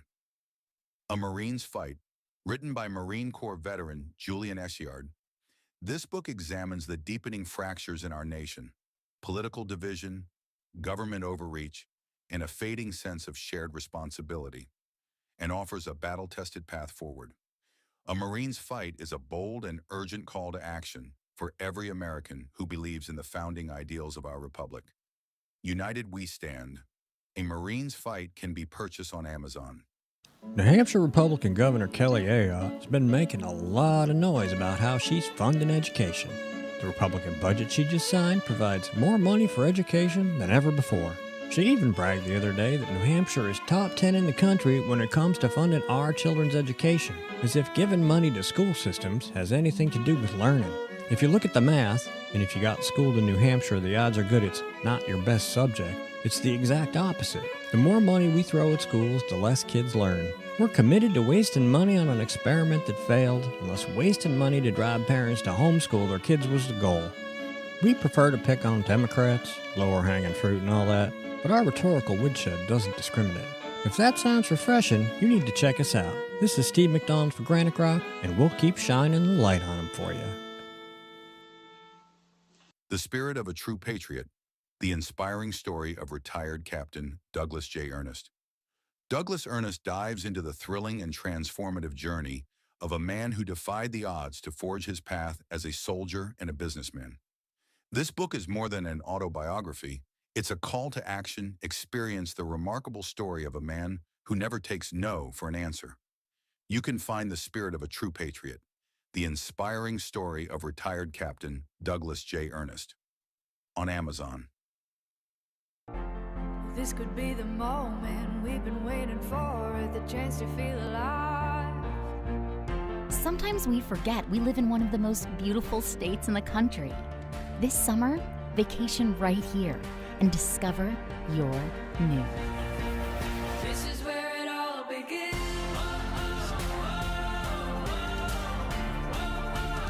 This is where it all begins. Yeah, I know, but I don't know. Just look at that. It's so sad.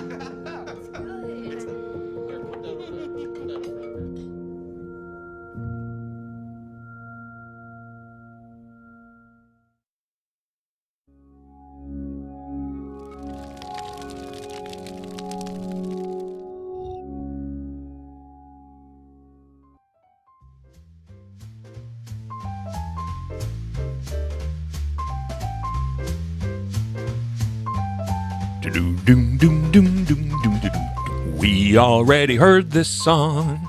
It's time to play another song. Let's get more tunes in rotation. I couldn't make that one work. Sorry, I ran out of syllables. That is a problem. All right, welcome back to Granite State Live on this Tuesday evening, the 26th, holy crap, day of August. Driving back from the People's Republic of New York today, and there are reds and golds and yellows in the sugar maples. I can't believe summer's already over with. It's depressing. It's gone way too fast. It looks like mid-September. And as I said to my wife, I said, I love September in September. I don't want to see September in August. Yeah. Like, let's enjoy the summer. Let's get a couple more weeks out of summer. All right. Well, we could opine about the weather and men's fashions all day, but unfortunately, I shouldn't say unfortunately, fortunately for you, because we don't want to bore you, we have a great guest tonight. Christina Bobb, and I don't want to get this wrong because she has got a very interesting background here, so I want to make sure that we get all of this in. Author of Defiant, Inside the Mar-a-Lago Raid and the Left's Ongoing Lawfare, an attorney in Washington, D.C. with an emphasis in national security laws. Formerly, she was a reporter, television host, and correspondent for One America Network News. Following the 2020 election, she joined President Donald Trump's legal team to focus on election integrity for the 2024 election. And then during the 2024 cycle, she joined the Republican National Committee's election integrity section as senior counsel. Prior to the 2024 election, she authored Stealing Your Vote, the inside story of the 2020 election and what it means for 2024. And she now works as an attorney for our good friends over at Judicial Watch. We love Judicial Watch here at Granite State Live, where her practice focuses on exposing government corruption. She must be really bored because there's no corruption in government now. No, nothing to see here, kids. Christina Bobb, welcome to Granite State Live. Great to have you. Thank you so much for having me. I'm excited to be here. Well, anybody from Judicial Watch is a friend of ours. I got to be honest. We really, really like the work that you folks do over there. And I got to be honest with you. I saw John Bolton, his house getting raided by the FBI. Roger Stone wasting no time to say, yeah, it sucks, doesn't it? Yeah. Yep. Welcome to the club. What exactly were they looking for in John Bolton's house?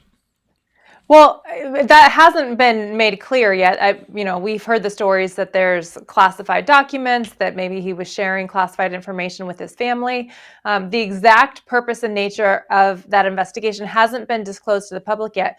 But what I find particularly interesting is that Kash Patel came out early in the morning and said, no one is above the law. The FBI put out a statement saying something to the effect of, we have a warrant, we're executing it at John Bolton's house now. And they took ownership of it and didn't shy away from the fact that it was happening, that they had probable cause, that they'd obtained a warrant, and they were moving forward with an investigation. That is starkly different from what happened at Mar-a-Lago. I was President Trump's custodian of records for Mar-a-Lago at the time of the raid, as well as prior to that, about 2 months before the raid, we had met with the Department of Justice and FBI at Mar-a-Lago. They came, looking for documents that we had no idea what they wanted. What exactly do you think happened here? President Trump is in lawful possession of all of his records. They didn't really say much, and they said, oh, thank you, you've been so great, and left. And then 2 months later, they raided the place.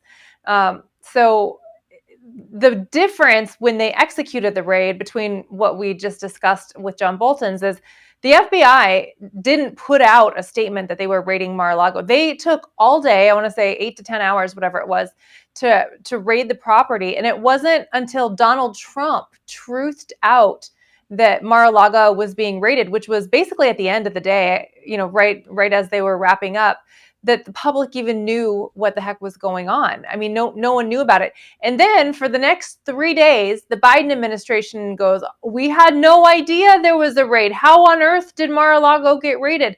And they played stupid, and nobody would take accountability until 3 days later when Merrick Garland finally sheepishly came forward, gave a 3-minute press conference and said, oh yeah, okay, I take responsibility.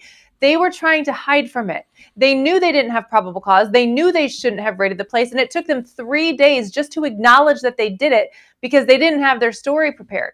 So the fact that Kash Patel came out of this early on and said, this one's mine, lets me know they're on solid footing. They've got good probable cause, and I look forward to seeing what they do with it. One of the things that I've had a number of conversations with people about this, the concern that a threshold had been crossed in the transition between the first Trump administration and the Biden administration. And that was that Joe Biden crossed a line that had never really before been crossed in the history of this country. That being that largely the outgoing administration, the transgressions of the administration would be largely ignored by the incoming administration. But I don't think that I had ever seen the word lawfare thrown around more than I did during the 4 years of the Biden administration. And so now it seems as though we're being set up for this perpetual, never-ending cycle of I got you last, that the new administration is going to spend an overwhelming amount of time trying to get back at the previous administration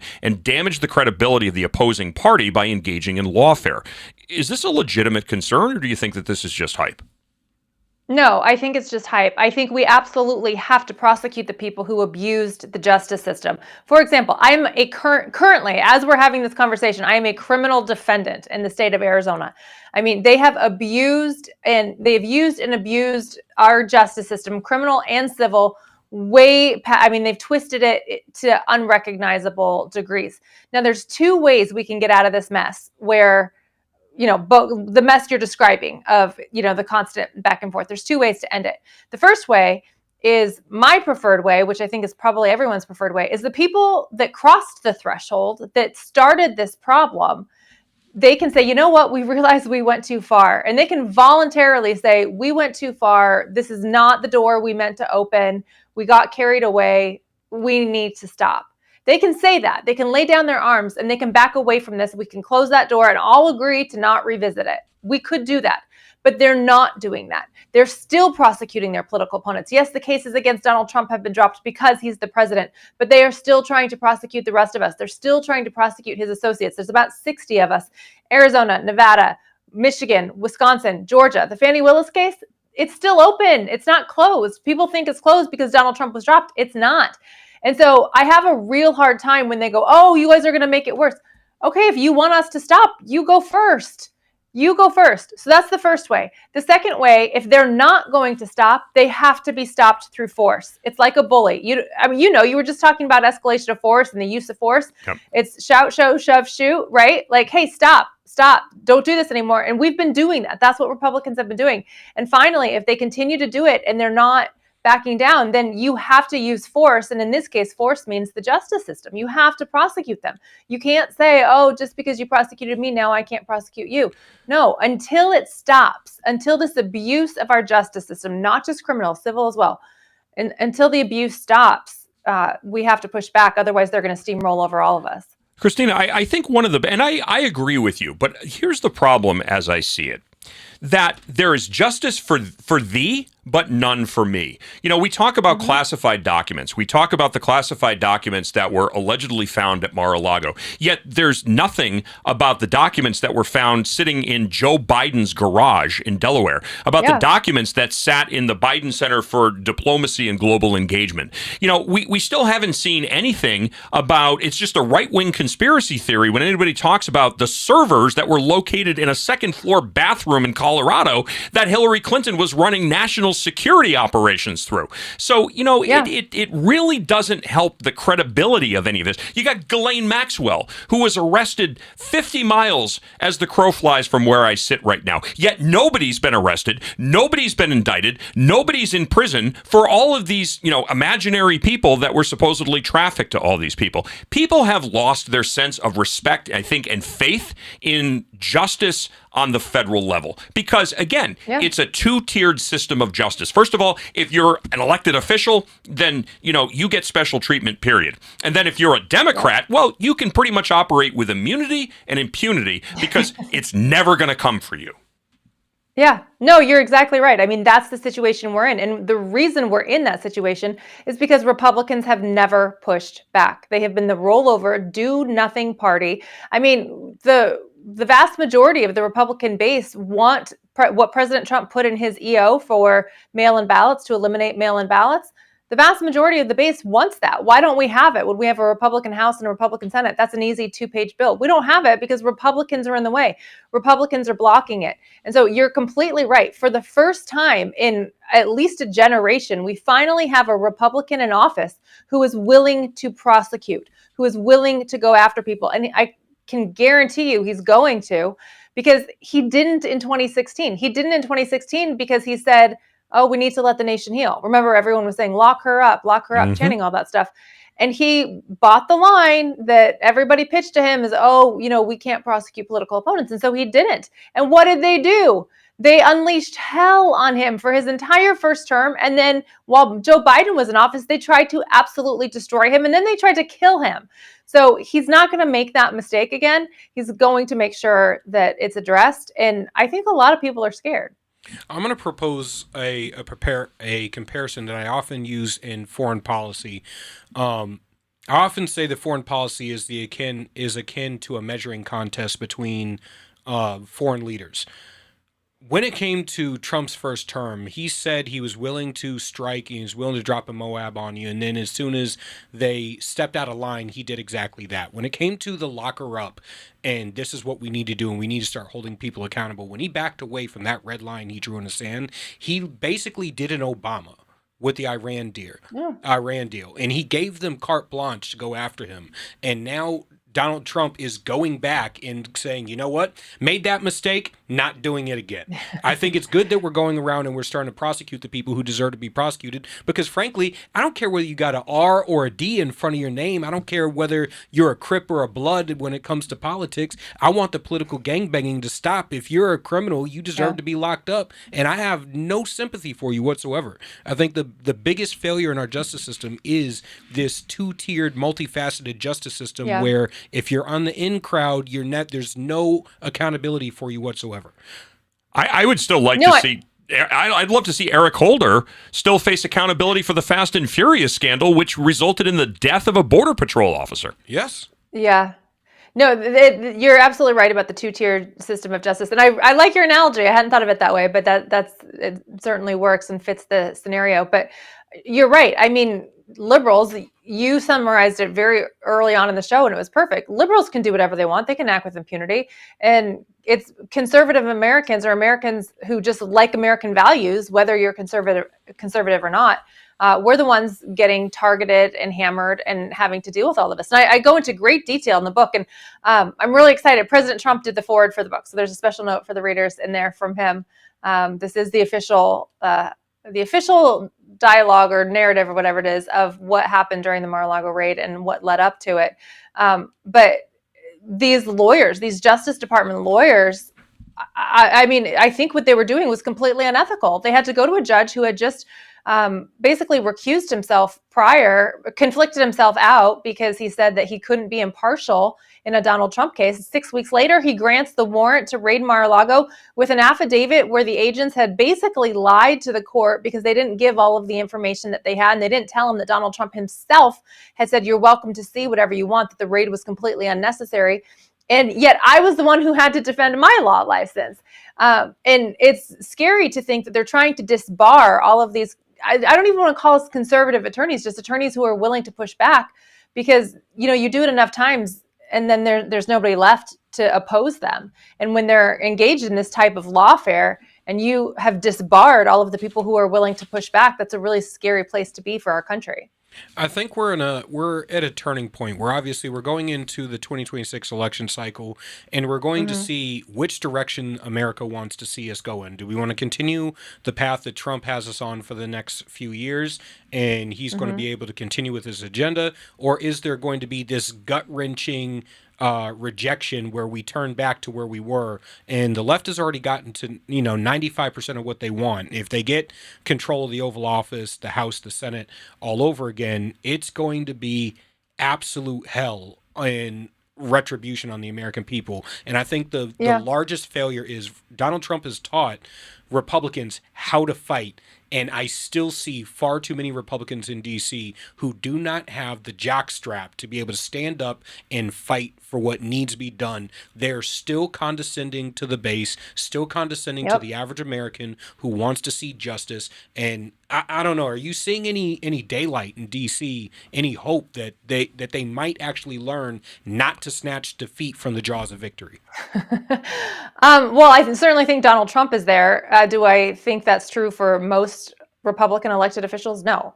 I think that's why what President Trump is doing is so important, because he has to complete what he's starting in order for us to really have a chance at continuing a bright future for this nation. I mean, you raised a great point. If we don't get this cleaned out and if we don't fix what's broken, liberals get back in power, they will make it so painful for us that we never get another shot at it again. They'll be throwing everybody in prison.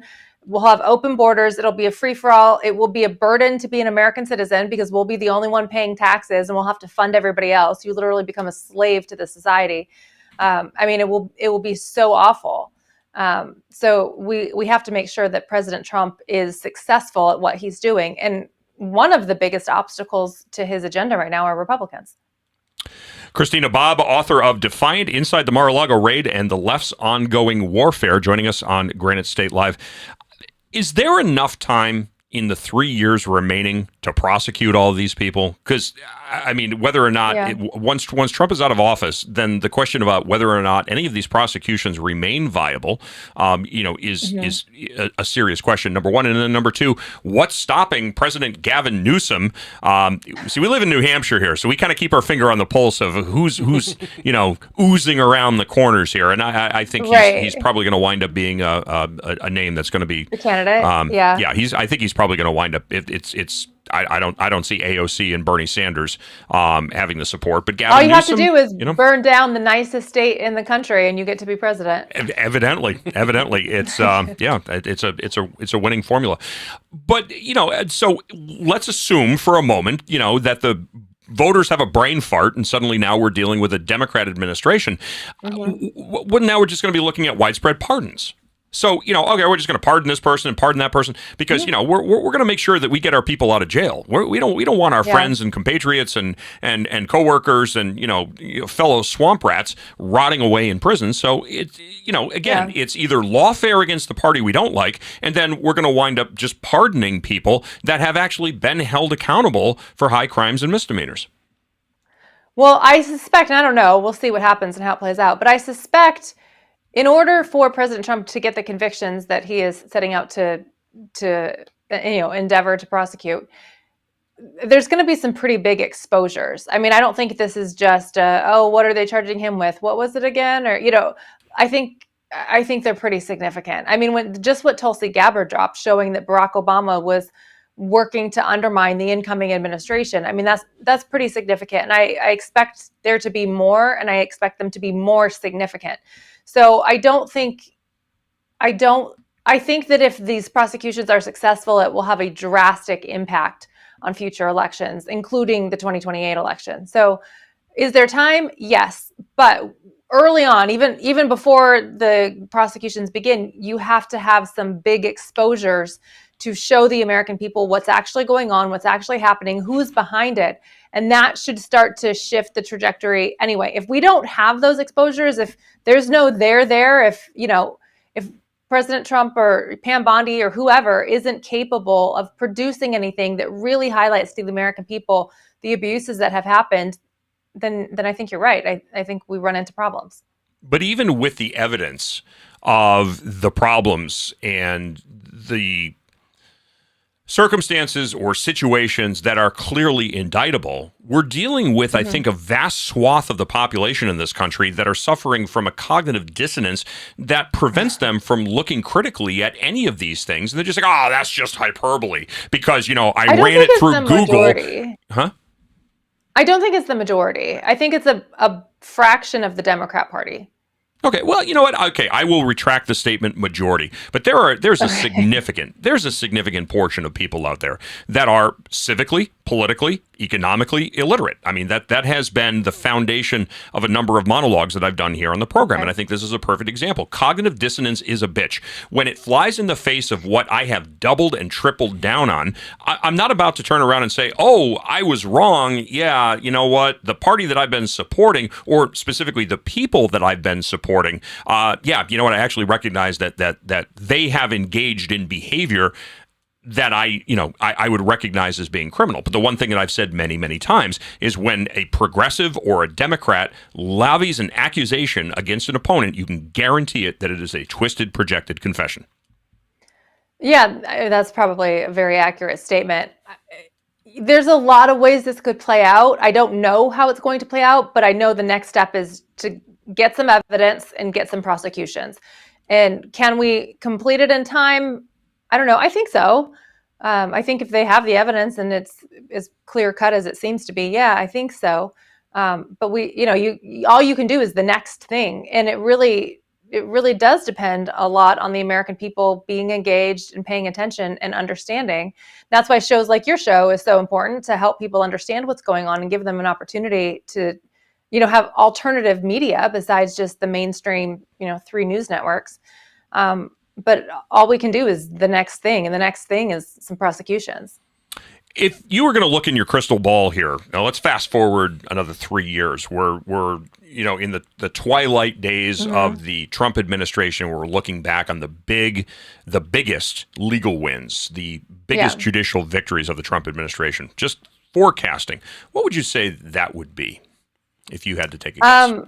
I hope to have a couple good convictions from some folks that really hindered President Trump's first term and went after him in the second. I think there should be some good civil rulings, hopefully coming out of the Supreme Court. We've already had some where they've limited the reach of district courts. I think that's a big one. I think that's probably that's all I can think of at the moment. But yeah, I'm hoping for some good criminal convictions and a couple civil victories that we need. Can you give us a name or two? A name or two? Oh, of people to prosecute? Oh, yeah. Hillary? I would suspect Hillary Clinton. Everybody has to have probable cause. I throw it out. I'm not doing the investigation. We got to see what the FBI and DOJ come up with. But I suspect they probably have probable cause on Hillary Clinton. Possibly Barack Obama. People wonder if he has presidential immunity. He does not. And we know that because they did the exact same thing to Donald Trump, and they were not required to dismiss the J6 case. The J6 case the claim was Donald Trump had lost the election, right? I don't agree with that, but that was the claim. He had lost the election. He was leaving office, and he was trying to overthrow the incoming administration, the Biden administration. He was trying to undermine the incoming administration. And he had 6 weeks to do it or whatever it was. And so it was that period of time that they were saying he was doing all of this criminal activity. Of course, none of it was true and it didn't happen. But that's the exact same thing that Barack Obama did 4 years prior in 2016. Hillary Clinton had lost the election. Barack Obama was leaving office. And in that time, he was doing everything he could to try to thwart the incoming administration. And they did not have absolute immunity from any of that. So I don't think Barack Obama has immunity. Parting question. The issue of Biden and the auto pen and who was really in control of the White House, I mean, at least during the last 2 years, because we saw the abysmal performance that led to ultimately Biden being pulled and Kamala Harris being installed in such a Democratic fashion as the Democrat Party's nominee. Any finger on the pulse? I mean, I know you probably can't talk about ongoing investigations, but do you think that that's going to be at least something that we're going to see more discussion of? Because I think it's something that absolutely warrants investigation. And I think there's a lot of people out there who would like to see some answers about who was really in charge of that White House during at least the last 2 years of his term. 100%. James Comer is doing that in the House Oversight. And I know he's done several depositions. I believe that they've interviewed several people who had asked for immunity or been given some level of immunity, I think. But yeah, I expect to see James Comer, produce something and hopefully refer charges to the DOJ. All right. Christina Bobb, author of Defiant, Inside the Mar-a-Lago Raid and the Left's Ongoing Lawfare. I want to thank you so much for your time. I want to get you back on. I want to keep tabs on this story. And as things develop, I'd love to get you back on for your thoughts and comments and to have an expanded dialogue about what I think is a really, really important topic that could potentially restore. I know this is a pipe dream, but people could actually have their faith in the judicial system restored when we start to see some indictments and some convictions. Christina, thank you so much for your time. Really appreciate it. Thanks for having me. All right. Have a great evening. All right. We're going to take a quick break here on Granite State Live. And when we come back, we're going to welcome back to the program our good friend Larry Ward. We're going to talk about his, I don't know if this is I think it's a book, Affirmative Addiction, how AI is creating a generation of digital yes men. Are you a big fan of AI? I'm not. Not that it scares me. It doesn't scare me. What scares me is people's dependency on it and how AI is just raising a generation of stupid people. Yeah. Much more coming up right after this. Don't go away.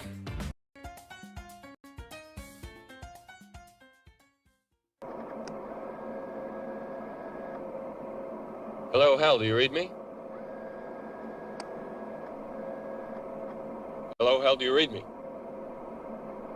Do you read me, Hal? Do you read me, Hal? Hello, Hal, do you read me? Hello, Hal, do you read me? Do you read me, Hal? Affirmative, Dave. I read you.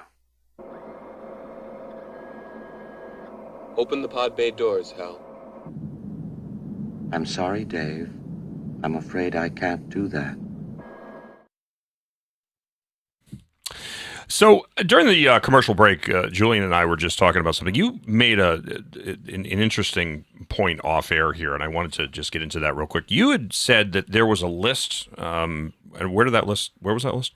So I actually typed into Grok into AI to ask, and I asked it, what are the top 10 jobs that it is going to end up replacing over the next 10 years?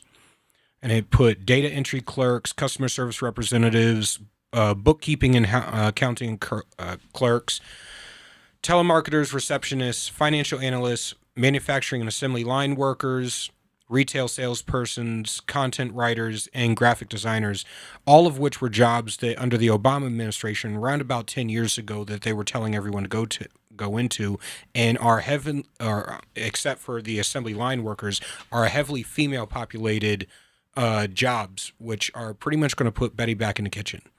Well, these jobs are basically going to take females out of the workforce in large numbers.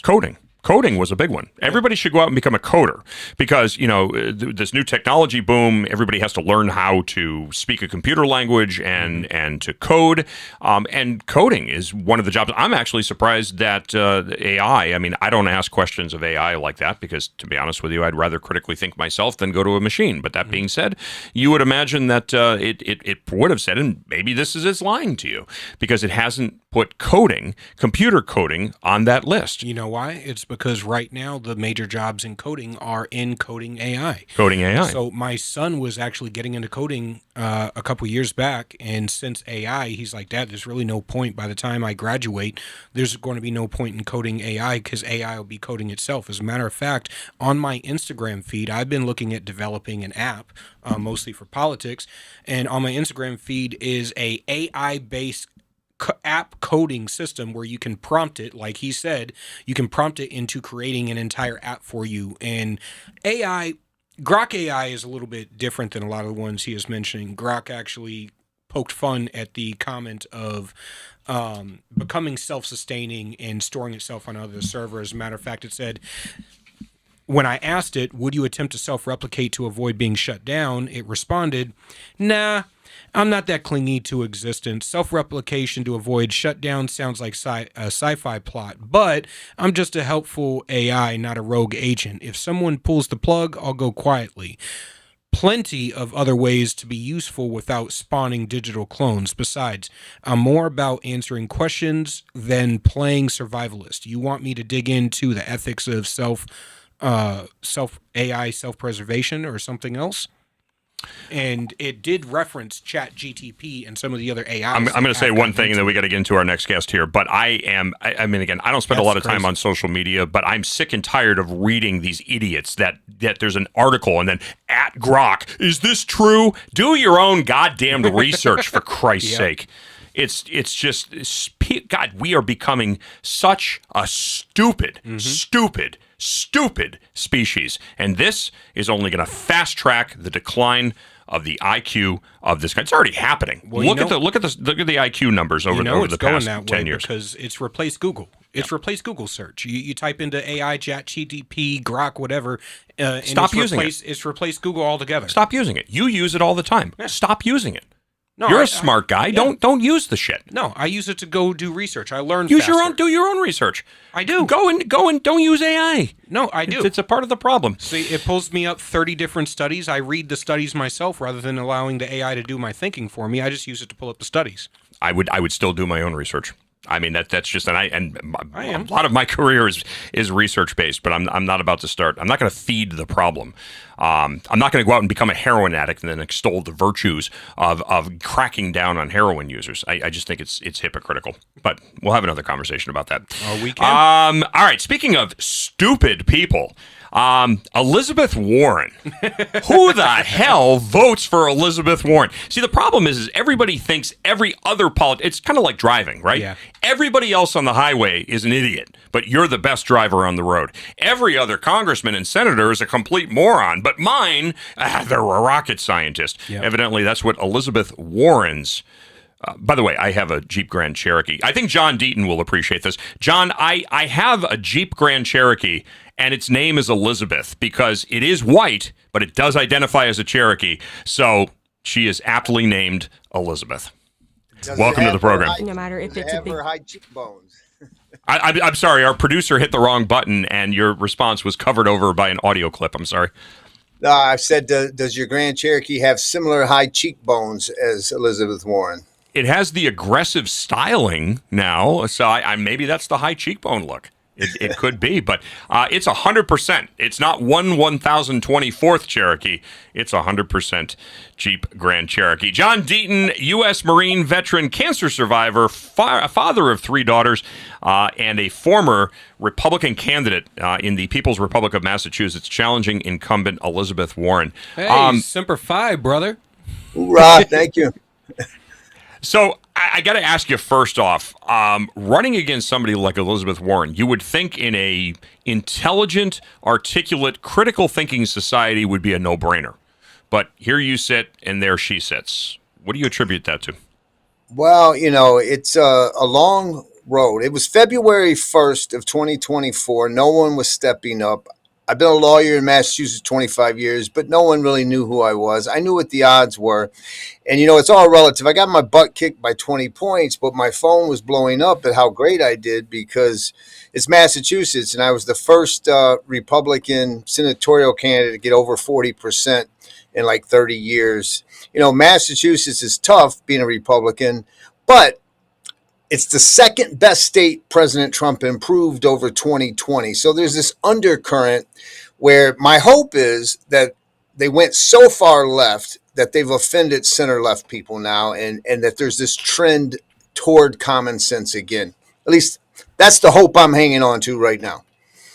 So you're, one of your former state mates there, Scott Brown, is now, running around New Hampshire. Ostensibly he's looking to win that seat. I'm not a big fan. Got to be honest with you. I just think, listen, go do something else. But these career politicians or people who think that elected office is an entitlement just rub me the wrong way. But as a neighbor to the south here, you look up to the live free or die state and you see what's going on up here. What do you think the prognosis is here? Do you think that Shaheen is actually going to be ousted, or is it going to be Shaheen 2.0? Well, what are your thoughts here? Well, I believe Shaheen is not running, right, from my memory. Yeah. And so it's going to be Pappas versus Scott Brown. I don't know for sure if Sununu is getting in it or not.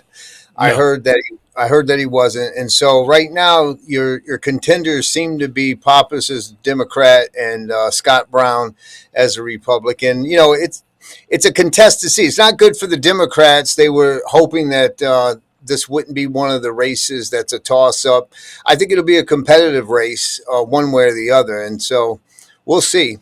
So we were just having a discussion during the break before the show with Andy, one of the guys at Citizens Doge up here, and we were discussing the race between Scott Brown and Chris Pappas. And one of the things that I remember even Sununu had said in the last cycle is that you can't count Chris Pappas out because he's a weenie. And if you go into it the way typical Republicans do, attack, you look like you're bullying a guy who is a complete weenie. And he has this jovial, youthful sort of attitude when he's on the podium. And Scott Brown, because he's old, and he seems a lot more tired than he did when he initially ran back in, 2014 now. He's going to be facing a much more youthful opponent, especially up on a debate stage where aesthetics actually play into the game. I know Scott Brown personally. I know where his positions are. I just interviewed him a couple weeks back, and I gotta say I'm a little bit worried because whereas this could have been an opportunity for Republicans, and I ran the data for the election, and Scott Brown had a 55 to 65% chance of winning had everybody coalesced around him, the energy, money, activism, everything early. He's in a contested primary now against Republican State Senator Dan Ennis.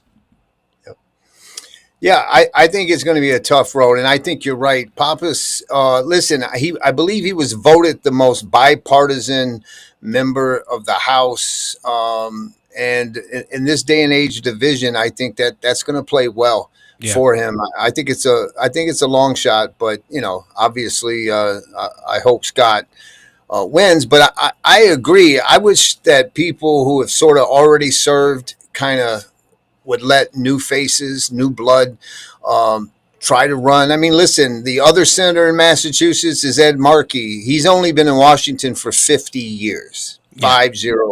And so I think it's time for new blood. I can't say I disagree with you. As a matter of fact, me and Keith had this discussion, 2 weeks ago, where we basically got into it, and we're talking about how we continuously have this thread, especially in New Hampshire, of career politicians, people who run multiple times over and over again, whether they've won or lost, it doesn't matter. The same people continuing to run and always having to go back to the trough of the same potential candidates. And the problem that I've always seen is, one, the process itself is prohibitive of new blood getting in. And even if you have new blood getting in, it doesn't matter because you have the same consultants, you have the same strategy. Nobody's updated how they run campaigns, how they speak, how they talk to normal voters. Hell, the vast majority of Republicans that I see run for office don't know the average voter from their own asshole.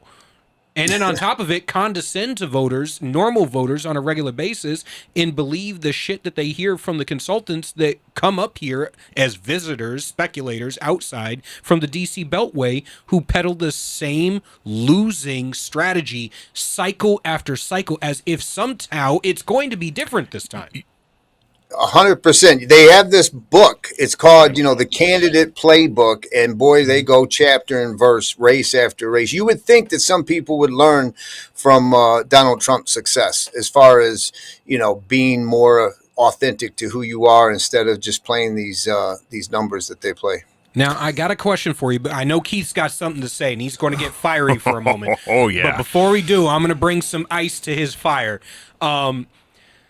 What I've seen is Trump 2016 did not just run on everything bad about the Democrats. He proposed an alternative solution, okay? I've seen Republicans, cycle after cycle, my entire life, be experts at identifying the problem and absolutely derelict in proposing an alternative solution. And voting for you is not an alternative solution. I mean actual policies. I mean giving somebody a forward-thinking vision of how America could be better if they were in office and the policies that they wanted to pass were to actually be enacted. And Trump in 2020 was, woe is me, look at all the things they did to me, look what they did to you, look what they did to America. Trump in 2024 was, America is back, baby. Let's save America. Let's get out there. Let's get the red, white, and blue back into our bloodstream and get back to what we loved about this country. And here's the path forward that we can take in order to save America, in order to get rid of all the crap that you've been dealing with over the past 10 years. I agree with you 100%. Listen, these Republicans today take energy. When I was running, I said, listen, we have to deal with, we should be pushing these nuclear as a multifaceted solution to our energy situation. And the response was, oh no, you can't talk nuclear. You can't talk nuclear at all. That's off the table. And so a lot of these candidates fall into that category. I still did. Of course, I lost to Elizabeth Warren, but I think the public is yearning for fresh ideas and people who are willing to fight for something instead of fighting against things. I got to say I agree with you, because I ran to the exact same thing when I ran for office. I proposed nuclear solutions as well, and I got told that I wanted to blow up New Hampshire. I wanted to create a nuclear fallout, a 3 Mile Island, a Hiroshima. I wanted to create a Chernobyl right here in our backyard. I wanted to melt down Seabrook. Yeah. Well, you want to talk about nuking things. So this is what I was chuckling, and this is so apropos. So I just got a message. If you're so opposed to career politicians and people constantly pursuing elected office, why are you yourself referred to as the perennial NHGOP chairman candidate? Because I want to burn the fucker down. That's why. And you know what? I don't want the NHGOP chair position. First of all, it's not a political position. It's a closed election. It's not a public office. So that's the first thing. Understand the distinctions before you cast your arrows of disparagement. But the reason why, number one, is because it gives me an audience to stand in front of the county committees and point fingers at the people who need to be excoriated. That's why I do it. And I don't want the position. But if I ever were, God help the Republican Party of the state of New Hampshire, because I would burn the crack house down. That is not my position. I gotta say that. Hey, you're doing the show with me. This is guilt by association, Skippy. I already got that Welcome one. to the party. Oh, boy. I already got that one. Yeah. Hey, we need some of that fire in Massachusetts. Yeah, you guys are dealing with a lot of the same issues we have in the New Hampshire GOP up there, and once again, I am a large critic of continuing to rehash the exact same strategies that we've employed in the past and not gotten good results from. If it didn't work then, it's not going to work now. Stop doing the same shit, expecting a different result. So my thing is, I propose different solutions. If I were to be in the New Hampshire GOP chair, my thing is, like we discussed earlier, proactive messaging for our policies and our positions. Because the last thing you want to do is be, and maybe you've experienced this yourself as a candidate. The last thing you want to do is be responsive to the narrative of your opponent. You want to be in the driver's seat when it comes to your narrative, what you stand for, what you support, and everything. And I see not just Republicans in New Hampshire, but Republicans in Massachusetts and all over the country constantly allowing the Democrats to come out the first few rounds of the boxing match and determine in the heavyweight championship how the whole match is going to go by throwing their jabs and getting to set their pace.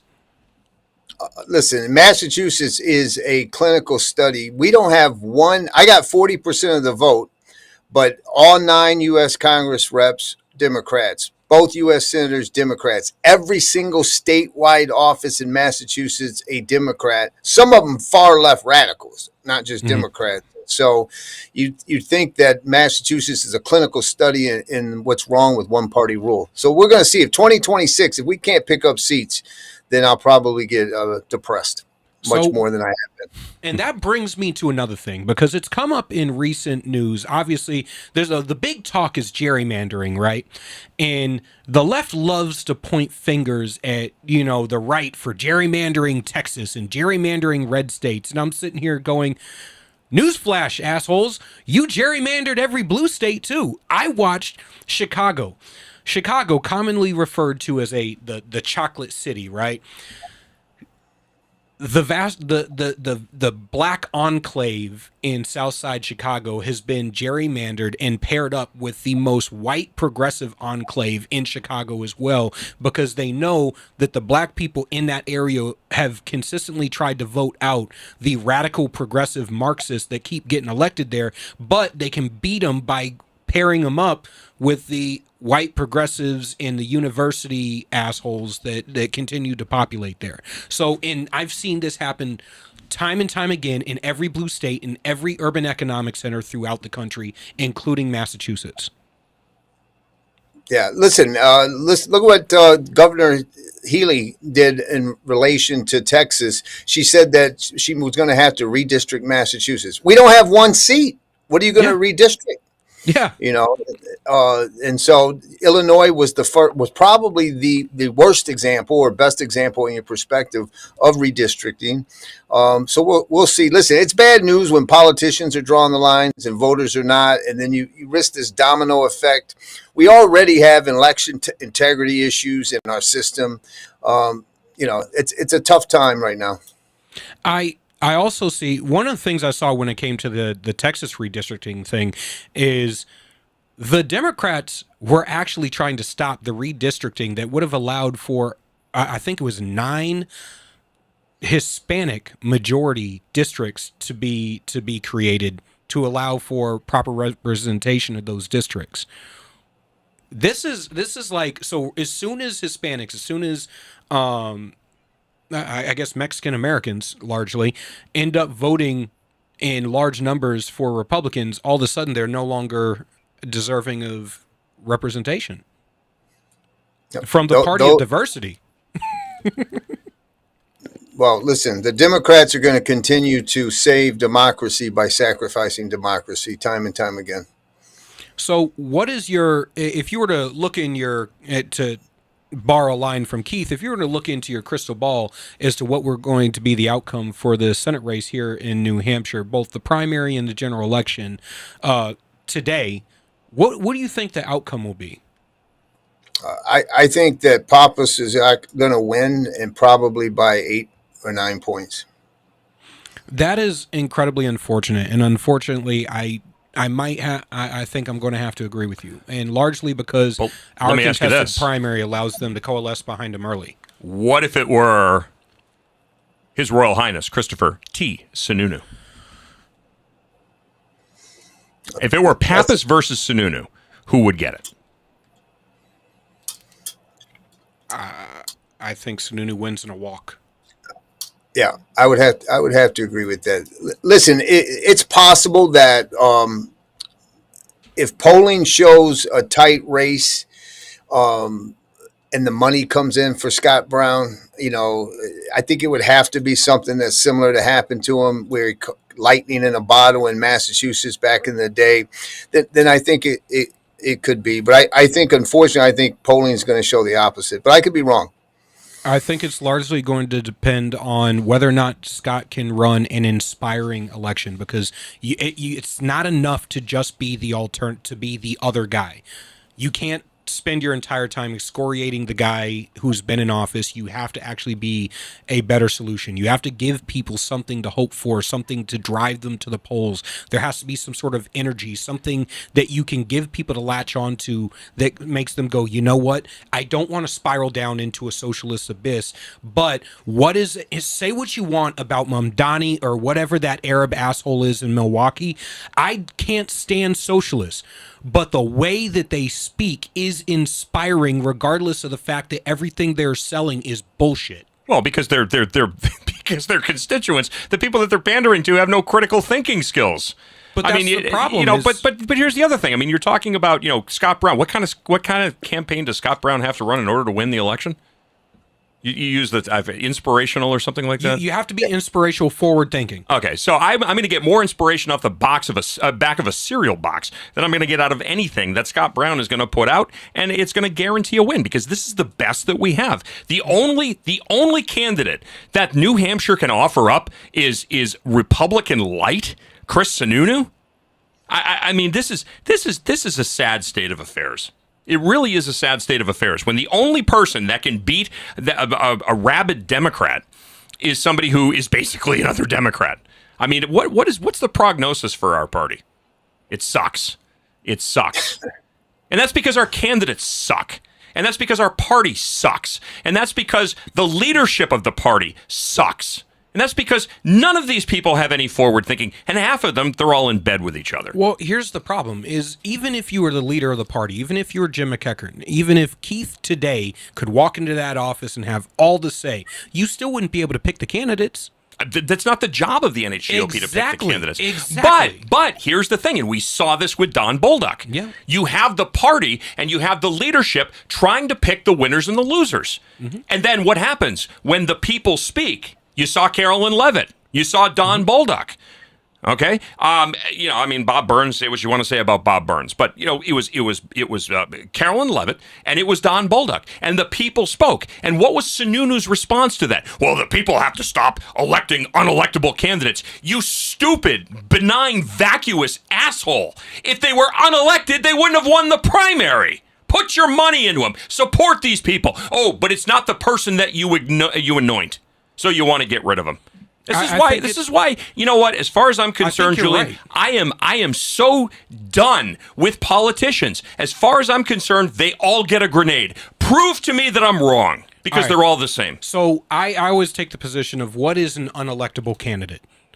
One, do you have something you're actually running on? I mean something you're running on, not just who's an unelectable against. Candidate? Elizabeth Girard. Ha!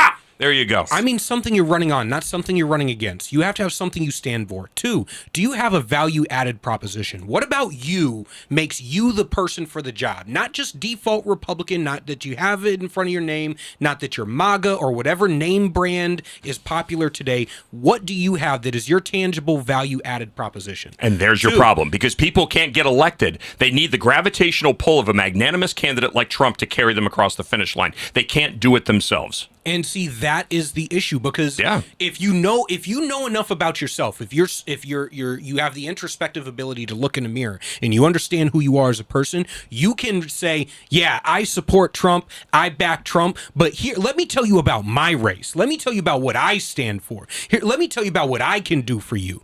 Because ultimately, when I'm making those votes in the House, Trump's not there to hold my fucking hand.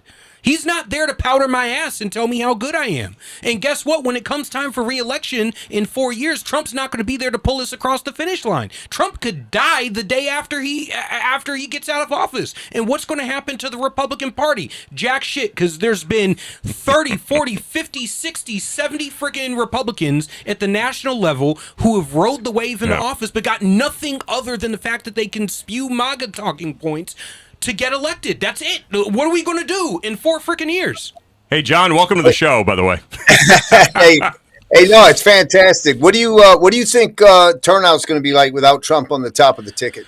I think it's going to be absolutely dismal. I think it's going to be dismal unless there's some other magnanimous candidate that's going to draw something out, or unless the left has such a horrible candidate. Hopefully Gavin Newsom can be as polarizing as physically possible, because if that snake oil salesman stands up there and is even remotely as polished as he was lying in the debate against DeSantis and unshaken by being called out, I'm sorry, but hey, unless we have somebody who can actually inspire people, that this movement, this 4 years, is going to rubber band right back in the opposite direction. And guess what, people? The left is 95% of the way there to their Marxist fucking dystopia, which means we're going to sail off into a spiraling abyss where we're waiting to see who's going to be the skid mark left on the bottom of the toilet while the influencers get popular, being flies buzzing around it. All right. John, I'm going to give you the final 30 seconds because we usurped some of your time there. So, sorry. Hey, producer, kill the music for a second. Let's give John the final 30 seconds. Listen, I think that that was a fantastic monologue that you just did there, my friend. And I would encourage, why aren't you running? That's my question. The passion that you have. Wait, which one? Huh, Julian? Me or him? Oh, me? Him.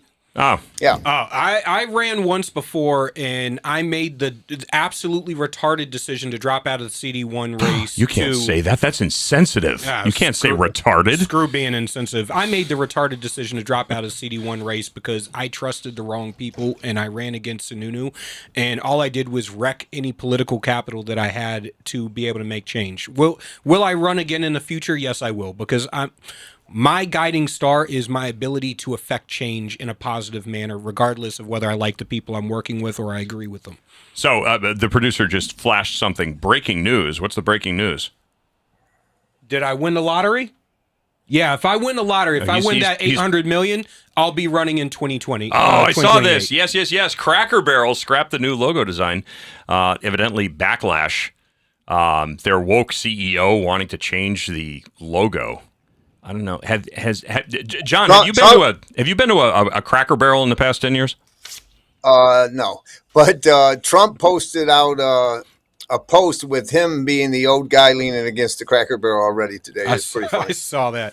The trolling coming out of the Oval Office is textbook. It's unprecedented. That's good stuff. John, if people want to learn more about you and your campaign, where can they find you? They can find me on X at John E. Deaton 1. And if they want to know everything they don't want to know about me, they could read Food Stamp Warrior. It's in my book on Amazon.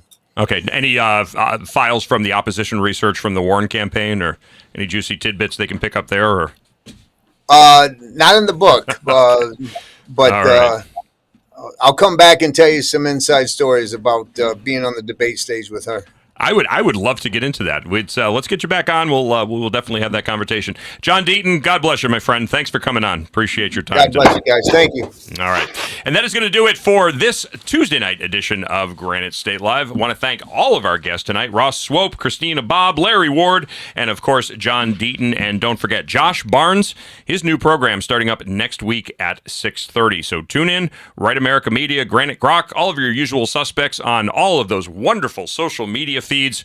Be sure to check it out. Until next week, folks, be nice to one another. Remember, civility does work. God bless everybody. You kill.